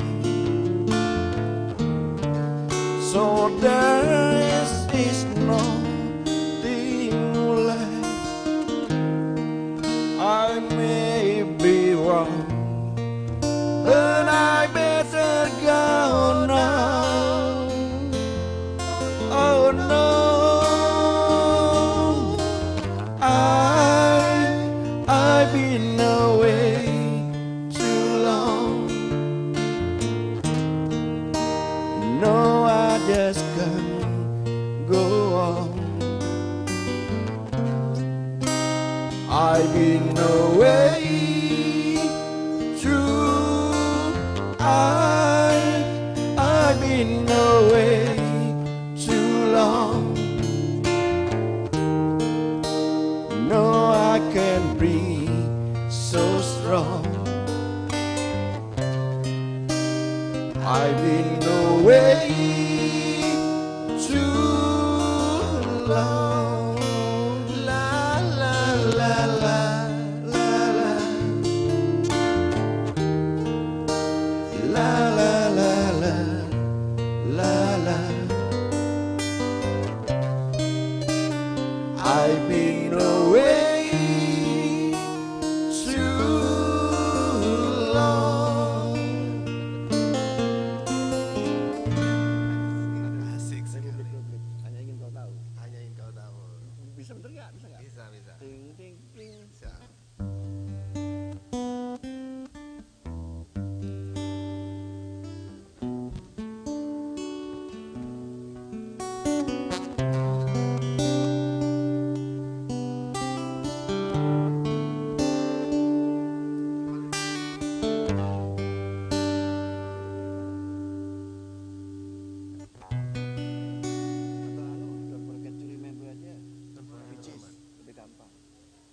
Don't forget to remember.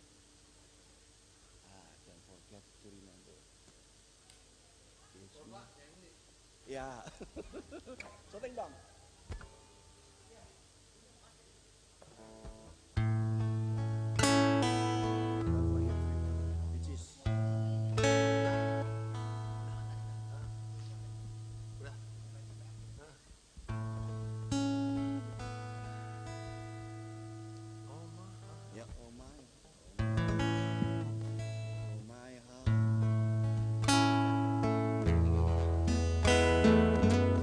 Sebuah lagu dari Bee Gees, Don't Forget to Remember.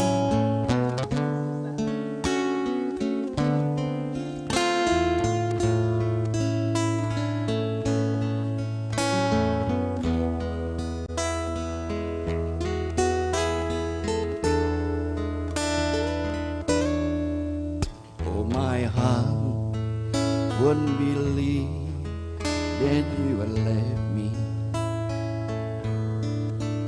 I keep telling myself that it's true.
forget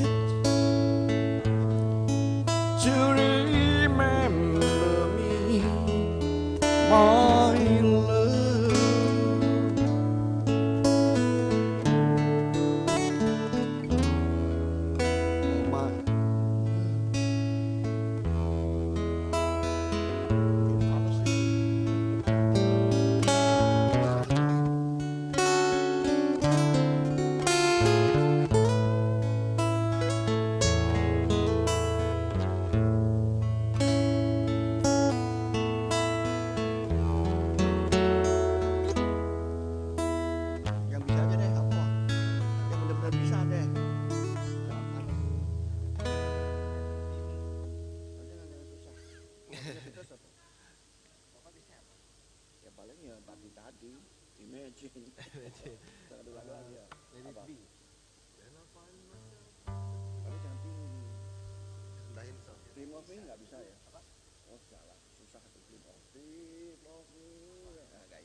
Indonesia apa? Bahasa Indonesia. Tadi tuh Republik bisa. Beneran bisa lah. Jangan fals. Bisa.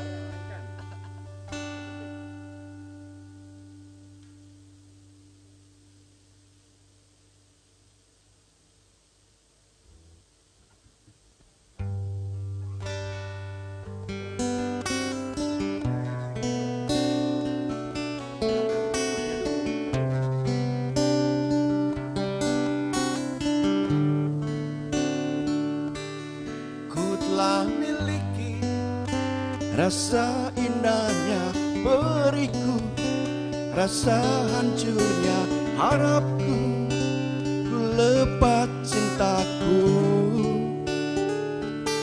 Rasakan abadi, sekalipun kau mengerti, sekalipun kau pahami.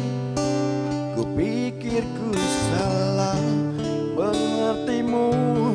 Oh, aku hanya ingin kau tahu besarnya cintaku, tingginya khayalku bersamamu, untuk lalui waktu yang tersisa kini di setiap hariku, di sisa akhir nafas hidupku. Oh, oh, oh, oh, oh,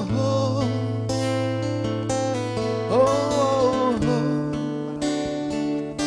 Walaupun semua hanya ada dalam mimpiku, hanya ada dalam anganku, melewati hidup. Rasakan abadi, sekalipun kau mengerti, sekalipun kau pahami. Ku pikir ku salah mengertimu. Oh, aku hanya ingin kau tahu besarnya cintaku, tingginya khayalku bersamamu, untuk lalui waktu yang tersisa kini di setiap hariku, di sisa akhir nafas hidupku. Oh, oh, oh, oh, oh, oh.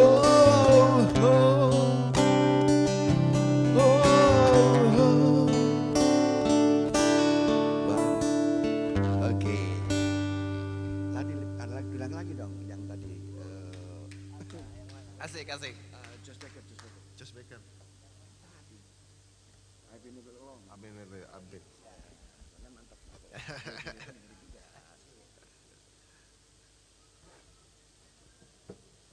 Musiknya tadi masuk.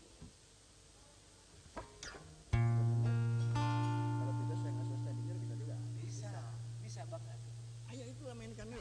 Habis itu ini itu apa? Ini dulu. Oke, mainkan.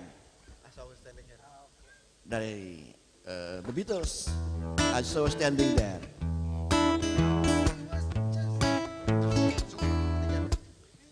Yeah. Ketinggalan.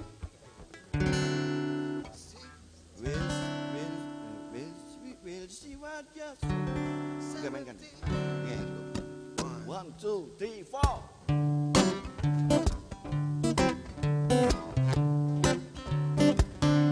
We'll see what just 17, and you know what I mean. And the way she look was way beyond compare. No, I wouldn't dance with another.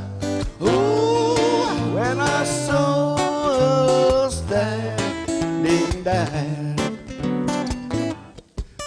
Now she beat at me, and I could see that before too long, that fall in love with her. Now I never dance with another. Ooh, when I saw her standing there. When I saw that room, when I crossed that room, and I held her hand in my hand.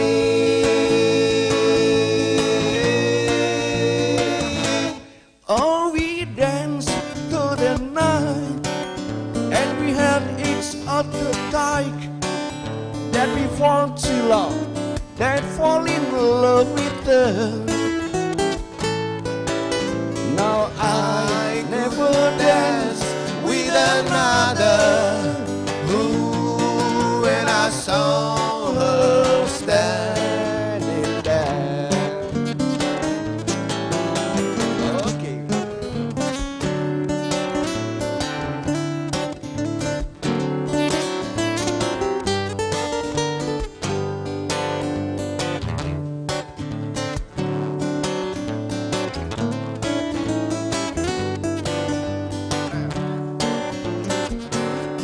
When I saw that room, and I saw that room, and I held her hand in my hand.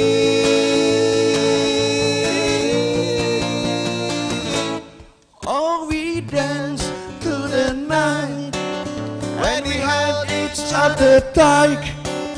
That we fall too long, that fall in love with her.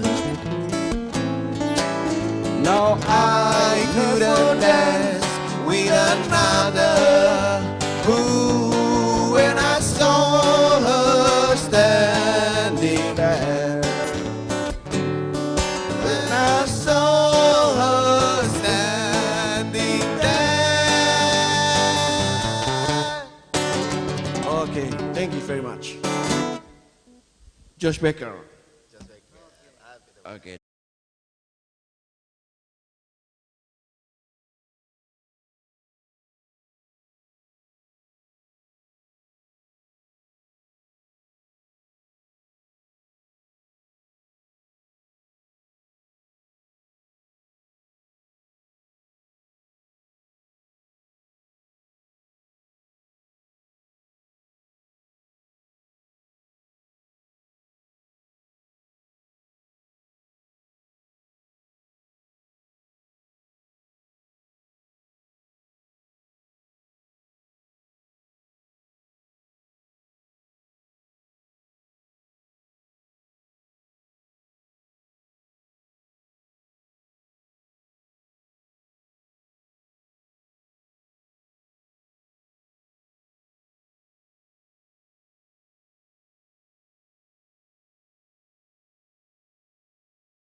Once again, ladies and gentlemen, to the 6th Jakarta Geopolitical Forum 2022.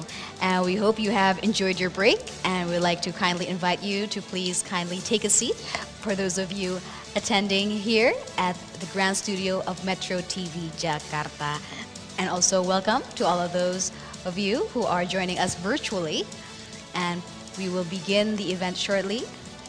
Therefore, we'd like to kindly invite you to please prepare yourself to once again take part in the discussion of the second session of the 6th Jakarta Geopolitical Forum 2022. Thank you.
Good afternoon, ladies and gentlemen. And once again, welcome to the 6th Jakarta Geopolitical Forum 2022. And we will begin our second session. Once again, my name is Sarah Wayne, and I will be your master of ceremony for today's event. And before we begin our discussion, our second session, ladies and gentlemen, I would like to inform you once again to all the participants that the discussion will once again be presented in English, but virtual participants who are joining us virtually may use the interpreter feature that is located at the toolbar at the bottom of your screen. You may listen to the interpretation from English to Bahasa Indonesia by clicking the Bahasa button. You will be able to hear a speaker in Bahasa Indonesia as well as a speaker in English, but at a lower audio level.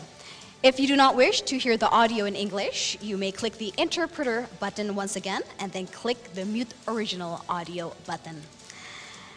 And ladies and gentlemen, I would like to also inform you that we will be having our second session soon. Therefore, ladies and gentlemen, we hope you will prepare yourself to join us in our discussion once again. And ladies and gentlemen, we'd like to also once again inform you, for those of you who are attending here offline at the Grand Studio of Metro TV Jakarta, that all the participants and committees who have gathered here today have been fully vaccinated for COVID-19, and we have also been tested negative for COVID-19 as well.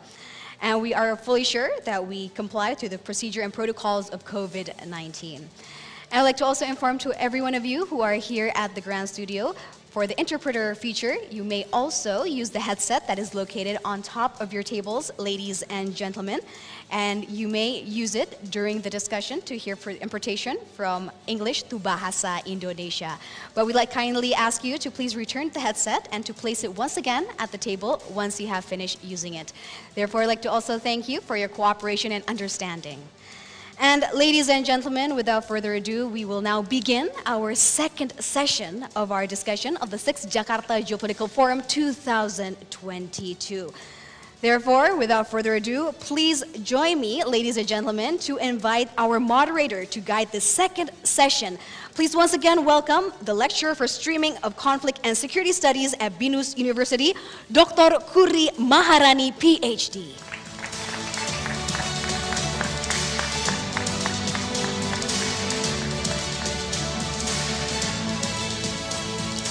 Thank you, Sarah.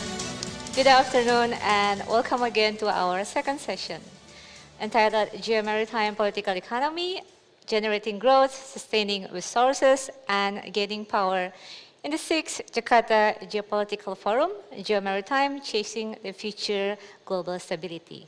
With me, Kuri Maharani, as the chair of the second session. Ladies and gentlemen, there is a long-held assumption that control of sea routes and access to resources are key to global dominance. This assumption is about to be challenged by a shift in geoeconomy, which eventually alter the state of maritime security. Marine-based food and energy resources will become powerful to support the capacity of state for growth. But there's concern about how sustained we can be. The question that we are going to address in this session is how to construct an open maritime geoeconomic architecture with sustainable and proportioned access of resources for growth and sustaining resource under peaceful international order. And together with us are three prominent speakers of international standing from both Indonesia and abroad.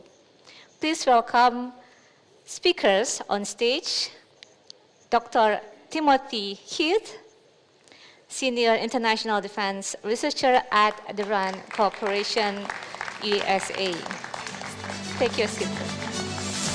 Mr. Heath has over 20 years of experience researching and analyzing military and political topics related to China, as well as Asian regional security developments.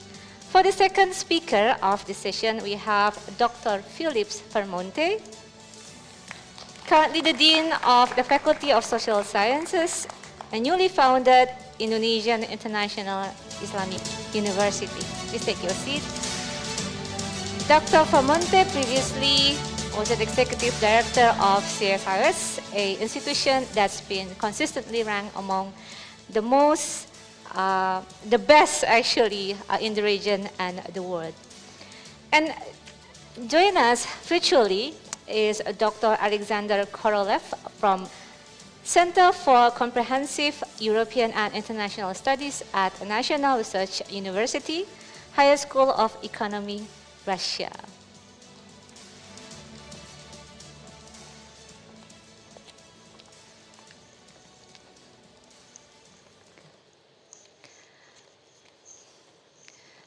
Ladies and gentlemen, as the previous session, I would like to start this session with a bit of chit-chat between me and the speaker. How are you, Mr. Hurd? We actually talk over chicken soup this afternoon. I really hope that you enjoy Indonesian cuisine. And I would like to actually introduce you to the our famous oxtail soup later on. Is this your first time to attend Jakarta Geopolitical Forum, sir? Yes, this is my first time, and I am thoroughly impressed at just how beautiful and the country is and how hospitable the people are. So thank you for inviting me. It's been a real treat so far. It is our pleasure. I hope you find this to your liking and meaningful engagement. Let's move on to Dr. Permonte. Dr. Permonte is actually a dear colleague of mine. How are you? I'm well. How are you? Been very busy, I see. Okay. Do you have any expectation from this 6th Jakarta Geopolitical Forum? How do you see the role that we could play in the midst of many security dialogues in the region? Right. Now, I think it's great that Lemhannas continues to do this because as one of the major player, I think, in the region and in the world, if you will, we need more and more geopolitical forum like this where we can exchange ideas and state our interest and also listen to other countries' interest, which is why we need that platform. Because as we all know, in international relations, the question of trust is very important. We are lacking trust deficit right now, right? Because of this geopolitical tension between the big superpower and then the other global problem that we are facing. So having this kind of platform, in my opinion, would likely to be very useful in order for us to tackle, number one, this trust deficit issues when it comes to international relations. Number two, I think for local audience in Indonesia, this is also very important because we got to know views from our neighbors and our partners, and views from countries that not necessarily have same opinions with Indonesia, with our country. So then through this kind of a forum or platform, I think it can be very useful for tackling the issue of trust deficit. Thank you, Dr. Pomonte. We do aim to offer the audience a comfortable forum for dialogue, but at the same time, you also want to be as open as possible. So there's a bit of Asian style perhaps injected into the characters of the forum that you wouldn't find in other places. So ladies and gentlemen, now that we have established our speakers to be in a good condition, and need to remind you that on your shoulder now lies the burden of carrying this session. It's a post-lunch session, which is supposed to be very, very difficult. And you have to do everything to keep the audience at home and in the studio away from the urge for power napping. So otherwise, we are all doomed here. And to carry out that burden is our first speaker, Dr. Heath. He will offer us perspective on geomaritime issue, China, US, and also Asia. You have 20 minutes, and I will give you a gentle reminder 1 minute before your time is up.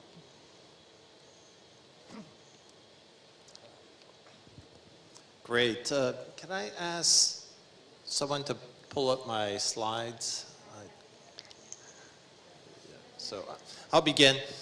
First off, thank you to the Resilience Institute for inviting me. I am aware of the burden on my shoulders. I have 3 things going against me. First, we are talking after lunch. People are already sleepy. 2, I am still recovering from jet lag, so I'll be a little sleepy. And 3rd, we'll be discussing economics, which is a topic that can be very challenging to focus on as well. But I shall endeavor to do my best. All right, so today I'm talking about and I will try to speak slower, being sensitive to the fact there is a translator. So we are talking about the maritime political economy in the Asia-Pacific.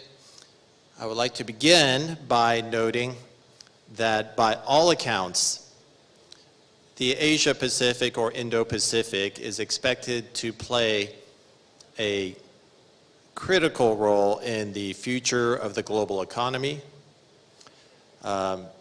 Many estimates put about 50% of world GDP in the Indo-Pacific by 2050. Most of the world's urban population, about half, is expected to be in the Indo-Pacific. And the working age population in Asia is expected to be roughly 3 to 4 billion people by 2040. Compare that with Europe, which is expected to only have 500 million. And in the United States, about 300 million people of working age by 2040. It shows you the enormous economic potential of Asia. Thank you for advancing. Please hold it on this slide. So to realize, Thank you. To realize that potential, the maritime political economy will play an especially important role. Already, shipping accounts for the great majority of economic trade activity. As the slide indicates, seaborne trade has doubled every decade since 1945, and currently about 80% of global trade in goods occurs by sea. And shipping continues to be a very in-demand service, with the tonnage of ships doubling since 1990. Most shipping is containerized, and the map on the right shows where some of the most active ports for containerized shipping is located in East Asia. And as you can see, there's quite a bit going through the Malacca Strait and concentrated in the South China Sea. Next slide, please.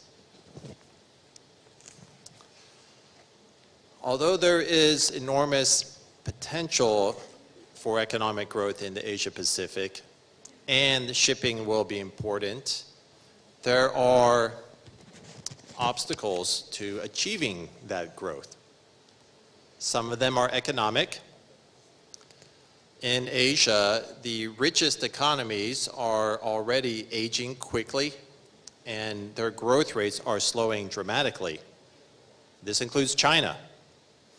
China's population actually has declined in absolute terms starting this year, a full decade more earlier than a lot of people expected.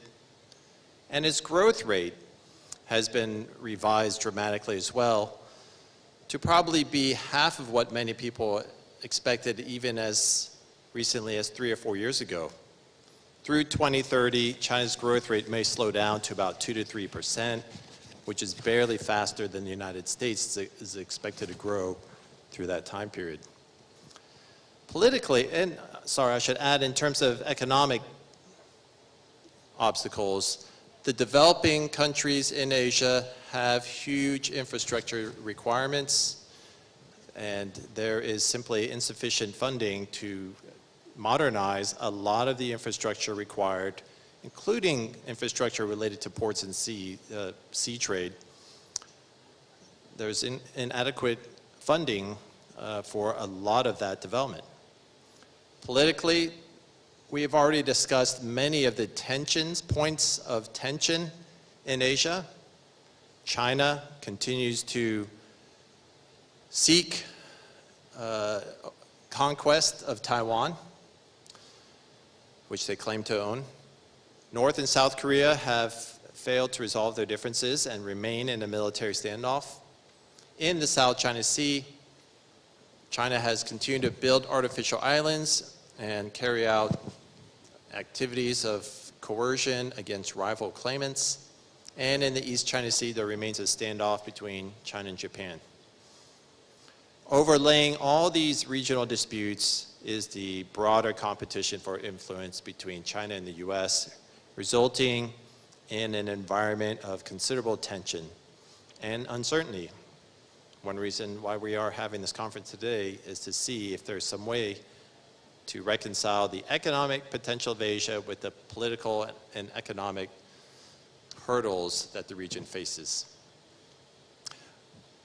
We already discussed in the previous panel a lot of the political and security issues, so I will not address them in this presentation. Let's move on to the next slide.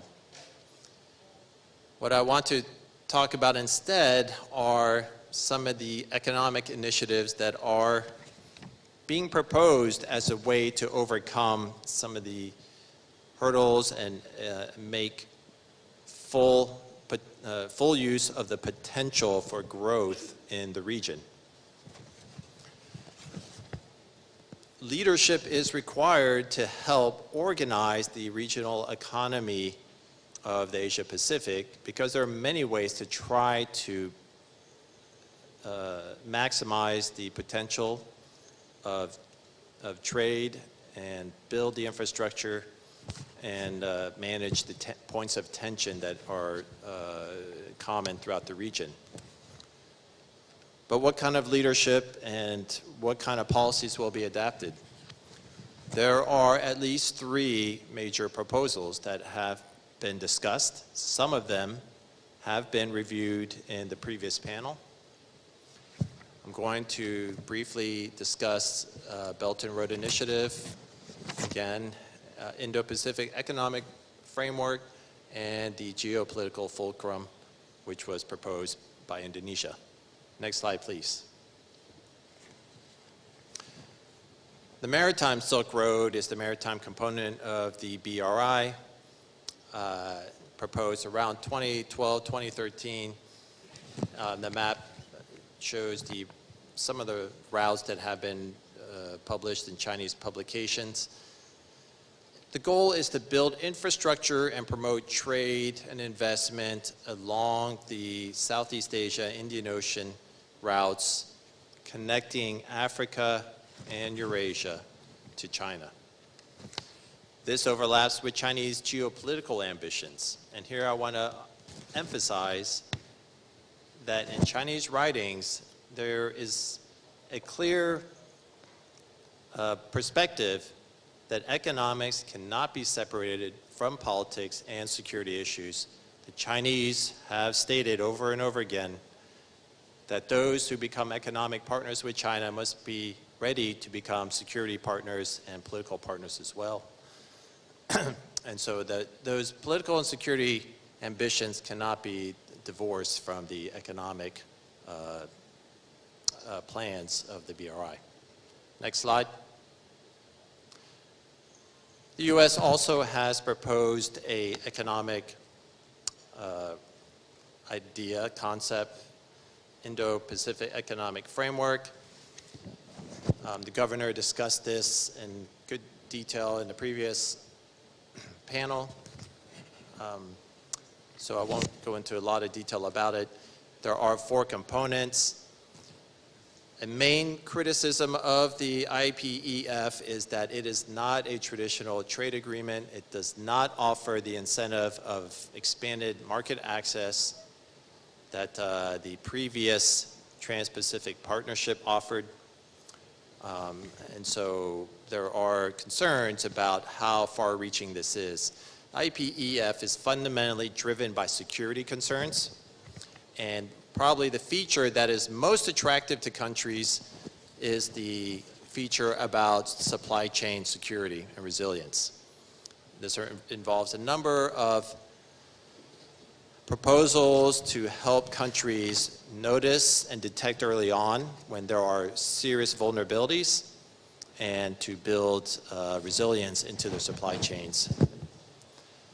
But the other aspects of the IPEF primarily deal with simplifying procedures to speed up trade and cooperation and incentives to promote shared goals like expanding green energy initiatives and reducing corruption.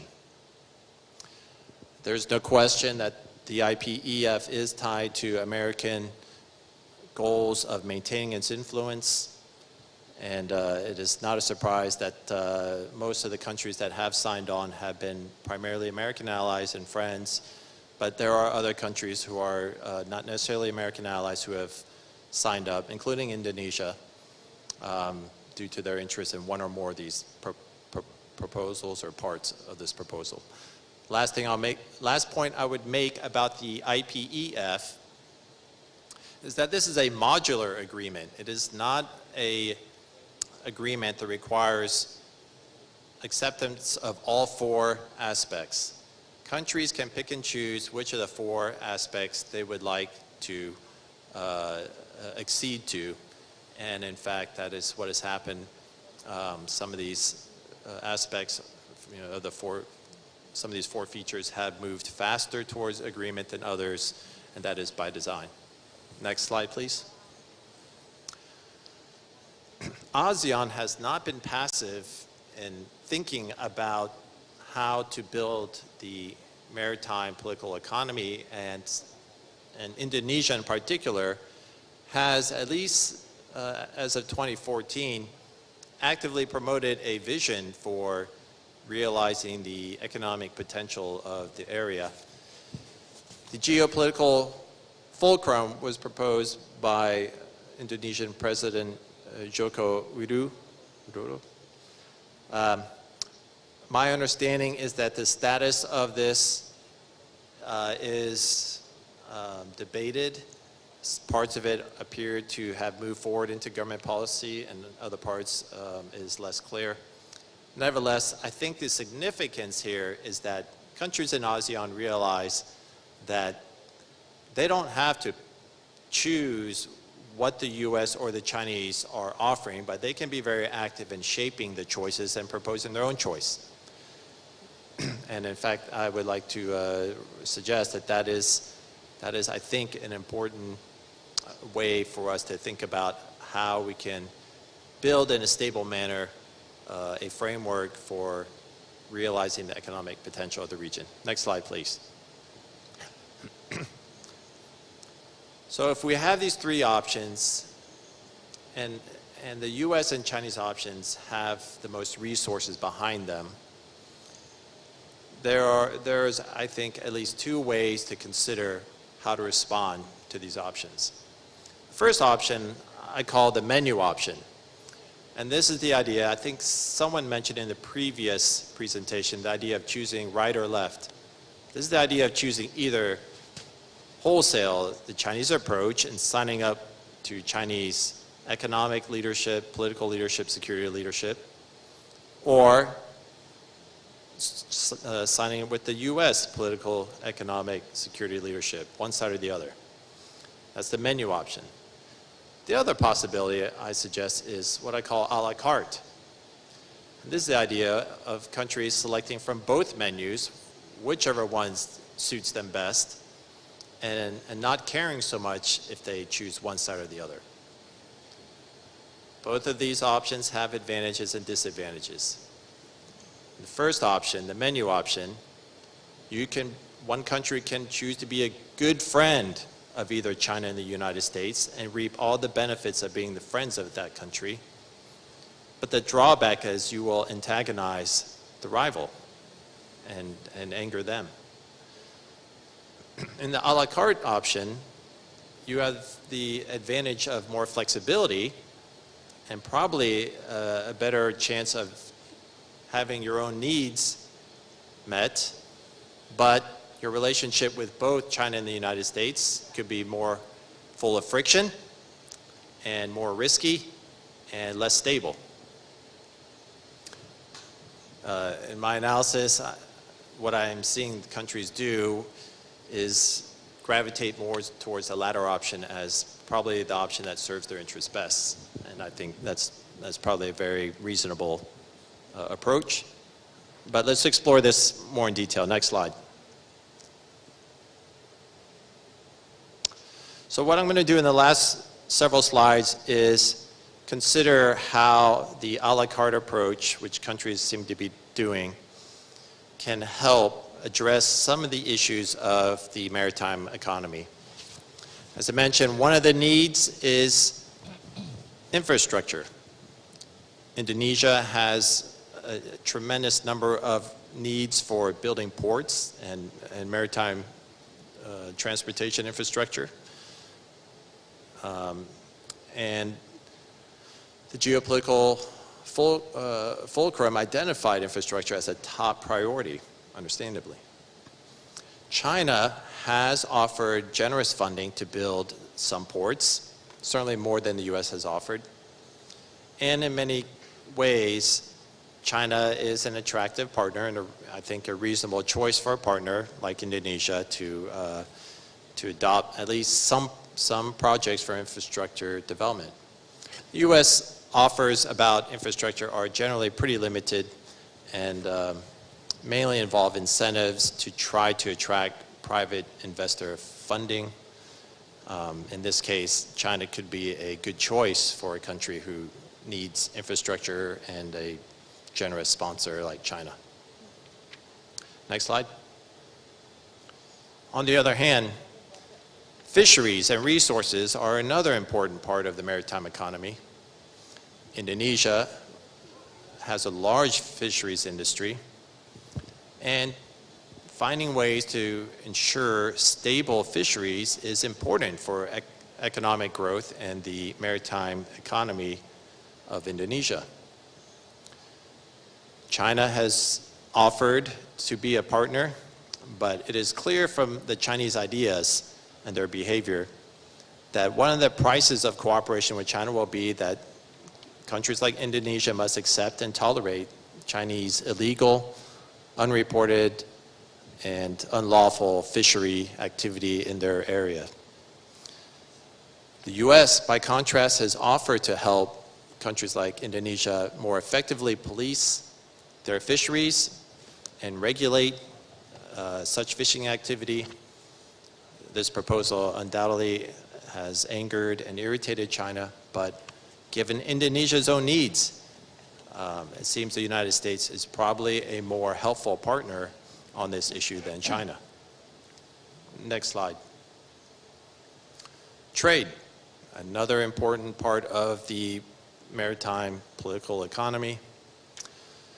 China is a top trade partner of Indonesia.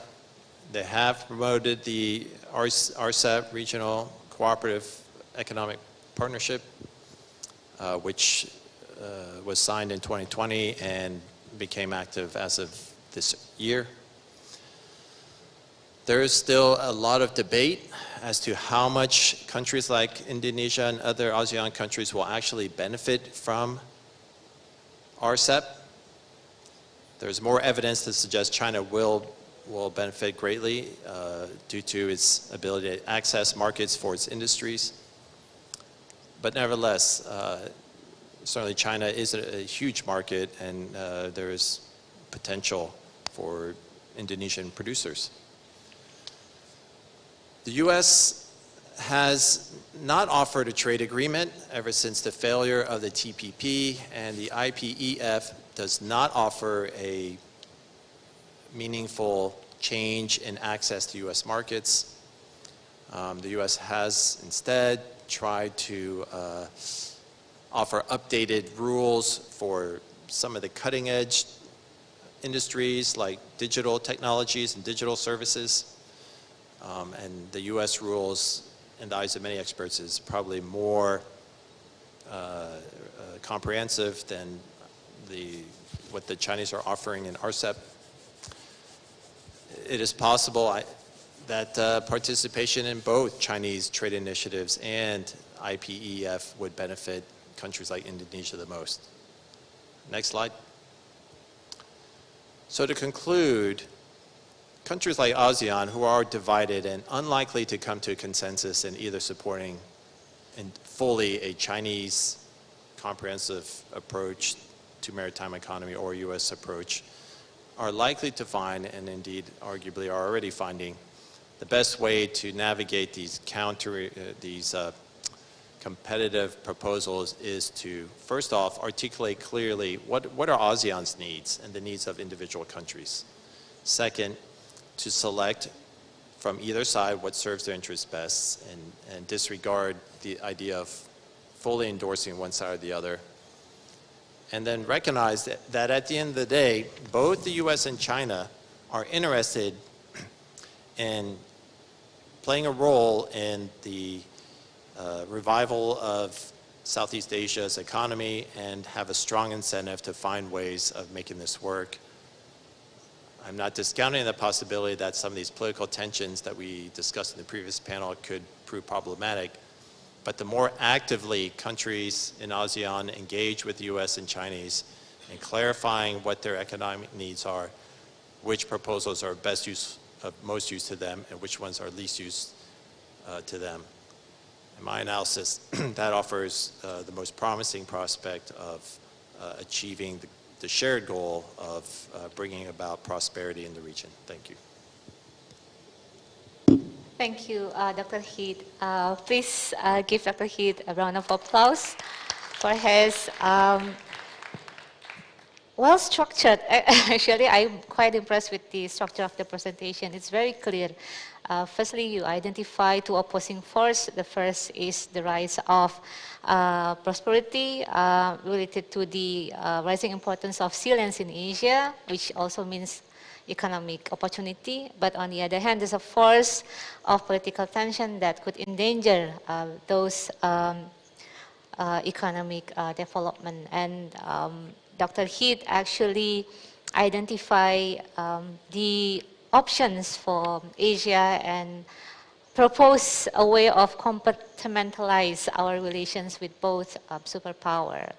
I would like to ask you later on about, because you mentioned, and it's been mentioned actually several times during the previous session, that the US seems to be hesitant to offer more in terms of economic benefits for the region.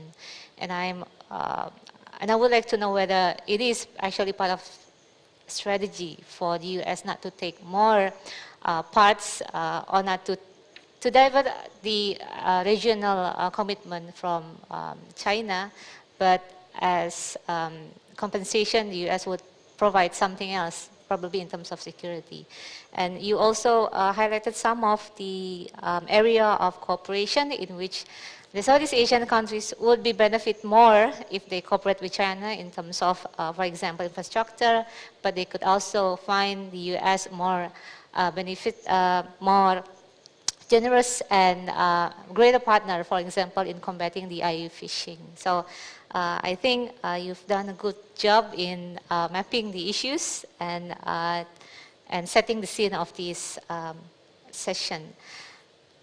For the second speaker, I would like to invite Dr. Fermonte to share with us his perspective on the foundation of maritime power, sustainability and security of marine resources, production and trade, a few from Indonesia. Dr. Fermonte, the time is yours. Thank you, Kuri. And first of all, I would like to thank Lemhannas for inviting me to share some thoughts that I have about the issue and the topic that has been assigned to me.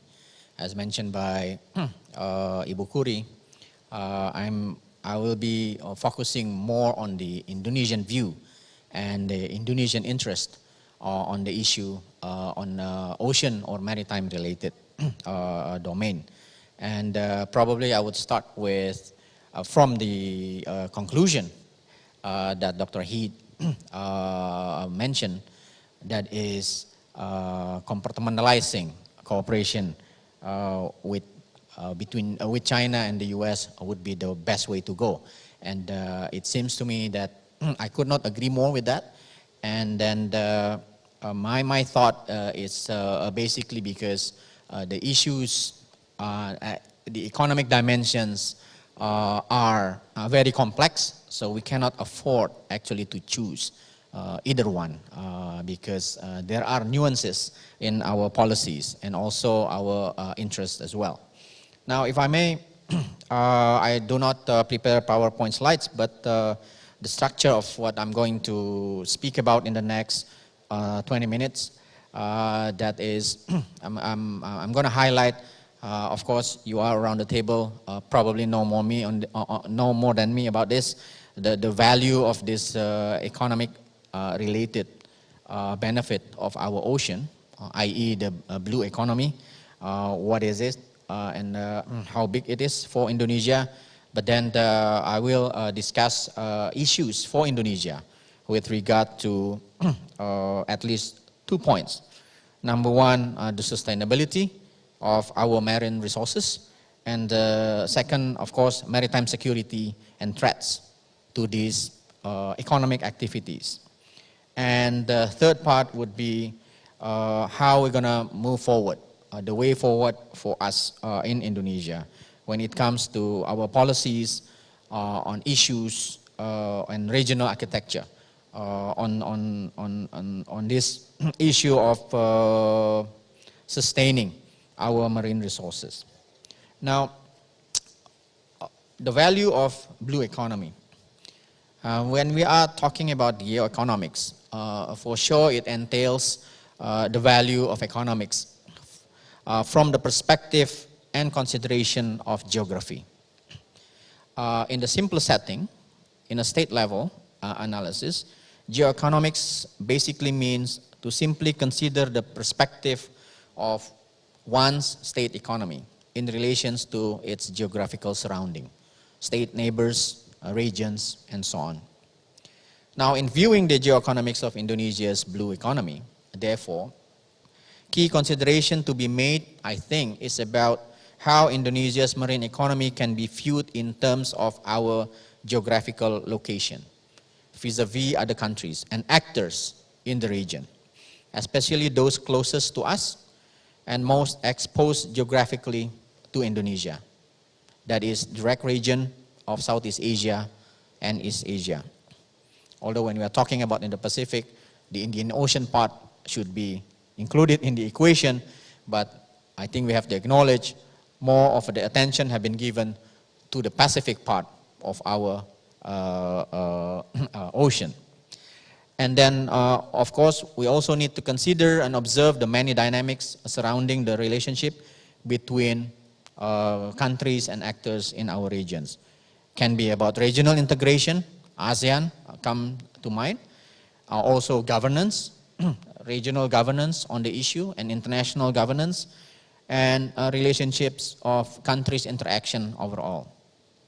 Now, for countries in East Asia and Southeast Asia, the blue economy constitutes of a large portion of our economies. East Asian seas is home to 80% of global aquaculture.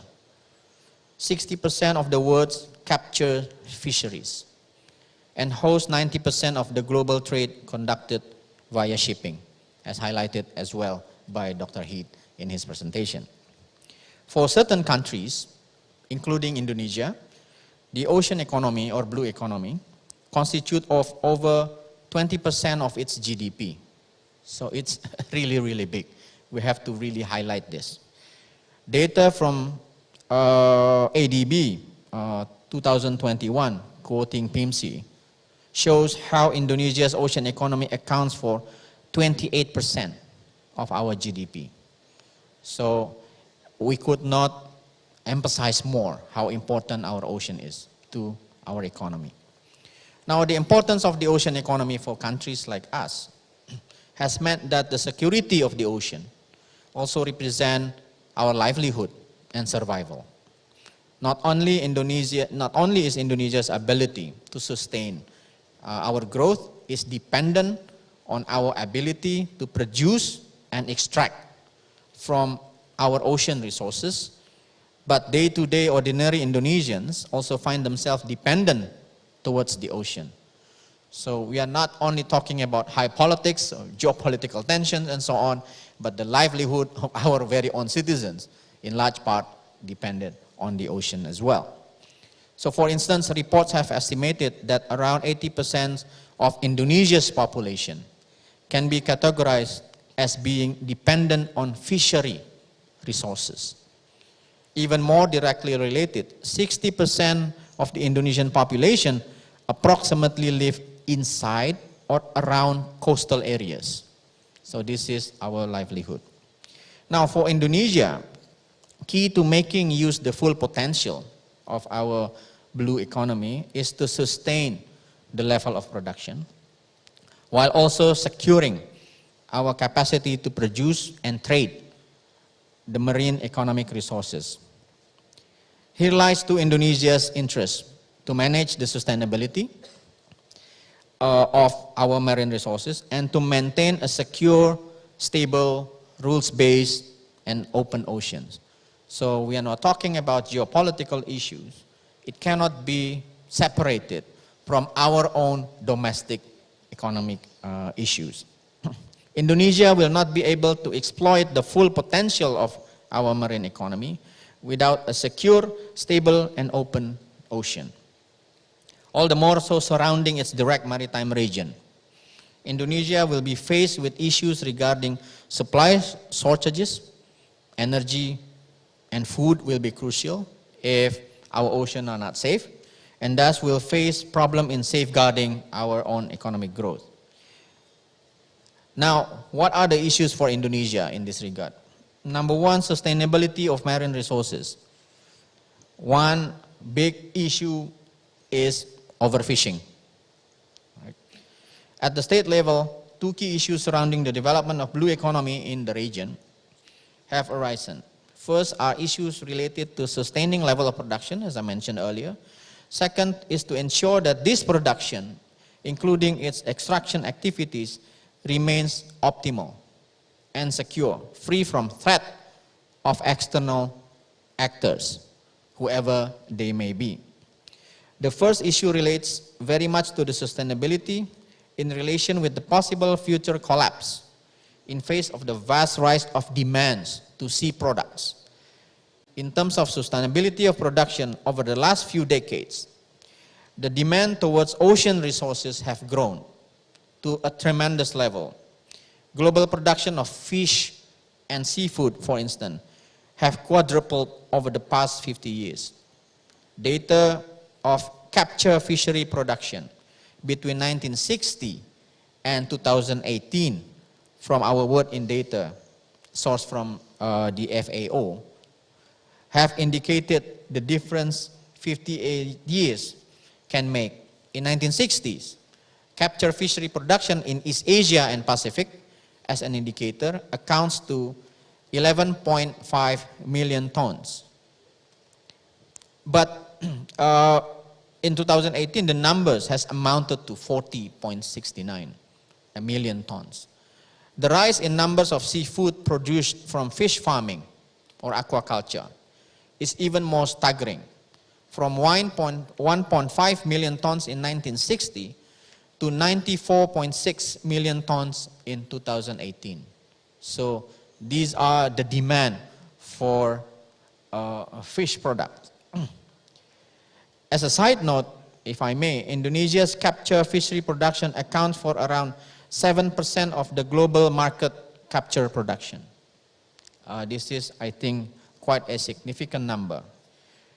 Back in 2019, the capture fishery sector alone represents 1.6% of Indonesia's GDP, according to the data from FAO. So again, we cannot highlight it more about the importance of our economy and our relative dependence on our ocean resources. The other side of the coin, and likely more importantly, is that all the data showed that the increased pressure on fish stocks around the globe. For Southeast Asian countries, with a report from 2018, let me see, there is the data from the Asia Foundation. For Southeast Asian country, a report from 2018 suggested 64% of fishery resources base across the region being at medium to high risk from overfishing already. A report from 2018 suggests how 90% of Indonesian boats draw their catch from areas that are already overfished and overcrowded with boats.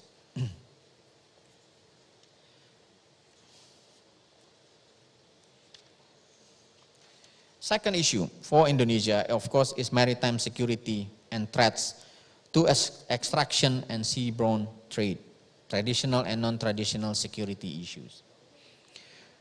The stressor to sustaining our level of production is related to the capacity to ensure optimal production from the means. The resources are there to exploit for the country, and that the activities and trades conducted at sea are secure from threats. So this is the same side, the two sides of the same coin.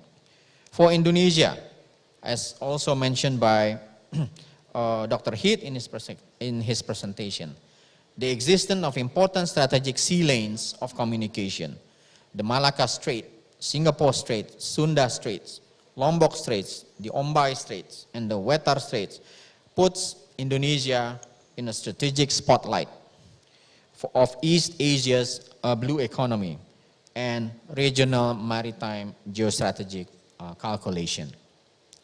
The most prominent one, Malacca Strait, has been well known as the busiest choke point in the region, hosting more than 60,000 vessels annually, some of which are of crucial importance, shaping crude oil, where 90% of the total volume flowing through South China Sea will transit, connecting the suppliers, traversing through the South China Sea, traversing from the Indian Ocean to their consumer in markets across East Asia. So disturbance in and around these straits will likely amount to shocks in regional and even global economies. And first and foremost, probably our own economy.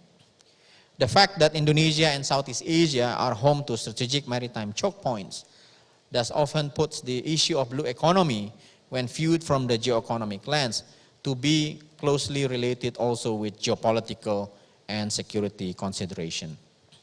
This is mainly because the strategic seas and their importance have also become naturally part of other countries' national interest.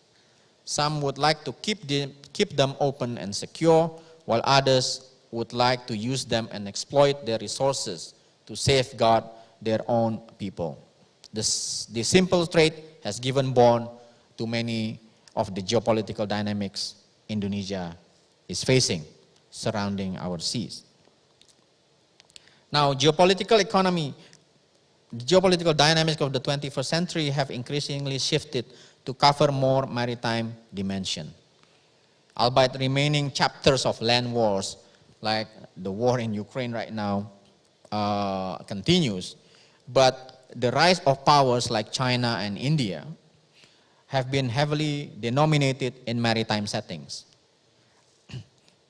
So transforming the ocean as theaters of major power competition in their pursuit of national strategic interest, especially if compared with the land-based struggle for power in the 19th or 20th century. So key reason for this is the vast potential of the ocean, the vast room of unexplored and undermined areas at sea, often less covered in the conventional sense of international rules and laws, has given states room to compete. But if I may remind our fellow Indonesians and friends from the region, the DNA of Southeast Asia is actually always how to shift area of competition into area of cooperation. And ASEAN has been doing this for its life, trying to shift the region. Of course, competition will be there, but our DNA has always been to transform this into sets of cooperation. So again, what has been concluded by Dr. Heath, I think we need to highlight that our region, maritime issue in the region, in my opinion, should not be defined by the state of affairs between US and China. It should be defined by our own economic interests as well. We cannot escape from the geopolitical competition for sure, but we should not be defined by this geopolitical competition, because the issues are too complex for us in terms of the economy and our own livelihood. Power projections at sea have also been observed to be increasing in frequency. At least if we look at the data, judging from the data, the number of missions and operations from various countries conducted around the South China Sea. With the increased number of interaction between countries at sea, posturing as being against one another, this also has increased the scale of potential escalation from misperception at sea. And that is why I think a forum like this can be used to dispel all of this, at least some of this misperception. What are the recent examples of this potential escalation? Number one, data shows military operation around the South China Sea has been increased. I should not, data are over there. Number two, US and Chinese naval bases exist, suggesting potential sea curtains in times of military tension that would suspend economic relations and economic transportation. Number 3, most recent one, Chinese escalation from just one high-profile visit by United States official to Taiwan. With one state visit, there is escalation on the Chinese part. So, these seemingly grand dynamics happening further away from Indonesian shores are nonetheless important for Indonesia's marine economy. Not only direct impacts such as ecological damage, should a confrontation in the South China Sea happens, that Indonesia's marine ecology will also bear the burden of, remember, the ocean is the ultimate one that will bear the burden, and Indonesia would probably one of the most affected ones. Southeast Asia and East Asia are in fact sub-regions crucial to the export of our marine economic products. So our export and import in these marine-related products are dependent on the ocean and through Southeast Asia and East Asia. Lastly, what then have been done by Indonesia so far to keep the level of production, but at the same time to secure our ocean? Number one, I think rules and regulations, domestic rule and regulations are abound. Indonesia's regulation to the management of marine economy are plenty. Most directly related among them would be the laws concerning resources management and protection, Law number 45 of 2009 and Law number 32 of 2009.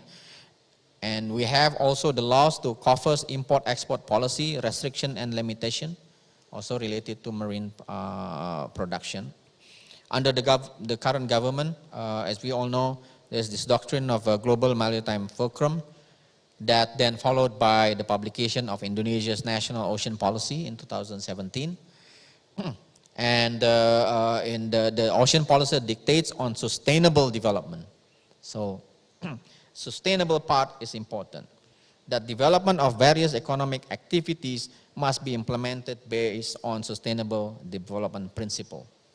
And this needs to be highlighted when it comes to cooperation with our partners. And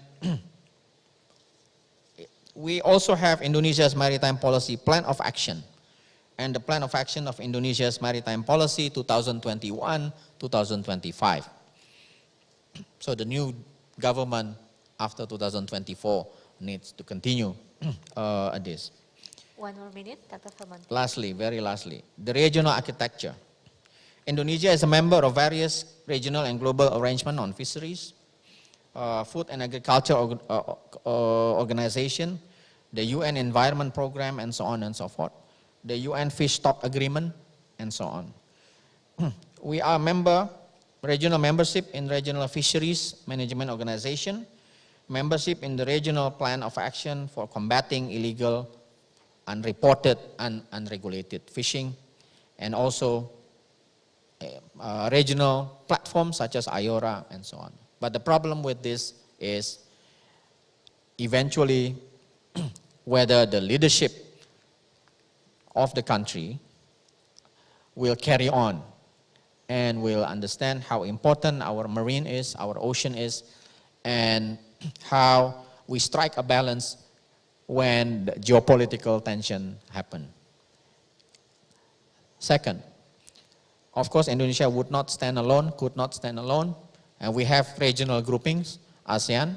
Indonesia probably is not as powerful to challenge either side or US and China, but with ASEAN as a grouping, we may have some leverage. Now the question is, will Indonesia be interested in leading ASEAN once more? Thank you. Thank you, Dr. Fermanti. You end your presentation with a rather interesting note about ASEAN. I mean, in this region, there's been divided belief over whether ASEAN could play an important role in the future, especially to dampen the increasing tension between the superpowers. And Dr. Vermonte has done a very good job in outlining that the Indonesia actually, we do have strategic roles in terms of providing the world with marine-based foods, as well as to safeguard the safety and the openness of our sea lanes. And Indonesia have modalities to expand its role, but alone is not enough, and ASEAN would be and should be the most prominent multilateral mechanism that Indonesia consider to work on in the future. And Dr. Phillips Formente also highlight about the value of blue economy for Indonesia. Several years ago, we talked about this. We tried to measure how big is the Indonesian maritime sector, and the value, although Dr. Phillips mentioned about 28% of GDP, is actually still lower than our potential. So there's a great deal of potential for Indonesia to develop in the blue economy sector. But again, there is challenges regarding to maintain the security and stability and openness of the ocean, which also have been highlighted by the previous speakers. Ladies and gentlemen, I think it's about the time for us to move to the third speakers who join us online. Dr. Korolev, are you there, sir? Yeah, hi, do you hear me? Okay, on behalf of the Jakarta Geopolitical Forum, I would like to convey our appreciation for joining us, sir. What time is it in Russia, if I may ask? Yeah, it's okay, it's just early morning, but yeah, Okay. but it's definitely okay, yeah, thank you. You definitely look fresh, sir. More fresh than all of us here. Yeah, yeah, thank you. Okay, Dr. Korolev will share with us his analysis on China, Philippines, and sustainable development in South China Sea, cooperation and confrontation. Dr. Korolev, you have 20 minutes. The time is yours.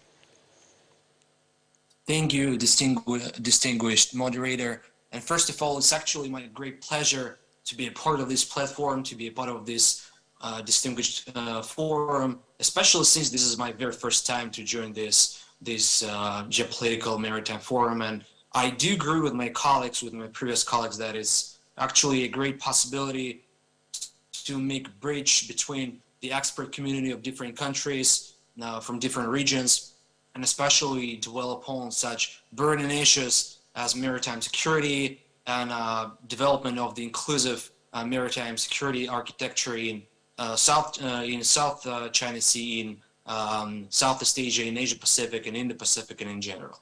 So my take, as you see from the very presentation, will introduce the China, Philippines, and sustainable development in South China Sea. So is there cooperation or confrontation? And my hypothesis or argument is that, yeah, despite all this conflict, all these turbulent points in the South China Sea, especially between China, Philippines, or China, Vietnam, we can see that there is still plenty of room of the cooperation and inclusive dialogue, and especially in issues like the sustainable development in South China Sea. So the structure of my presentation will be the following. I'll start with the context of the China-Philippines sustainable development cooperation and coordination. Then I'll try to jump to the discussion whether the major security issues are in this specific department, and then I will jump in my finale. I will jump to the recommendations, whether how to develop the inclusive dialogue between China and the Philippines in sustainable development sector. So as you see from the presentation, this is the bilateral track China-Philippines, but it can be easily exported. This experience, China-Philippines in sustainable development in South China Sea, could be easily exported to more broad picture in the ASEAN countries, and especially those countries who are directly involved in the South China Sea issue, like Vietnam, Malaysia, and Brunei. Yeah. So as for the context, it should be dropped. It should be said that first of all, the Philippines and China signed a memorandum of understanding (MOU) on cooperation on oil and gas development during the state visit of Chinese President Xi Jinping in Manila in November 2018, when it was the former Philippines President Rodrigo Duterte. So the both countries, according to this document, according to this MOU, both countries agreed to establish an intergovernmental joint steering committee and entrepreneurial working groups that will negotiate and pursue cooperation agreements for oil and gas development in the future. And so we can see from nowadays, even once again, I'll try to emphasize this once again, despite the ongoing conflict or dispute in the South China Sea between China, the Philippines, and many other claimants, which our distinguished colleagues have already emphasized, there's still a room for cooperation between these countries, even directly involved in the South China Sea issue. So Beijing, according to this document, Beijing could only explore and extract resources from disputed waters if it partners with a company that holds a license issued by Manila under the proposed arrangement. So the joint exploration, if successful in finding oil and gas resources, presumably in the disputed South China Sea, would pave the way for another cooperation agreement on the exploitation of resources found. And this is the ongoing discussion in the expert community and in the official community.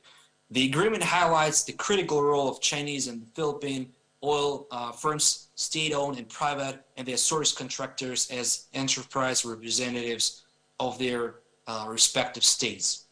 The Philippine-China MOU may signify their readiness to open avenues of cooperation, focusing on joint use and development of the assets of the South China Sea, notwithstanding the contentious issue of sovereignty or ownership of resources.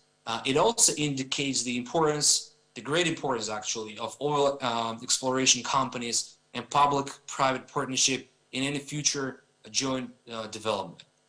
A joint development agreement has been suggested as an opportunity for cooperation for claimant states to exploit and share resources such as fisheries, oil and gas, or minerals found within their disputed territorial claims. A joint development agreement will permit claimant states to set aside the question of sovereignty in the dispute areas so as to jointly exploit natural resources. So this point is especially intriguing and important since, once again, the Philippines and China are directly involved in the South China Sea dispute, and especially due to the ongoing discussions of the Code of Conduct of the parties in the South China Sea, which I hope and believe one day will be signed and implemented. However, the prominent role of state-led cooperation tends to dominate the discussion on joint use and development of resources. Furthermore, recent commentators on the issue are mostly framed on legal challenges, territorial laws, geopolitics, and state-centric security issues. But there have been no, or actually not a lot of extensive discussion on the potential contributions from non-state stakeholders that can make joint development agreements environmentally sound, sustainable, and less political sensitive, and actually less political in general. So these stakeholders are the oil companies, fishermen, and the coastal communities. In the context of ocean governance and management, multi-stakeholder participation is a key element of an effective resource management system, especially since the United Nations Environmental Programs 2017 and later on reports on regional ocean governments makes the accent that the importance of multi-stakeholder participation and public-private partnership in sustainable management of maritime resources is of especial importance.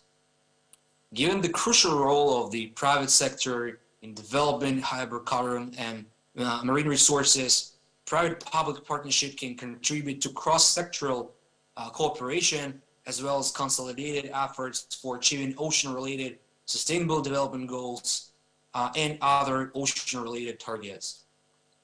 A broad spectrum of stakeholders, including from the private sector, should participate in resource management and decision-making beyond the stakeholders. Multi-stakeholder engagement can bring about great transparency, legitimacy, and trust in the regulatory system, and can therefore lead to sustainable compliance. Different scholars from different regions, and especially from the ASEAN member states countries, of ocean management and resource sharing, explained relevant outcomes on the inclusion of non-state stakeholders, arguing that it's about the higher quality decisions and policies that are appropriate to domestic, socio-cultural, and ecological contexts, institutionalizing mutual understanding and trust, hence lessening conflicts among stakeholders, and the last but definitely not the least, stakeholder ownership driven by support of coastal communities, resulting in successful implementation. In the context of joint oil and gas exploration, cross-sectoral ocean governance is a multi-faceted framework in which various stakeholders perform a distinct and critical role in managing and regulating offshore oil and gas activities directly and indirectly. Oil and gas firms, business associations, and standard organizations offer their relevant technical experience, expertise, operating experience, best practices, and standards to help shape governing norms. The involvement of the private sector, such as oil companies, in multi-sectoral efforts to strengthen resource management and sharing is chiefly vital to align incentives and ensure environmental compliance.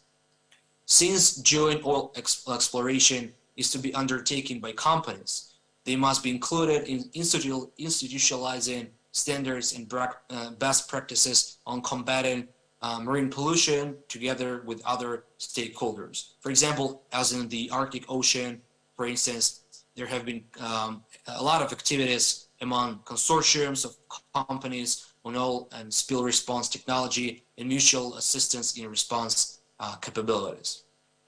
Furthermore, other key stakeholders such as NGOs, non-governmental organizations, academia, and local communities have important contributions to marine environmental governance, such as useful scientific findings, environmental management mechanisms, and other inputs to local environmental law enforcement. Meanwhile, in shared and co-managed fisheries, a community-based approach necessitates active participation of fishermen and local communities in the regulatory and environmental law enforcement. In this regard, there is a robust motivation for compliance, especially since the fishermen themselves are part of the formulation, rationalization, and implementation of rules and regulations meant to protect their livelihood. Addressing the broader issue of energy security is inherent in the proposed dual oil exploration in the South China Sea, with claimant states seeking diversification of energy sources amidst rising domestic demand. Claimant states have three options concerning these huge reserves: refrain from exploiting the resources, exploit them unilaterally, or ink a joint development pact with other claimant countries. So these three major tracks where countries like the Philippines and China or any other claimants in the South China Sea would go and develop this sustainable development cooperation and inclusive cooperation in South China Sea. But in the context of joint development, a purely commercial agreement between companies may be more feasible to execute and arguably may be less susceptible to domestic public opposition than a contentious government-to-government oil and gas exploration agreement.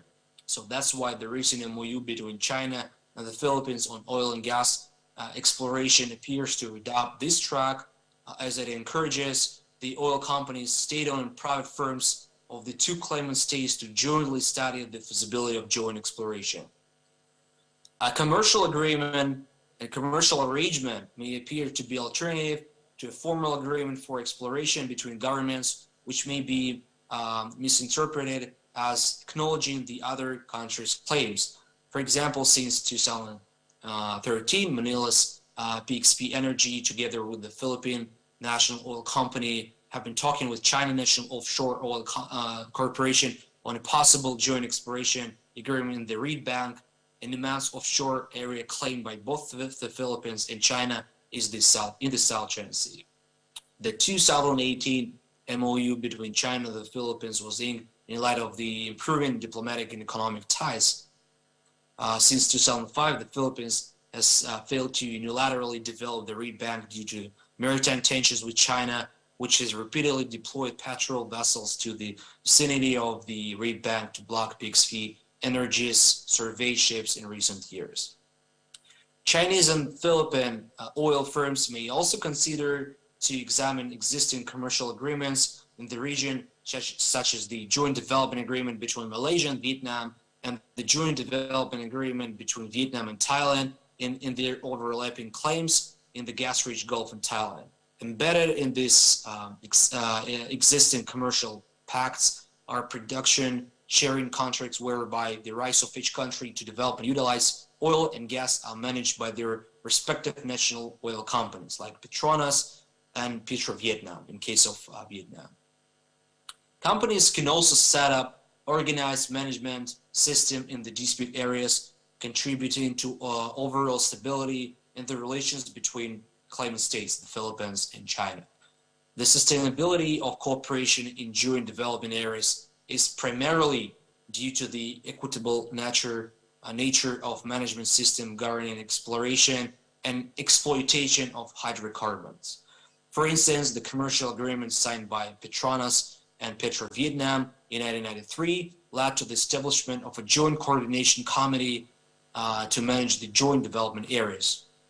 This coordination committee consists of 8 members equally nominated by Petronas and PetroVietnam, respectively, with equal voting rights. The other, let's say, recommendation which can be brought and pave the way to the development of the sustainable and inclusive dialogue between China and the Philippines in the South China Sea, especially in terms of the maritime security, is the integrated marine environmental protection into joint oil and gas exploration agreements. In this context, in the context of this 2018 MOU and the ongoing agreements between these two countries on joint and oil and gas exploration, Philippine and Chinese oil firms should seriously consider the inclusion of norms and best practices on preventing and mitigating marine pollution in their commercial arrangements and potential joint operations in the future. So it must be noted that existing joint development agreements, for example, between Malaysia and Vietnam, Vietnam-Thailand, and Malaysia-Vietnam-Thailand trilateral agreement system in the region do not contain provisions on the prevention and control of marine pollution caused by offshore operations. The other block of recommendations is about the sharing of maritime resources among the fishermen. As it was stated before, oil companies are not the only resource users in the South China Sea. Fishermen and coastal communities from all claimant states, and especially from the Philippines and China, have a shared interest in the sustainable management of fishery resources. Joint use of fisheries assets in a sustainable manner should be pursued in the form of joint management of fishing zones among claimant states.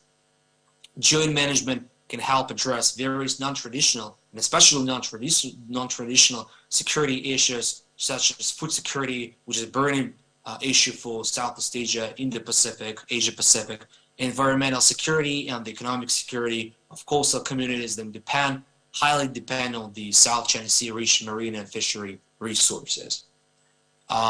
Another recommendation can be the collaboration, the development of collaboration among fishermen from all claimant states in fisheries co-management that can help address marine environmental degradation that undermines their livelihood.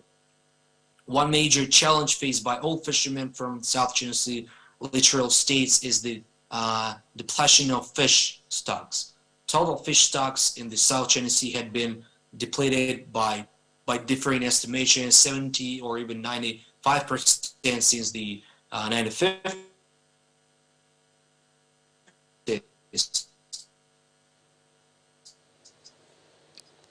And harvests have declined by have also been declining as a rate of 15 to 16% per decade.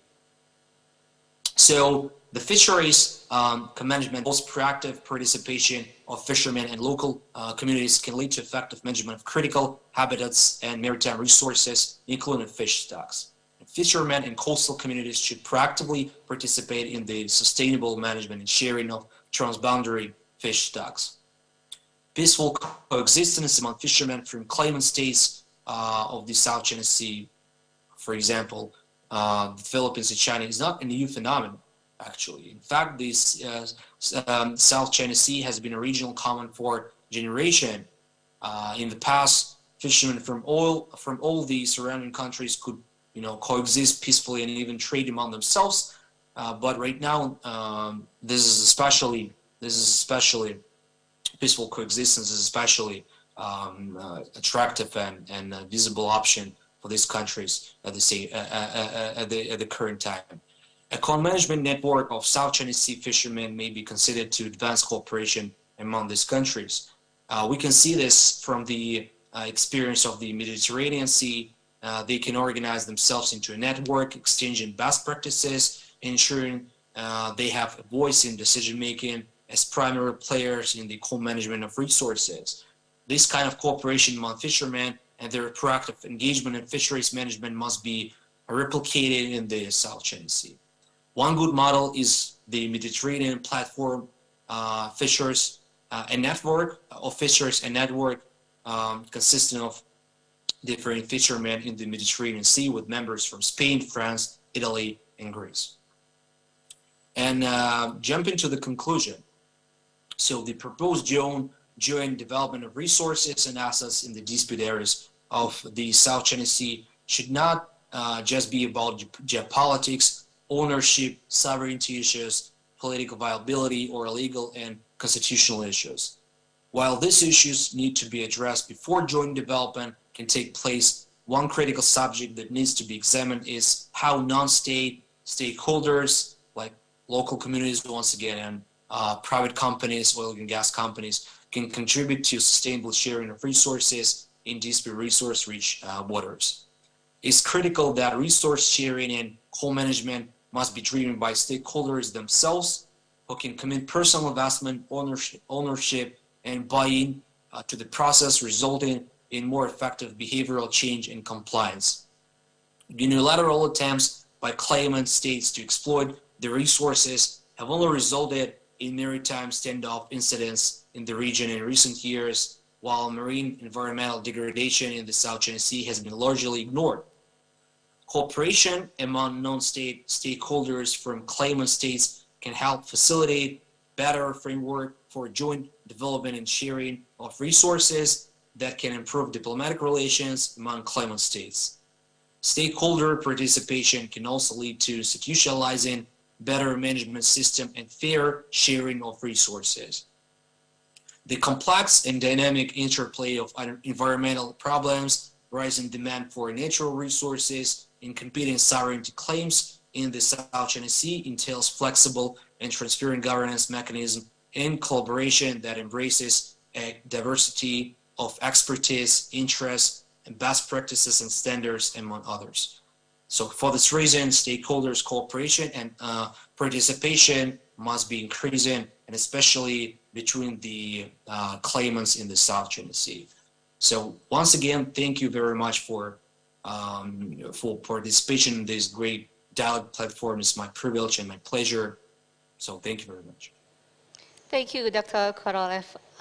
May I ask the audience to give a round of big applause for Dr. Korolev's presentation. He actually offered a different take on the current situation. Dr. Korolev began with outlining the context of cooperation between China and Philippines, and proceed to offering the benefits of multi-stakeholder participation as a key element of an effective management system in the contested maritime area. So Dr. Korolev actually argued that there's opportunity for non-state actors and to frame the issue what we previously believed as a traditional security issue and transform it to be a non-traditional security issue by engaging non-state actors. And there's a promise in that as been proven in the China and Philippines in South China Sea. I would like to ask Dr. Korolev to elaborate more actually on his arguments, because in Southeast Asia there is a problem of agency of the non-state actors. For example, when we are talking about the businessman and business person and the fisherman and fishing community, we are probably talking about different kind of economic and technological level. So we concern about the level of agency, the great divide between, for example, in Indonesia, most of our fishermen are hardly considered as high level of fishermen, and that's why we have problem with IUU fishing, because one of the issue is our inability to fish in the EEZ area, which require a larger boat and higher technology. So thank you, Dr. Korolev, for outlining the importance of non-state actors and to frame this as non-traditional security issue. Ladies and gentlemen, we have concluded three presentations for this session. We shall move to the Q&A session. As previous session, we will begin this with a sort of talk show between me and the speakers. But before that, I would like to invite the participant, the online participants, to take part in the Q&A session by sending your question via Q&A chat box available on the toolbar at the bottom of your screen. And don't forget to identify yourself and your institution. And we also would like you to type your questions in the case of disconnection or disruptions. Indonesia, we are so big and we have a great divide in terms of internet connection. I would also like to invite online participants from other countries to take part as well. And for the participants in the studio, you later can raise your hand or you can submit your name and institution to the committee. So we can have a list of participants for Q&A session beforehand. So back to our speakers. Dr. Heath, you mentioned about compartmentalizations of cooperation. But I see something missed from your presentation. You didn't actually explain to us how big is U.S. interest in the region. If we put aside the geopolitical risk of strategic competition with China, how much interest does U.S. have in the region in terms of sea trade, in terms of sea lanes of communication, in terms of marine food and energy-based resources? I think by enlightening us that, we will be able to understand more why U.S. is rather hesitate to extend more cooperation in the maritime economic issue. Okay. Yes, so I will answer your question then. The U.S. is very interested in the Indo-Pacific for several reasons. First off, as I mentioned, the economic potential of the region is widely recognized. The future of the global economy will be based in Asia, and Southeast Asia will play a very large role in the future of the global economy. So the U.S. has an economic incentive.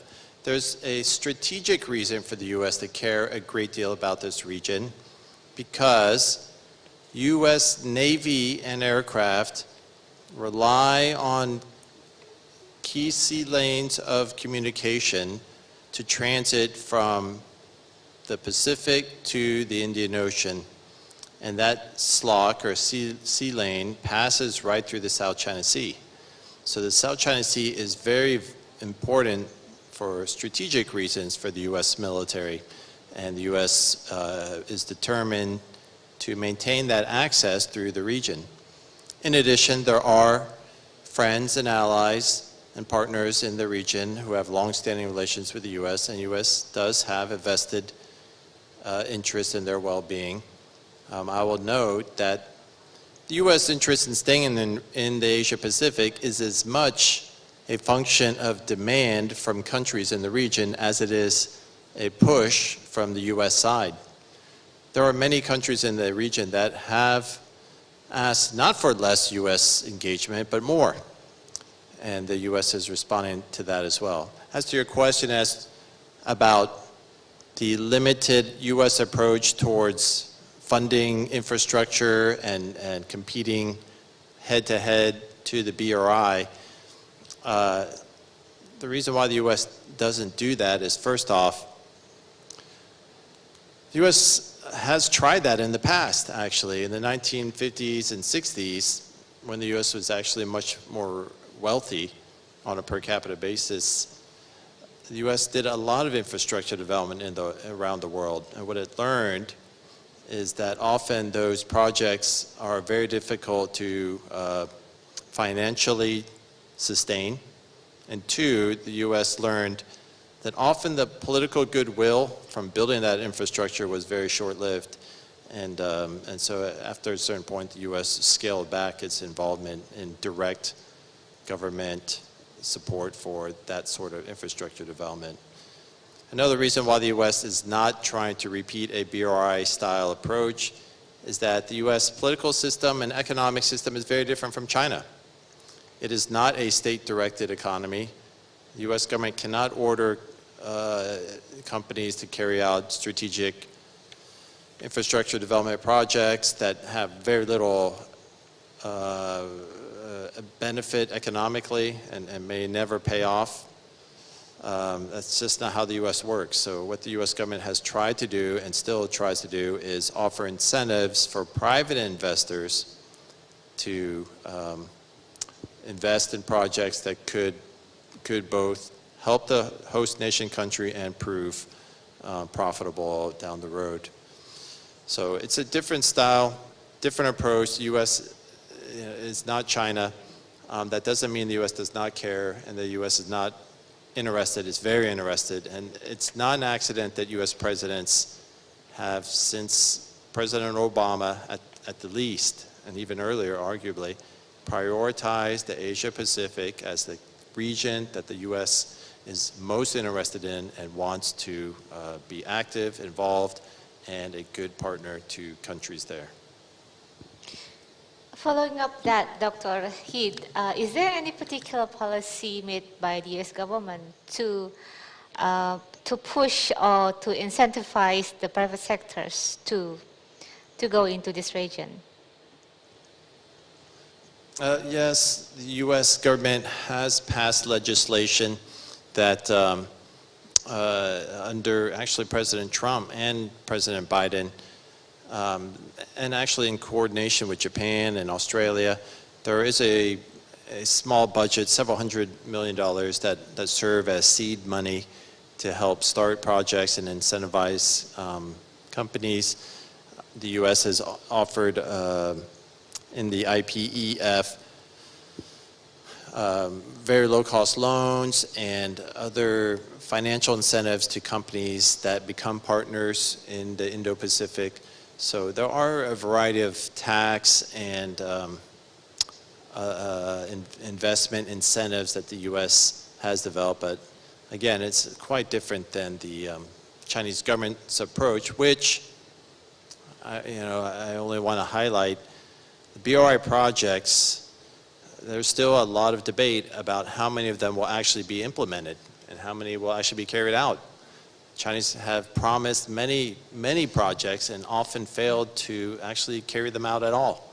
So there remains doubts as to this so-called Chinese model of state-directed investment. Thank you, Dr. Heath. Next, I would like to move on to Dr. Vermonte. Phillips, you mentioned about ASEAN, that we should empower ASEAN more to create more cooperations. However, I would like also to remind you that not all of ASEAN maritime powers have the same interest when it comes to issues, for example, sustainability. IU fishing, for example, we gotta acknowledge that Vietnam is probably the second largest perpetrators of IU fishing in Indonesia. So what are the obstacles that we have to overcome when we want to use ASEAN for the future? Right. I think I'm glad that you raised that question, because this is a very important question for a number of reasons. Number one, you are right when you are mentioning that not many ASEAN countries will have same interest, because they are landlocked, for example, or on the question of IUU fishing. And then that's how I see ASEAN as well. That is, we have maritime Southeast Asia and we have mainland Southeast Asia. And that actually impact, in my opinion, our government views about great powers. For example, some countries accuse Indonesia of getting closer to China. Not countries, well, some observers or some analysts saying that Indonesia is getting closer to China and will be under the influence of China. But if we look at ASEAN through that kind of perspective, that is maritime Southeast Asia and mainland Southeast Asia, only 2 or 3 countries, right, on the maritime side of Southeast Asia, Indonesia, Philippines, and probably Singapore or Malaysia. Now, China has been very aggressively assisting mainland Southeast Asia through the BRI, through Great Mekong River Cooperation and so on. And I think Indonesia has to be in the loop, has to be in this network of Chinese initiatives that go through ASEAN countries. Otherwise, Indonesia will lose its relevance in the eyes of countries in mainland Southeast Asia.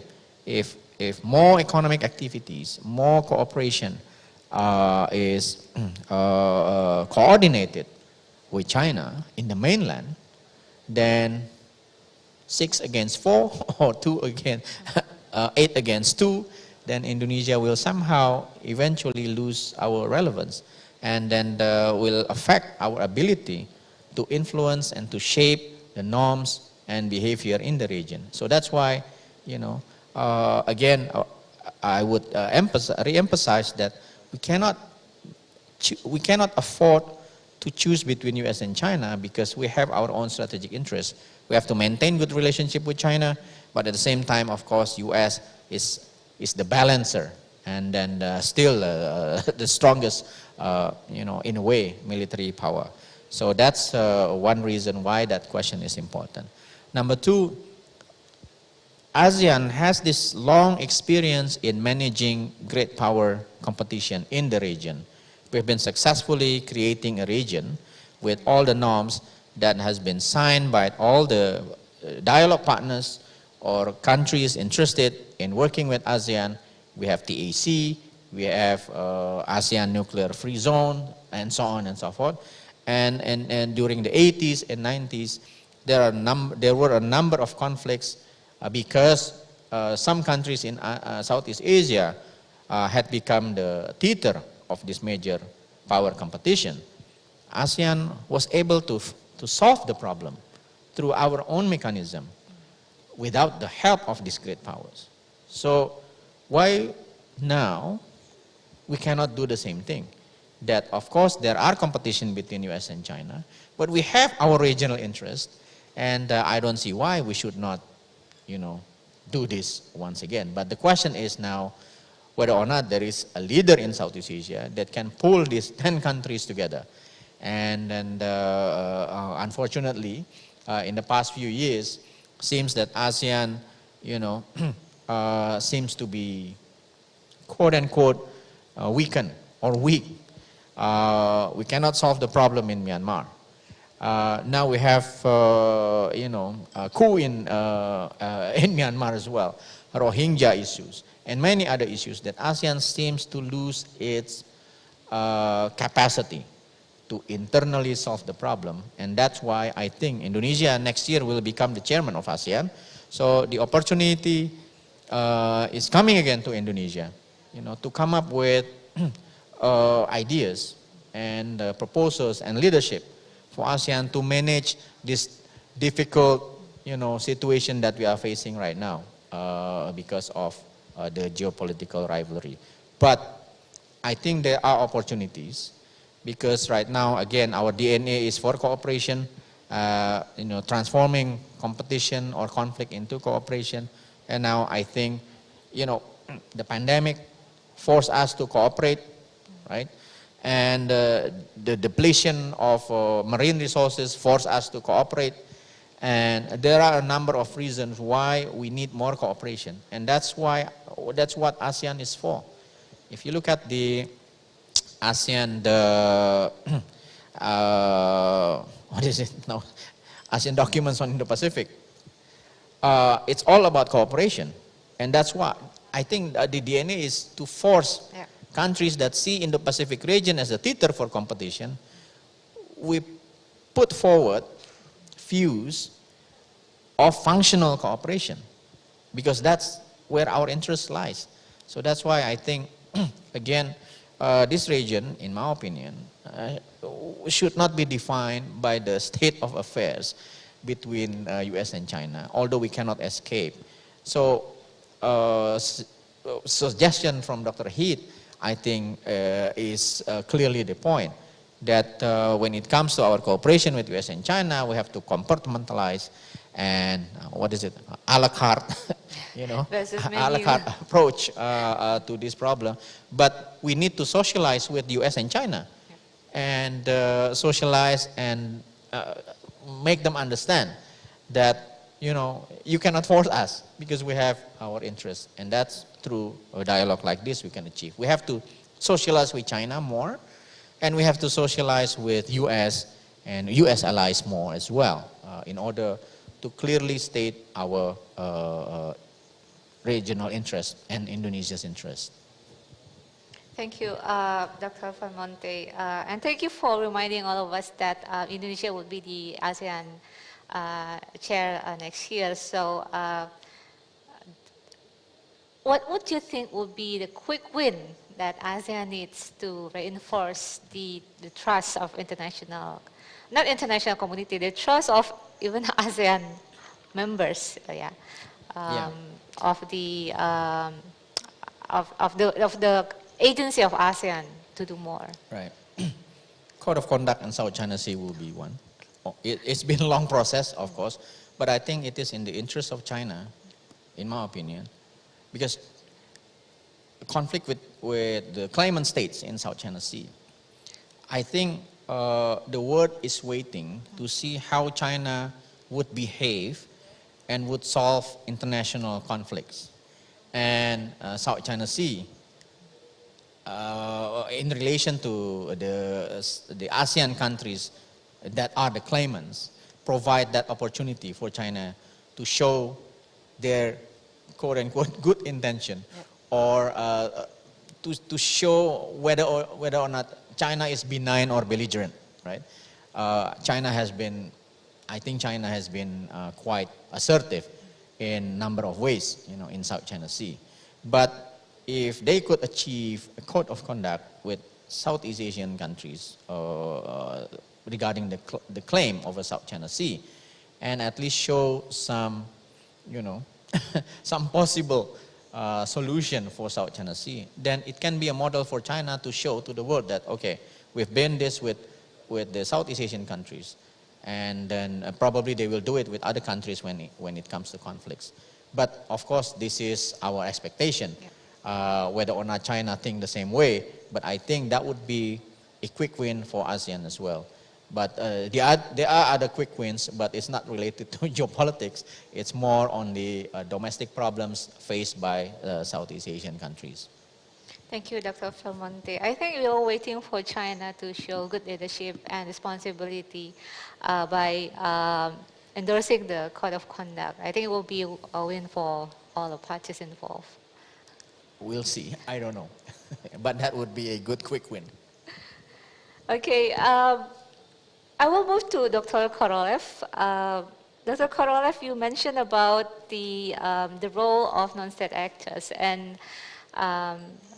I remember that early this year or end of last year, we have incident in South China Sea, near to North Natuna Sea, near to our Natuna Islands, in which there was Chinese vessels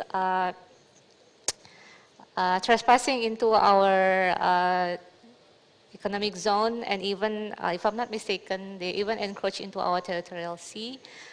And we were having the establishment of a marine energy exploration infrastructure there, and the investment was made jointly by Russia. So I think that is one example how the business community can play a role, in ensuring that the exploitation of marine-based resources can still occur even in the area where it is still under dispute. My question to you, Dr. Korolev, with regards to the points that you mentioned earlier about the non-state actors, the agency, I'm not really sure how much you have researched into the Philippine side of the cooperation with China, but when we talk about non-state actors and business-led cooperation, we require a strong business sectors. How do you think is the way to strengthen the business community in Southeast Asia so that we could enable more cooperation, just like the one that China and Philippines has, that you mentioned to be the good example of the way to conduct joint cooperation in the South China Sea. Can you offer us your perspective, Dr. Korolev? Yeah, sure. Thank you very much for your question. It's a kind of comprehensive question, right? So there are different intertwined, links. So my take is that, I do, first of all, I do agree with you definitely that this is a very sensitive issue in terms of the maritime dimension in the South China Sea. So I'm not sure, and I do believe that it's actually right now, it's even if we one day imagine the next year or maybe, in 2 years, the Code of Conduct will be signed, and then will be implemented. I don't see that there will be a full solution, full resolution of the South China Sea conflict in this regard. So it may be just, as I mentioned, will be only the mitigation of the issue, right? So the same point comes to the non-state holders, stakeholders in the Philippines. So I can say that, first of all, they already are implementing a quite solid cooperation, the Philippine non-state holder and business sector with China in different aspects, which are, very intertwined, the security issues, the food security, between China and the Philippines. So these relations are already being established institutionally, economically, and even politically. And right now, when there is a new, as we all know, the new president of the Philippines, Marcos Jr., he already stated that he would be more he will be less hawkish towards China and towards South China Sea, which is being, criticized a lot, even in the Philippines for this, pro-Chinese approach, which is not definitely a true case. But he said that, yeah, the Philippines, we will try to, build more joint business associations with China on different levels. More non-state holders will be joined in more inclusive dialogue with China, and especially in the South China Sea. So another, let's say, way how to build more solid cooperation is we can see from the case of and from the experience of Malaysia and China, how they build a relationship in general economically and in terms of the South China Sea especially, because we all know that Malaysia is also a claimant in the South China Sea issue, and it's a very sensitive question for the national Malay sovereignty. But they built, I think, a very comprehensive institutional dialogue on different levels with China, which is more comprehensive right now than Vietnam-China dialogue or the Philippines dialogue. So I think one of the way how to mitigate, once again, not fully resolve, but how to mitigate these issues is to develop more solid, more comprehensive institutional dialogue on different levels, and especially on the business associations. For example, trying to integrate more deeply ethnic Chinese diaspora living in the Philippines, or the Philippine ethnic diaspora living in China, how this is the case for example, Indonesia and China, or Malaysia and China. Thank you, Dr. Korolev. I rather agree with your points about the need for engaging more actors in the regional dialogue, especially on South China Sea issues. I remember I did try to map out the number of regional mechanisms that address the issue of South China Sea, and most of them actually occurring through the first track, which is the government-led track. And we are lacking the participation of the academics and the business, and also at the community level. Thank you again for mentioning that. So ladies and gentlemen, I think it's about the time for us to take questions from the audience. I have a list here in my mobile phone. I would like to give the first opportunity to Major General TNI Endang Hairudin to pose the first question. Please keep your comments or question brief to 1 minute, Pak. Thank you very much for the time. I have a question for Mr. Korolev. In your conclusion, that is talking about the resources sharing. For example, you give a good example that between China and Philippines. Do you mean that overlapping between the overlapping problem between the countries, China and Philippines, was solved, and this is as a win-win solution, or as the China economic diplomacy victories? Okay, that is my question. Thank you. Okay, Dr. Korolev, did you get the question clearly? Okay, go ahead.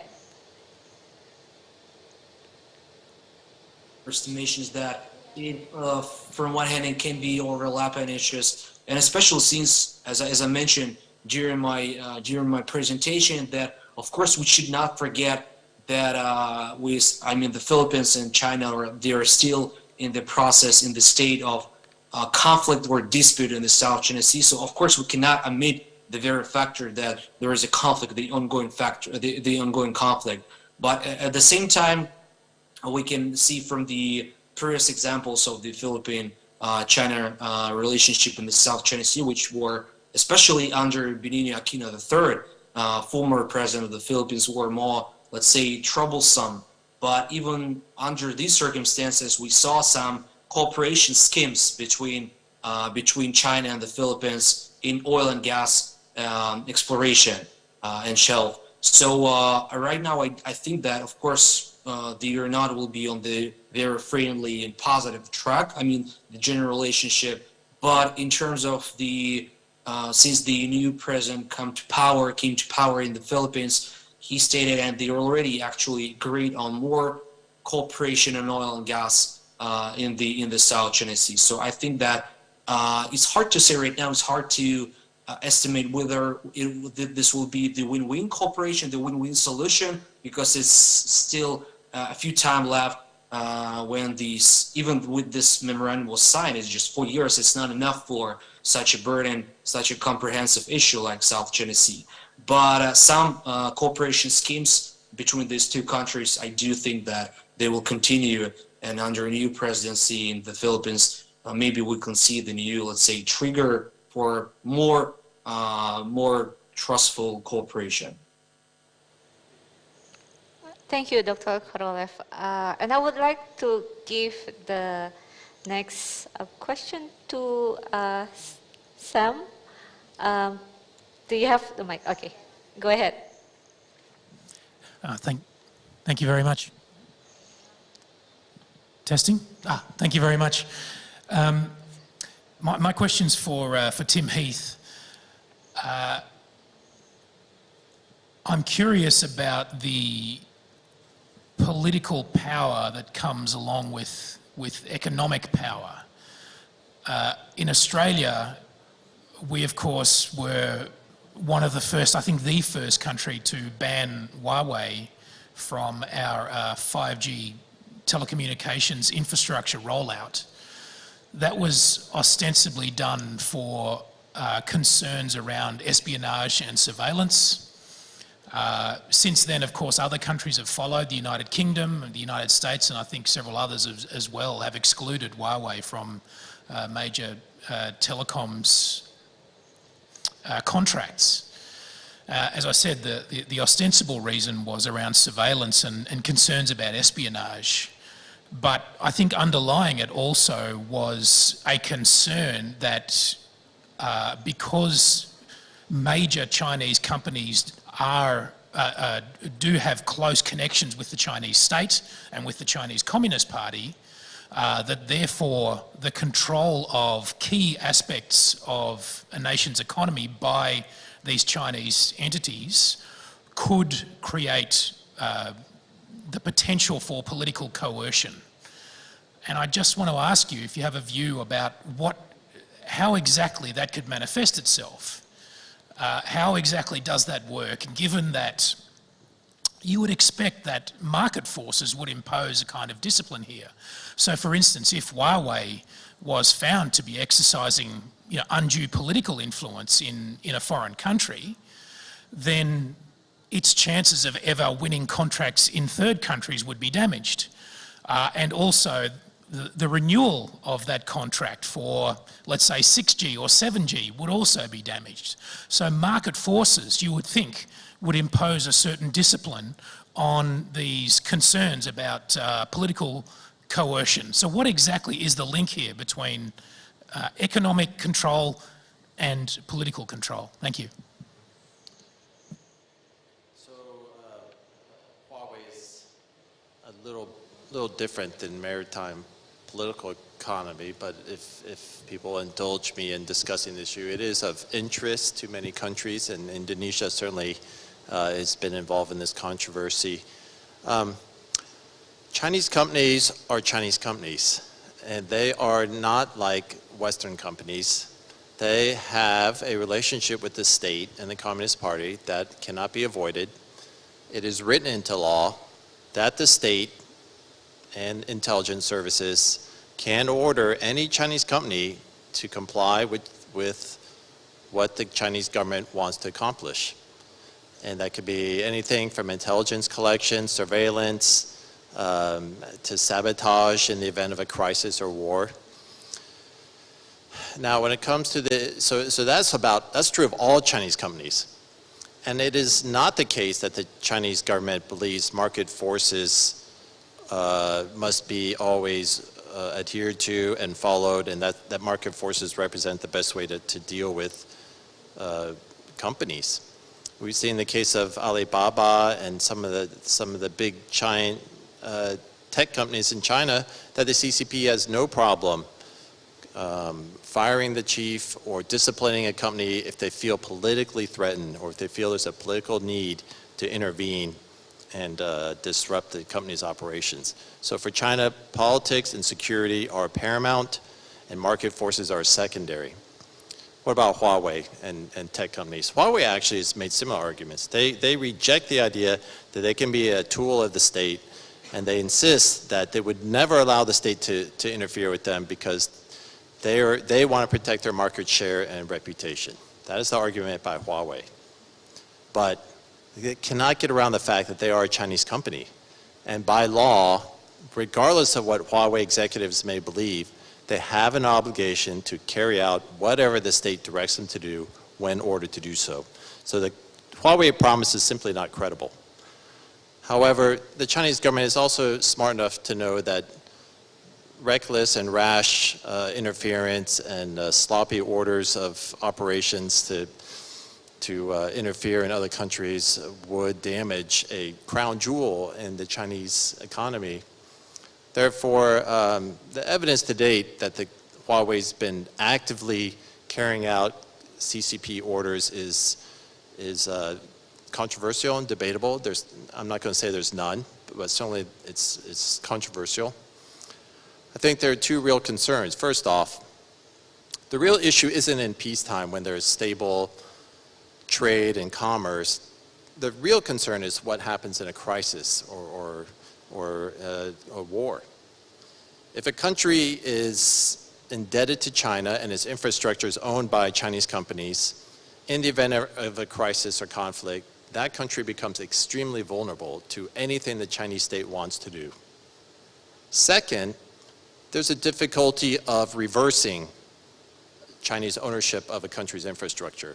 It is extremely costly and exceedingly difficult to reverse that path once you go down it. Even in the United States, Huawei built a handful of networks in rural communities, and the US government decided this is too big a security risk and ordered those states to rip them out. In some cases, they still haven't done it because it is so expensive to rip them out and rebuild.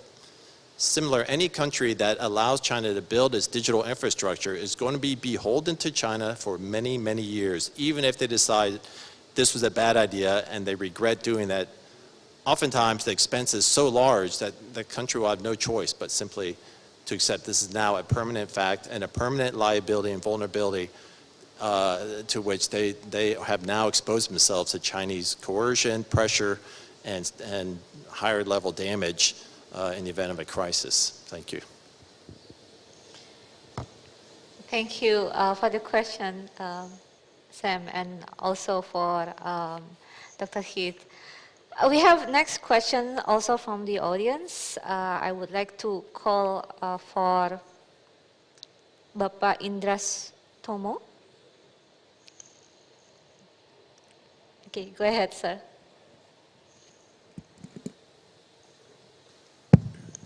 Yeah, sorry. Good afternoon. Hi, I'm Indras Tomo.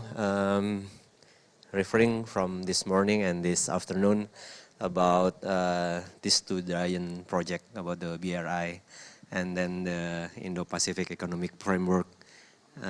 Indonesia is naturally and strategically located between these two giants.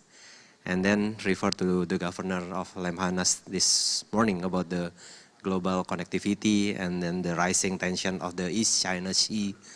The question is, what can Indonesia do to minimize this damage if something happen with this tension?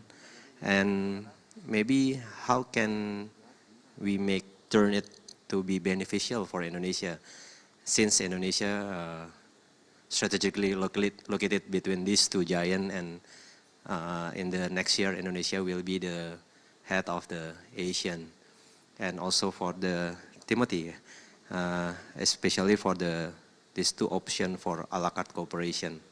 What is your recommendation for us? Yeah, maybe just the question. Thank you.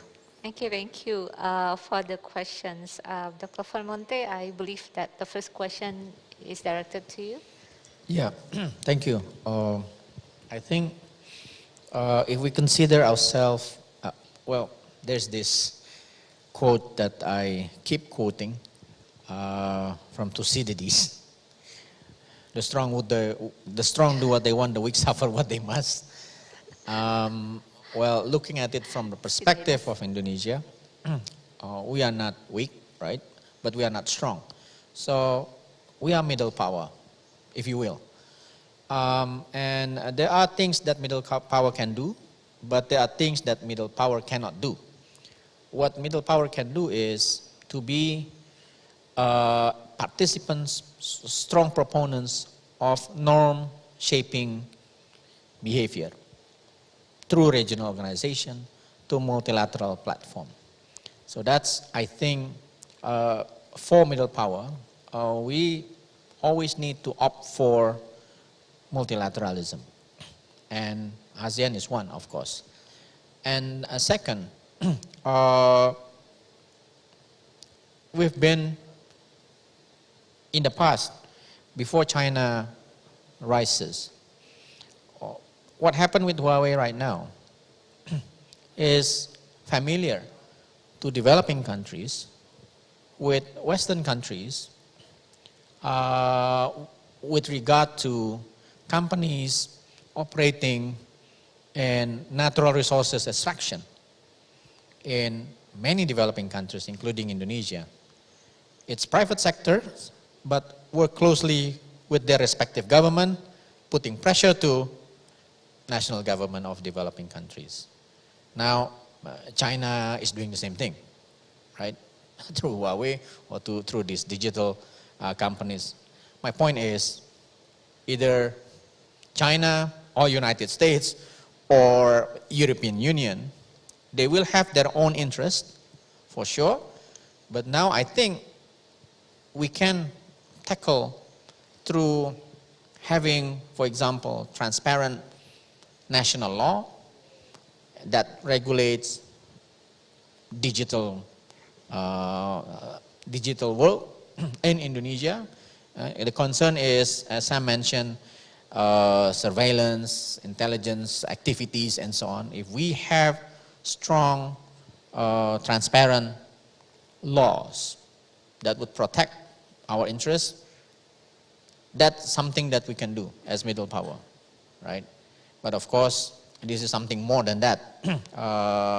We cannot say, in my opinion, Sam, China is probably doing this, what is it, surveillance, intelligence activities and so on. But we cannot be so sure that other countries is not doing that, in Indonesia, through their companies, through many ways. So what I'm saying is, in the end, it's about our own government, our own laws, and then to keep acting as middle power with the limit of the power that we can have.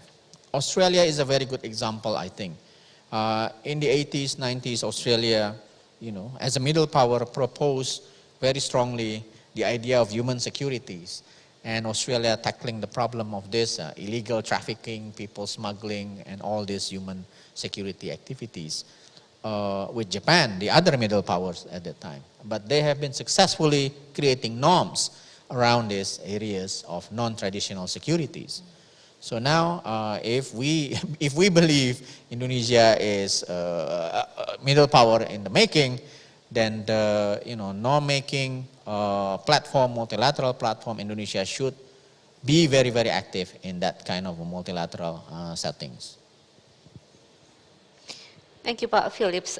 Perhaps if I may to follow up the question, well, ASEAN seems to excel in norm-shaping role, but in the years ahead, we might see crisis entangled, open conflict on maritime sphere. And I believe that ASEAN needs to move further for another role, which is crisis management. How do you think ASEAN would develop itself to deal with such circumstances? There are a number of proposals for ASEAN that has been put forward. Number one, maybe ASEAN needs to reconsider how decision is made within ASEAN. This idea of consensus, I think, needs to be rethink. In the area of economic cooperation, for example, ASEAN has agreed to have this ASEAN minus X, type of mechanism, but not in the political security cooperation. So maybe, some sort of that kind of arrangement that we can move forward without the need for having 10 countries agreed on everything. That is difficult, but we have to set the parameters of what kind of issues in the political and security realms that ASEAN can move forward if there are 8 countries agreeing, or 7 or 9 or whatnot. But the underlying point is we need to reconsider the decision-making process within ASEAN for ASEAN to be able to move fast, with this changing environment, strategic environment that ASEAN needs to be prepared. That's probably just one example of what can be done within ASEAN. Okay, thank you, Dr. Formonte. Dr. Heath, previously I offered you an Indonesian great dish of oxtail soup. What would you offer Indonesia in terms of the menu for cooperation with the United States?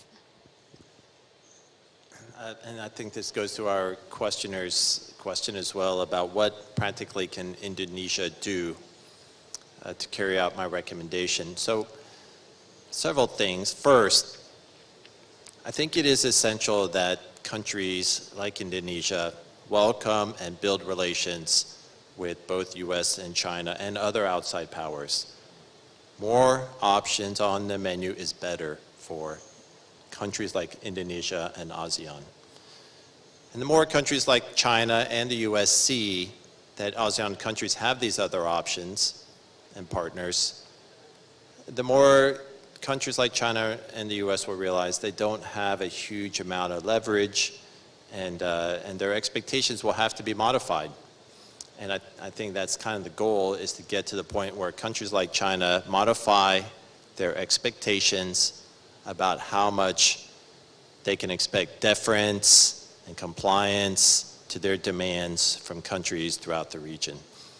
So practically speaking, articulating clearly, like geopolitical fulcrum started to do, what are the things and principles and non-negotiables that Indonesia is looking for from any partner, and then engaging all kind of partners, US, China, Japan, other Europeans, and look for ways to secure the deal that will meet those goals.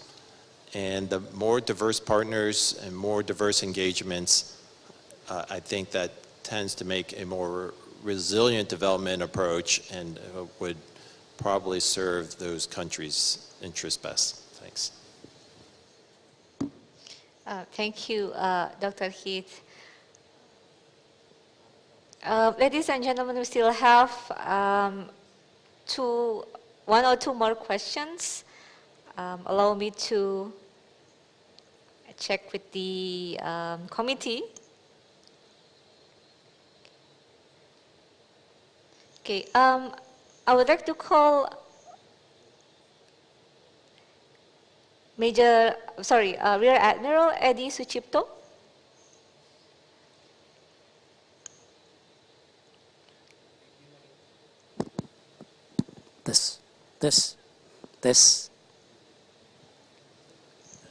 Tes. Okay, thank you, moderator. Edi Sucipto from National Resilience Institute.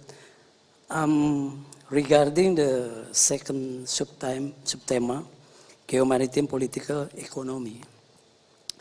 Let me please in Indonesia, my question.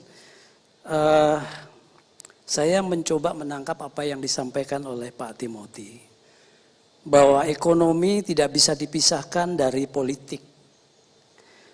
Terus kemudian yang juga disampaikan tadi bahwa ke depan ini, atau mungkin bahkan mulai sudah sekarang, center of gravity daripada perekonomian dunia sekarang ada di Asia. Pertanyaan saya baik untuk Pak Timothy maupun juga untuk Pak Vermonte. Kalau Pak Vermonte Indonesia set, kira-kira pandangannya seperti apa?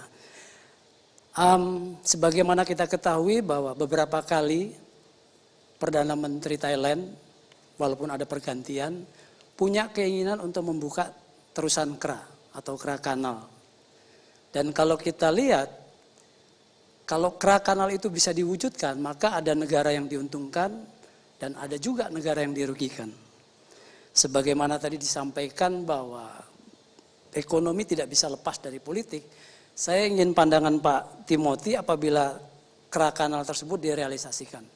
Begitu juga Pak Vermonte, apa pendapat atau pandangan Indonesia Set, atau mungkin Bapak pernah punya kajian tentang hal tersebut.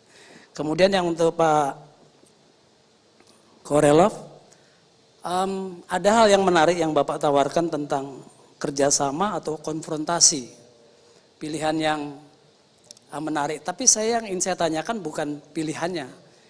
Itu pilihan itu kan muncul seperti yang Bapak sampaikan juga bahwa MOU itu ditandatangani 2018. Padahal Filipina sebagai claimant state, begitu juga Cina, Filipina sebagai claimant state mengajukan kepada Mahkamah Arbitrase, dan nyatanya keputusan Mahkamah Arbitrase relatif tidak digubris oleh Cina. Sehingga muncul perjanjian seperti ini. Yang ingin saya tanyakan kepada Pak Korelov, kira-kira apa pandangan Pak Korelov melihat sikap Filipina mengambil sikap yang akhirnya mau kerjasama? Terima kasih. Thank you, Pak Edi. Do you get the question, Timothy? I understand the question to be about the canal. Is that right? The canal in Thailand. May I offer you a context Yes. of that? Can you just say a minute? So, Yes. a couple of years ago, there was an idea to open Kra Canal in Thailand with the objective to shorten the sea routes for China. So China would lessen its dependence towards Malacca Straits. At the moment, most of the China's trade pass through Malacca Strait, and that is identified as one of their main vulnerabilities, especially when China needs to project its maritime power in case of open conflict around South China Sea. Yes, I remember now. I'll say a couple things about China-Thailand relationship that I think is important. First, my earlier point that with China, economic cooperation is inseparable from political and security cooperation. And if you look at what is happening in Thailand, what you're seeing is the implementation of that ideal. So for example, as Thailand has become more involved in Belt and Road, the Chinese demands have increased in political and security affairs. Thailand now buys more and more weapons and equipment from China to satisfy China than it used to do in the past when Thailand had a close relationship with the US. And in security issues or development issues, when China asks to do things like build the Kra Canal, we've seen in the past, as Thailand becomes more dependent, it becomes harder and harder to say no. So I'd have to research the latest development on that. I think the Chinese are interested in finding a way on reducing their dependence on the Malacca Strait. They've been worried about that for a while. They are developing workarounds such as building infrastructure in Pakistan is one route. One way to get around the Malacca Strait is through a port in Gwadar, and then access in Cambodia. In some of the facilities they're building there is another way to try to get around that. Building the canal, if they proceed with doing that, which my understanding is engineering-wise and technically it is hugely difficult and costly. And I think there's still some debate about whether it's doable. But if they do that, I think I would see that as another sign of just how dependent Thailand had become and how it has become extremely difficult for the Thai government to refuse Chinese demands. And that's kind of a paradigm of a partnership that the Chinese hail as, this is what kind of partnerships they're looking to build, where countries are more and more compliant and willing to do what Beijing demands, and in return, the economic relationship grows.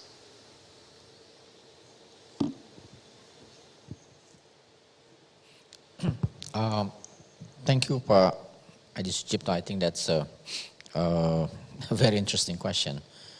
CSIS has not done any study on this, but I think lessons can be drawn from Singapore.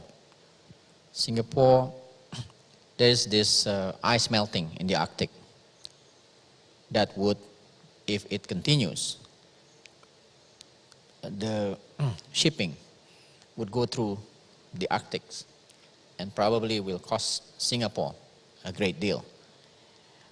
Singapore responded by, number one, becoming an observer in the Arctic organization, and they are planning to, to invest in ports, and should that happen. And second, also they invest a lot in making Singapore ports more efficient. So they are not, they are afraid of what will happen, but they respond very smartly, right? By investing and increasing the efficiency of their ports, and then the efficiency of the government. So ships will call at Singapore's port, regardless of should the Kra Canal is being implemented. So I think for Indonesia, the lessons also, I think, in our history, I think we failed to respond to the changing environment. Sabang was once main ports for trades. Now it's losing relevance because of Singapore that continuously building, innovating, and becoming major ports. So Sabang has long gone as a main port for trade. And now Singapore face, a changing environment as well. If the Arctic ice melt continues, it will affect them. And it's the Kra Canal also happened, it will affect them. But they responded very smartly by investing even more. And then adding more technology to their ports, so it will not lose their relevance. I think that's the only answer I can give right now, Pak Adi Sucipto. Thank you, Dr. Vermonte. Dr. Korolev, did you get the question?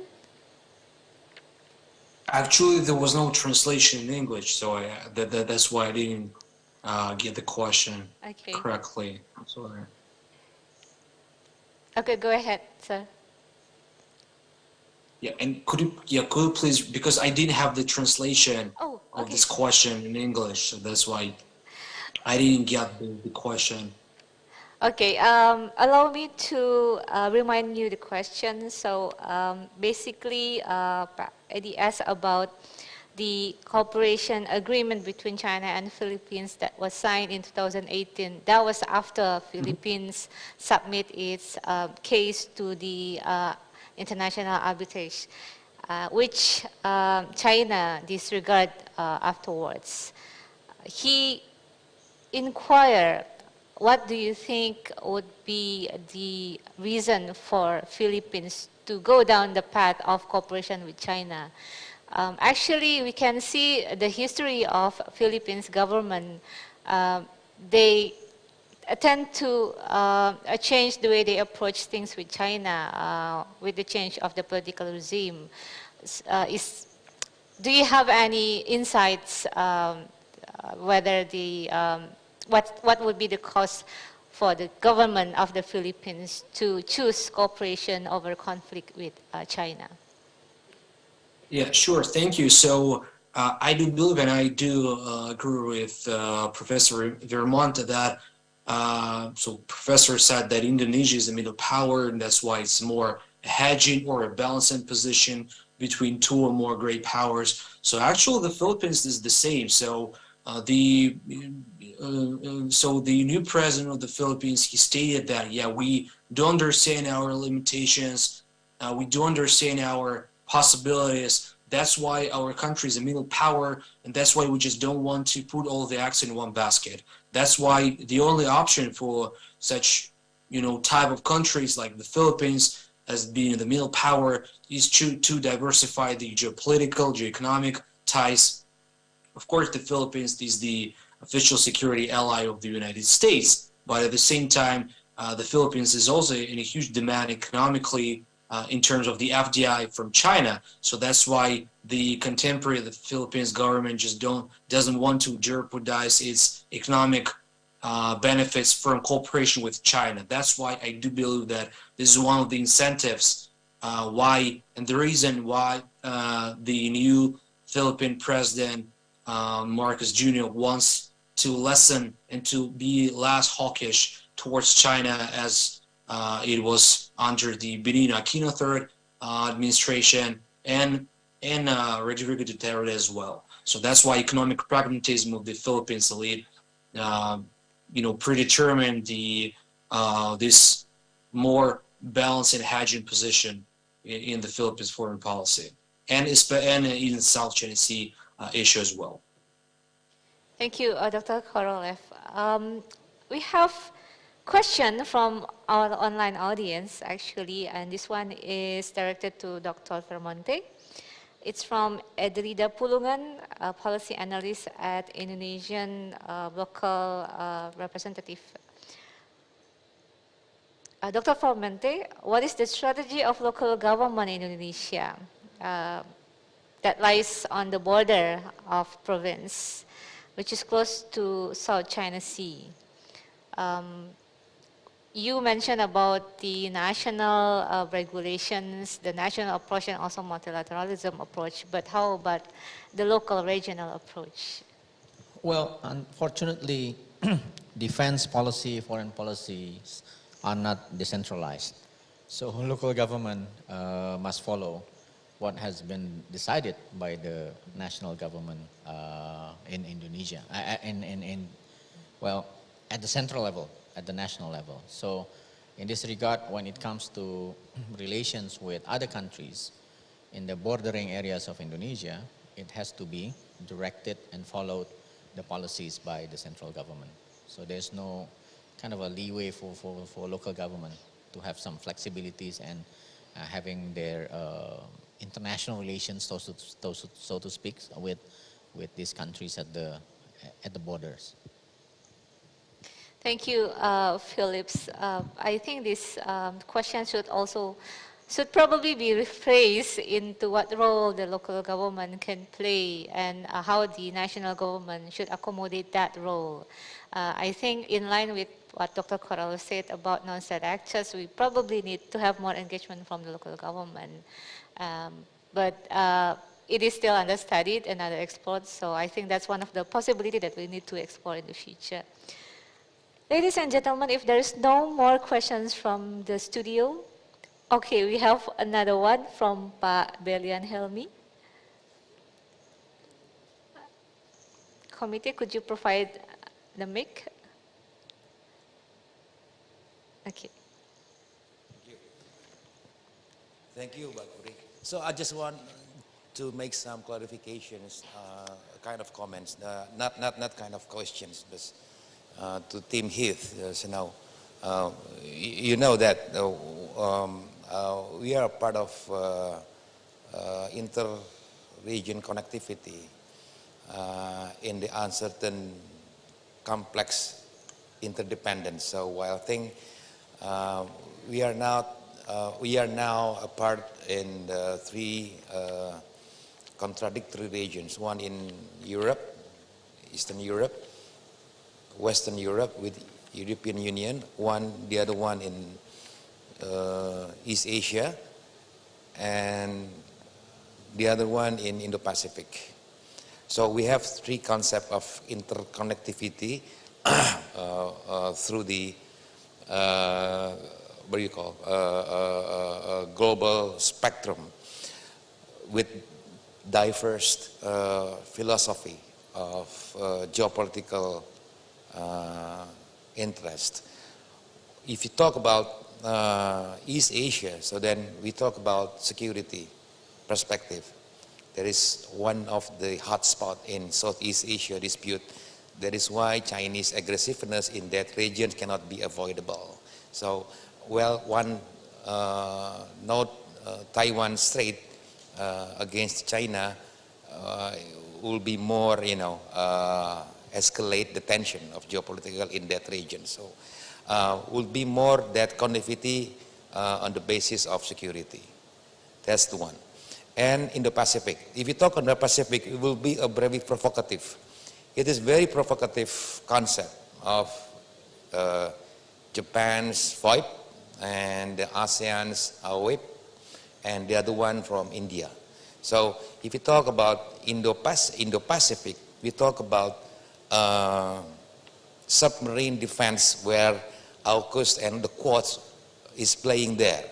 So the connectivity in that region is more or less more security oriented behind this. If you talk about Europe now, if you talk about the European Union connectivity strategy connected to Chinese Belt and Road Initiative, it's purely economic and trade. But if you talk about EU's connectivity with Western alliance, for example, it will be talk about NATO's alliance in terms of security. So will be some mixture concept and diverse, geopolitical philosophy in this situation. Well, I think, in my opinion, so it's hard, it's a challenge actually for Indonesia, especially as a regional power. Maybe I'm touching upon Pak Governor Andi Wijayanto. More preferably use the terms regional power instead of middle power. So I think that's the spectrum now we have to clarify. Our position in Indonesia, just wait and see how is the dynamic of geopolitics in terms of economic balance and the geopolitical balance in the context of the regional architecture, and secondly, more on the what we have been underlined as the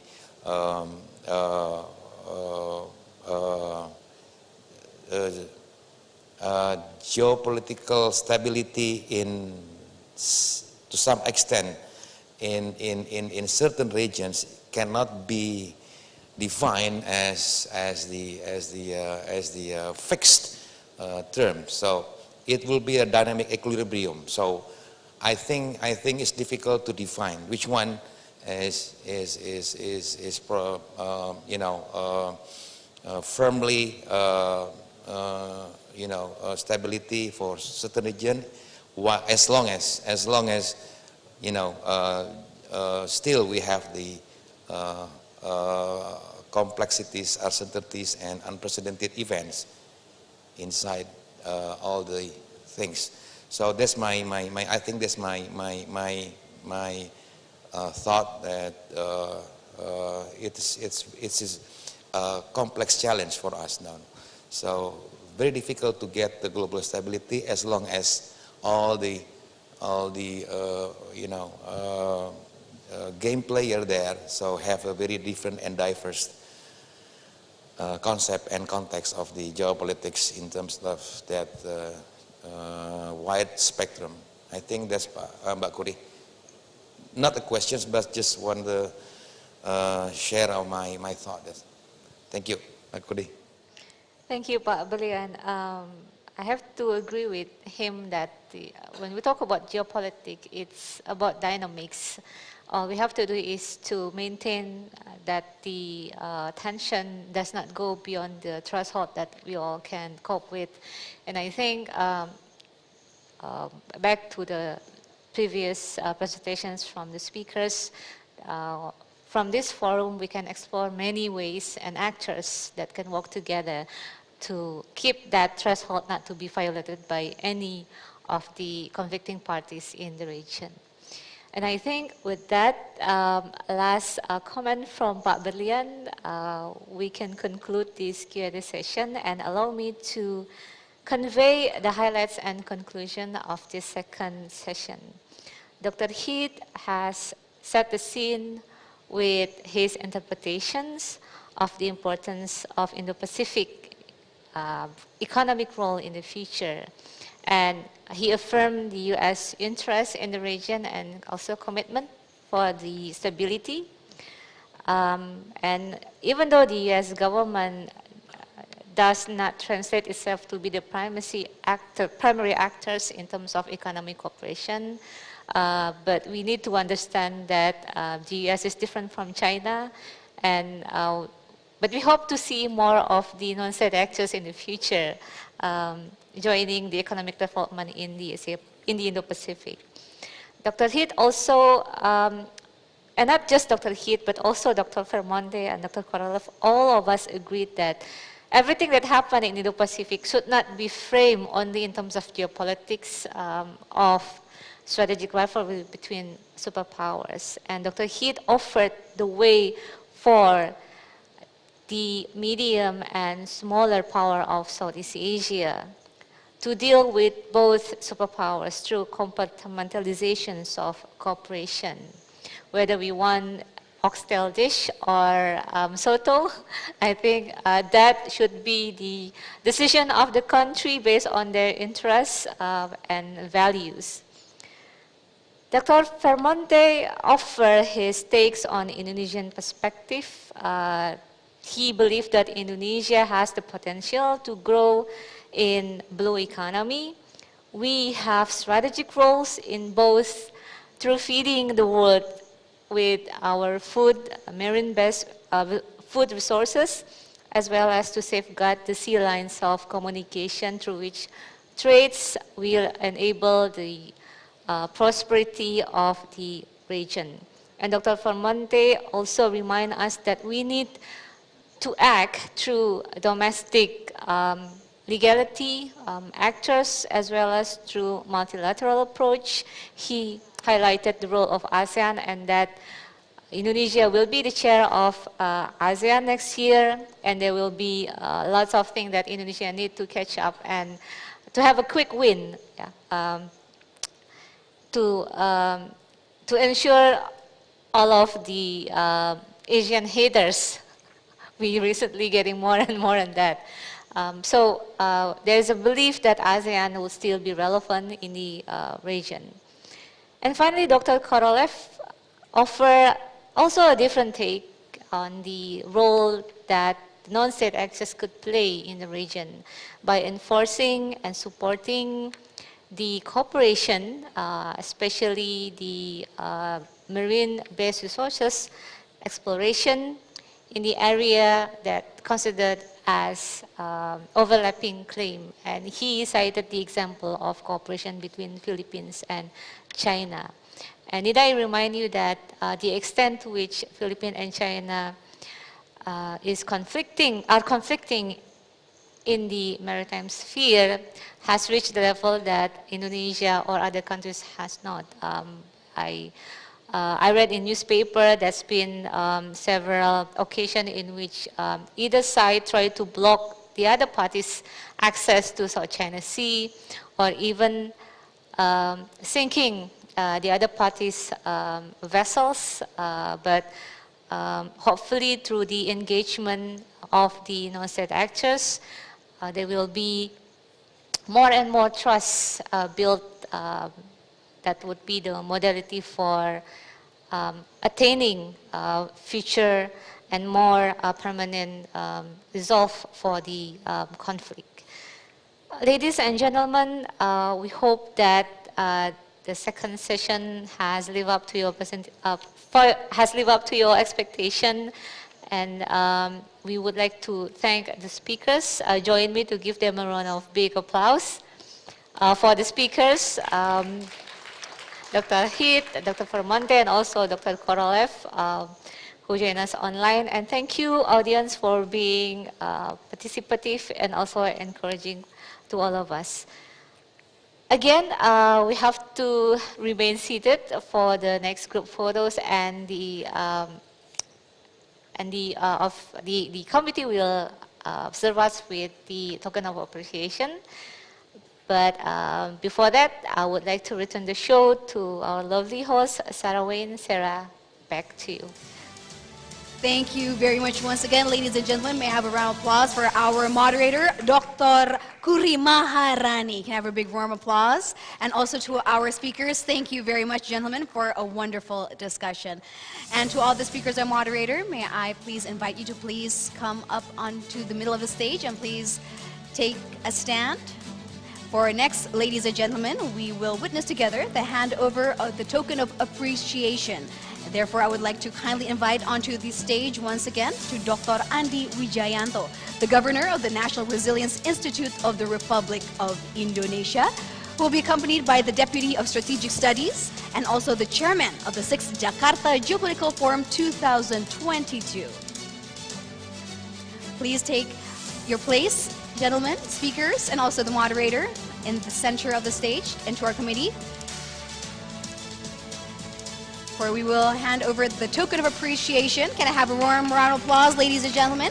And to all the media and also the documentation team, to please take a picture of the handover of the token of appreciation.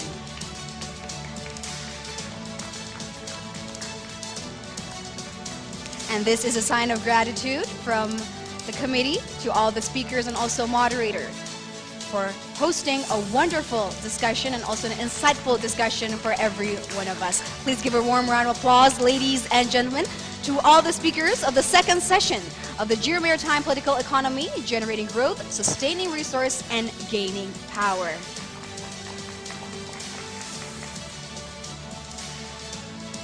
And next is a token appreciation for our moderator for two sessions, or both of our sessions today, Dr. Kuri Maharani. Thank you very much, Dr. Maharani, for leading a wonderful discussion. And I would like to also invite everyone to please to also prepare yourself to take a group photo in the center of the stage. Please take your places, ladies and gentlemen, onto the stage. And for our speaker who is joining us virtually, may also prepare yourself to take a group photo.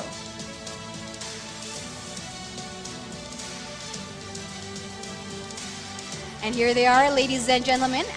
I would like to count down to prepare to take our group photo together. To all the documentation team. On the count of three. In one, we'll prepare ourselves. We'll wait for the committee to make sure everyone is well prepared. Ready? In 1, 2, 3. And again, ladies and gentlemen, 1, 2, 3. Thank you very much once again, ladies and gentlemen. Can I have a big round of applause? You may now return to your seats. Thank you very much for the wonderful discussion, ladies and gentlemen. Thank you to our moderator and also our speaker for our second session, our second discussion session with the theme Geomaritime Political Economy, Generating Growth, Sustaining Resource, and also Gaining Power. And now, ladies and gentlemen, we would like to remind you, for those of you who are here present in Metro TV, to be exact, at the Metro TV Grand Studio, we'd like to remind you for the interpretation headset. If you have finished using it, please do return them by placing it back on the table. Thank you for your cooperation and understanding. And ladies and gentlemen, we'd like to also remind you that this is the end of the second session, and also we're coming to the end of the first day. But tomorrow we will also be having another discussion session, which is of course intriguing and which will also give us more knowledge and also insights, which will be hosting the theme of the Geopolitical Forum, which is the Advancing Maritime Technology in Geostrategic Concept. That's why, ladies and gentlemen, we'd like to invite you once again to please join in our discussion tomorrow at our third session. And for today, we'd like to send our utmost gratitude for your active participation and also your wonderful questions and also your participation in all of our discussions for the first day, ladies and gentlemen. And now, as we approach the end of our first day and the end of both of our one session and also the second session, we would like to present to you another entertainment agenda, which will be a musical performance, which will be delivered by our very own Metro TV All-Stars. So without further ado, ladies and gentlemen, please join me in welcoming Metro TV All-Star.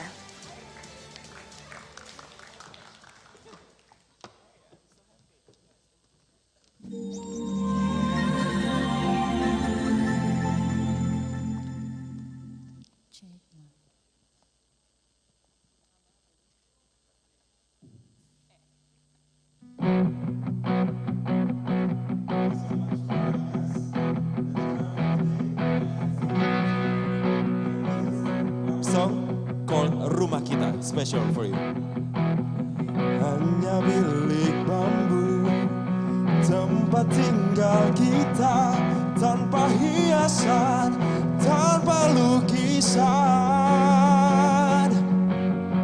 Beratap jerami, beralaskan tanah, namun semua ini punya kita.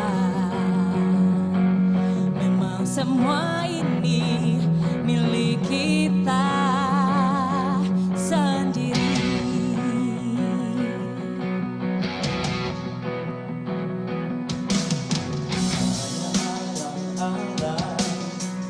Ada rumah kita tanpa anyali, tanpa melati. Hanya punya paku tumbuh di halaman, namun semua itu punya kita. Memang semua itu milik kita. Everyone can sing this song. Sing along. Lebih baik di sini, rumah kita sendiri. Segala nikmat dan anugerah yang kuasa, semuanya ada di sini. Rumah kita.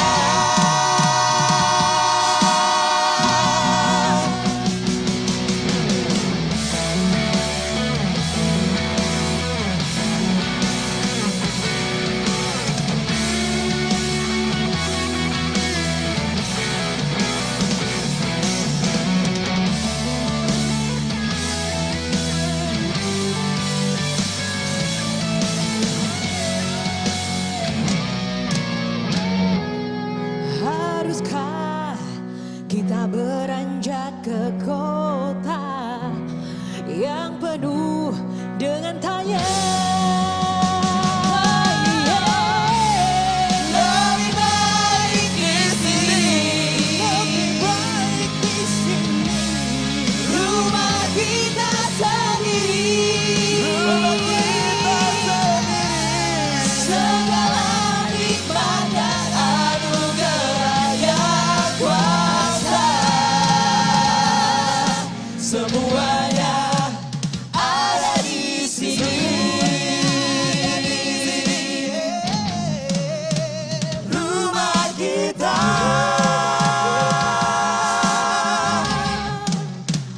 ada di sini.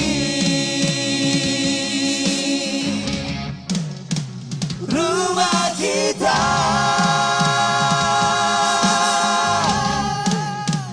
ada di sini. Rumah kita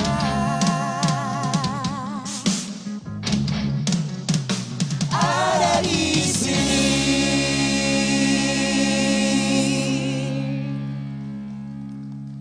So one more song for you all who had attended this great conference. The next song called Heal the World by Michael Jackson. And I hope you guys will sing along with us. Let's sing together.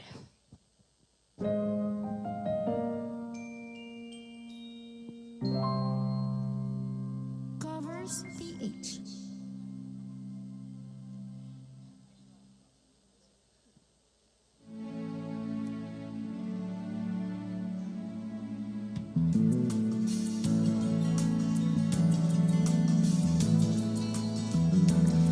There's a place in your heart, and I know that it is love. And this place was brighter than tomorrow. And if you really try, you'll find there's no need to cry. In this place, you feel there's no harm or sorrow. There are ways to get there. If you care enough for the living, make a little space, make a better place. Everybody sing it. Heal the world, make it a better place for you and for me and the entire human race. There are people dying. If you care enough for the living, make a better place for you and for me. If you want to know why, there's a love that cannot lie. Love is strong, it only cares for joyful giving. Anything we shall see, it is bliss we cannot feel. Fear of dread, we stop existing and start living. That it feels that always love's enough for us growing. Make a better world, so make a better world. Heal the world, make it a better place. Raise your hand, please. For you and for me and the entire human race. There are people dying. If you care enough for the living, make a better place for you and for me. And the dream we were conceiving, love in a joyful face. And the one we once believing will shine again in grace. Then why do we keep strangling life with this world to defy its soul? Lord, it's plain to see this one heavenly.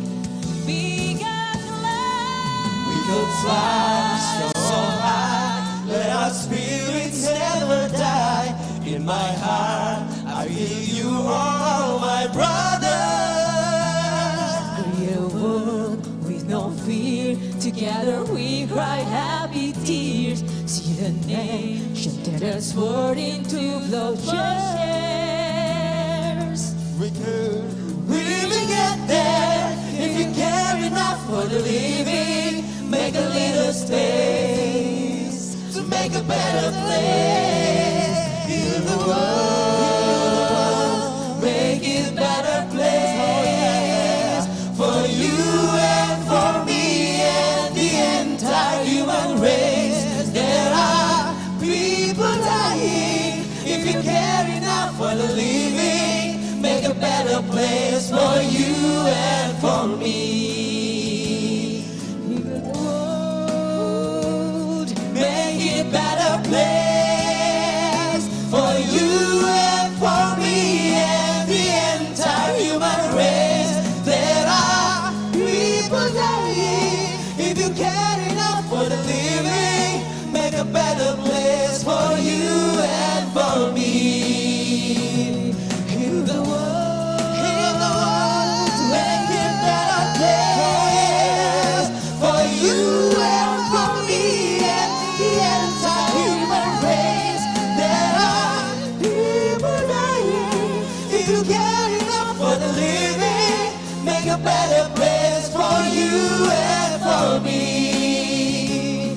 There are people dying. If you care enough for the living, make a better place for you and for me. One more time, sing it together. There are people dying.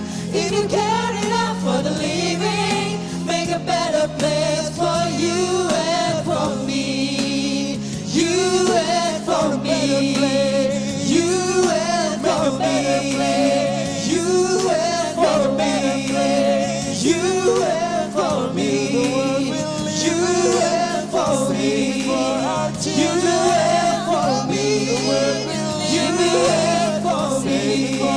for me. You and for me. You and for me.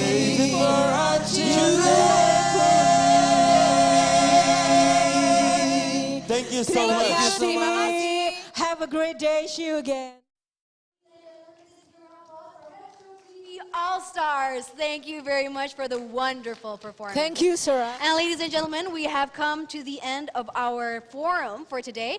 And I would like to kindly invite you once again to please join again for our third session tomorrow, Advancing Maritime Technology in Geostrategic Context. And thank you, ladies and gentlemen, for joining the 6th Jakarta Geopolitical Forum, Geomaritime, Tracing the Future Global Stability. I'm Sarah Wayne, and I'm wishing to see you again tomorrow at our the 6th Jakarta Geopolitical Forum, Geomaritime, Tracing the Future Global Stability. Wassalamualaikum warahmatullahi wabarakatuh. Om Santi Shanti Om, salam kebajikan, goodbye, dan sampai jumpa esok hari.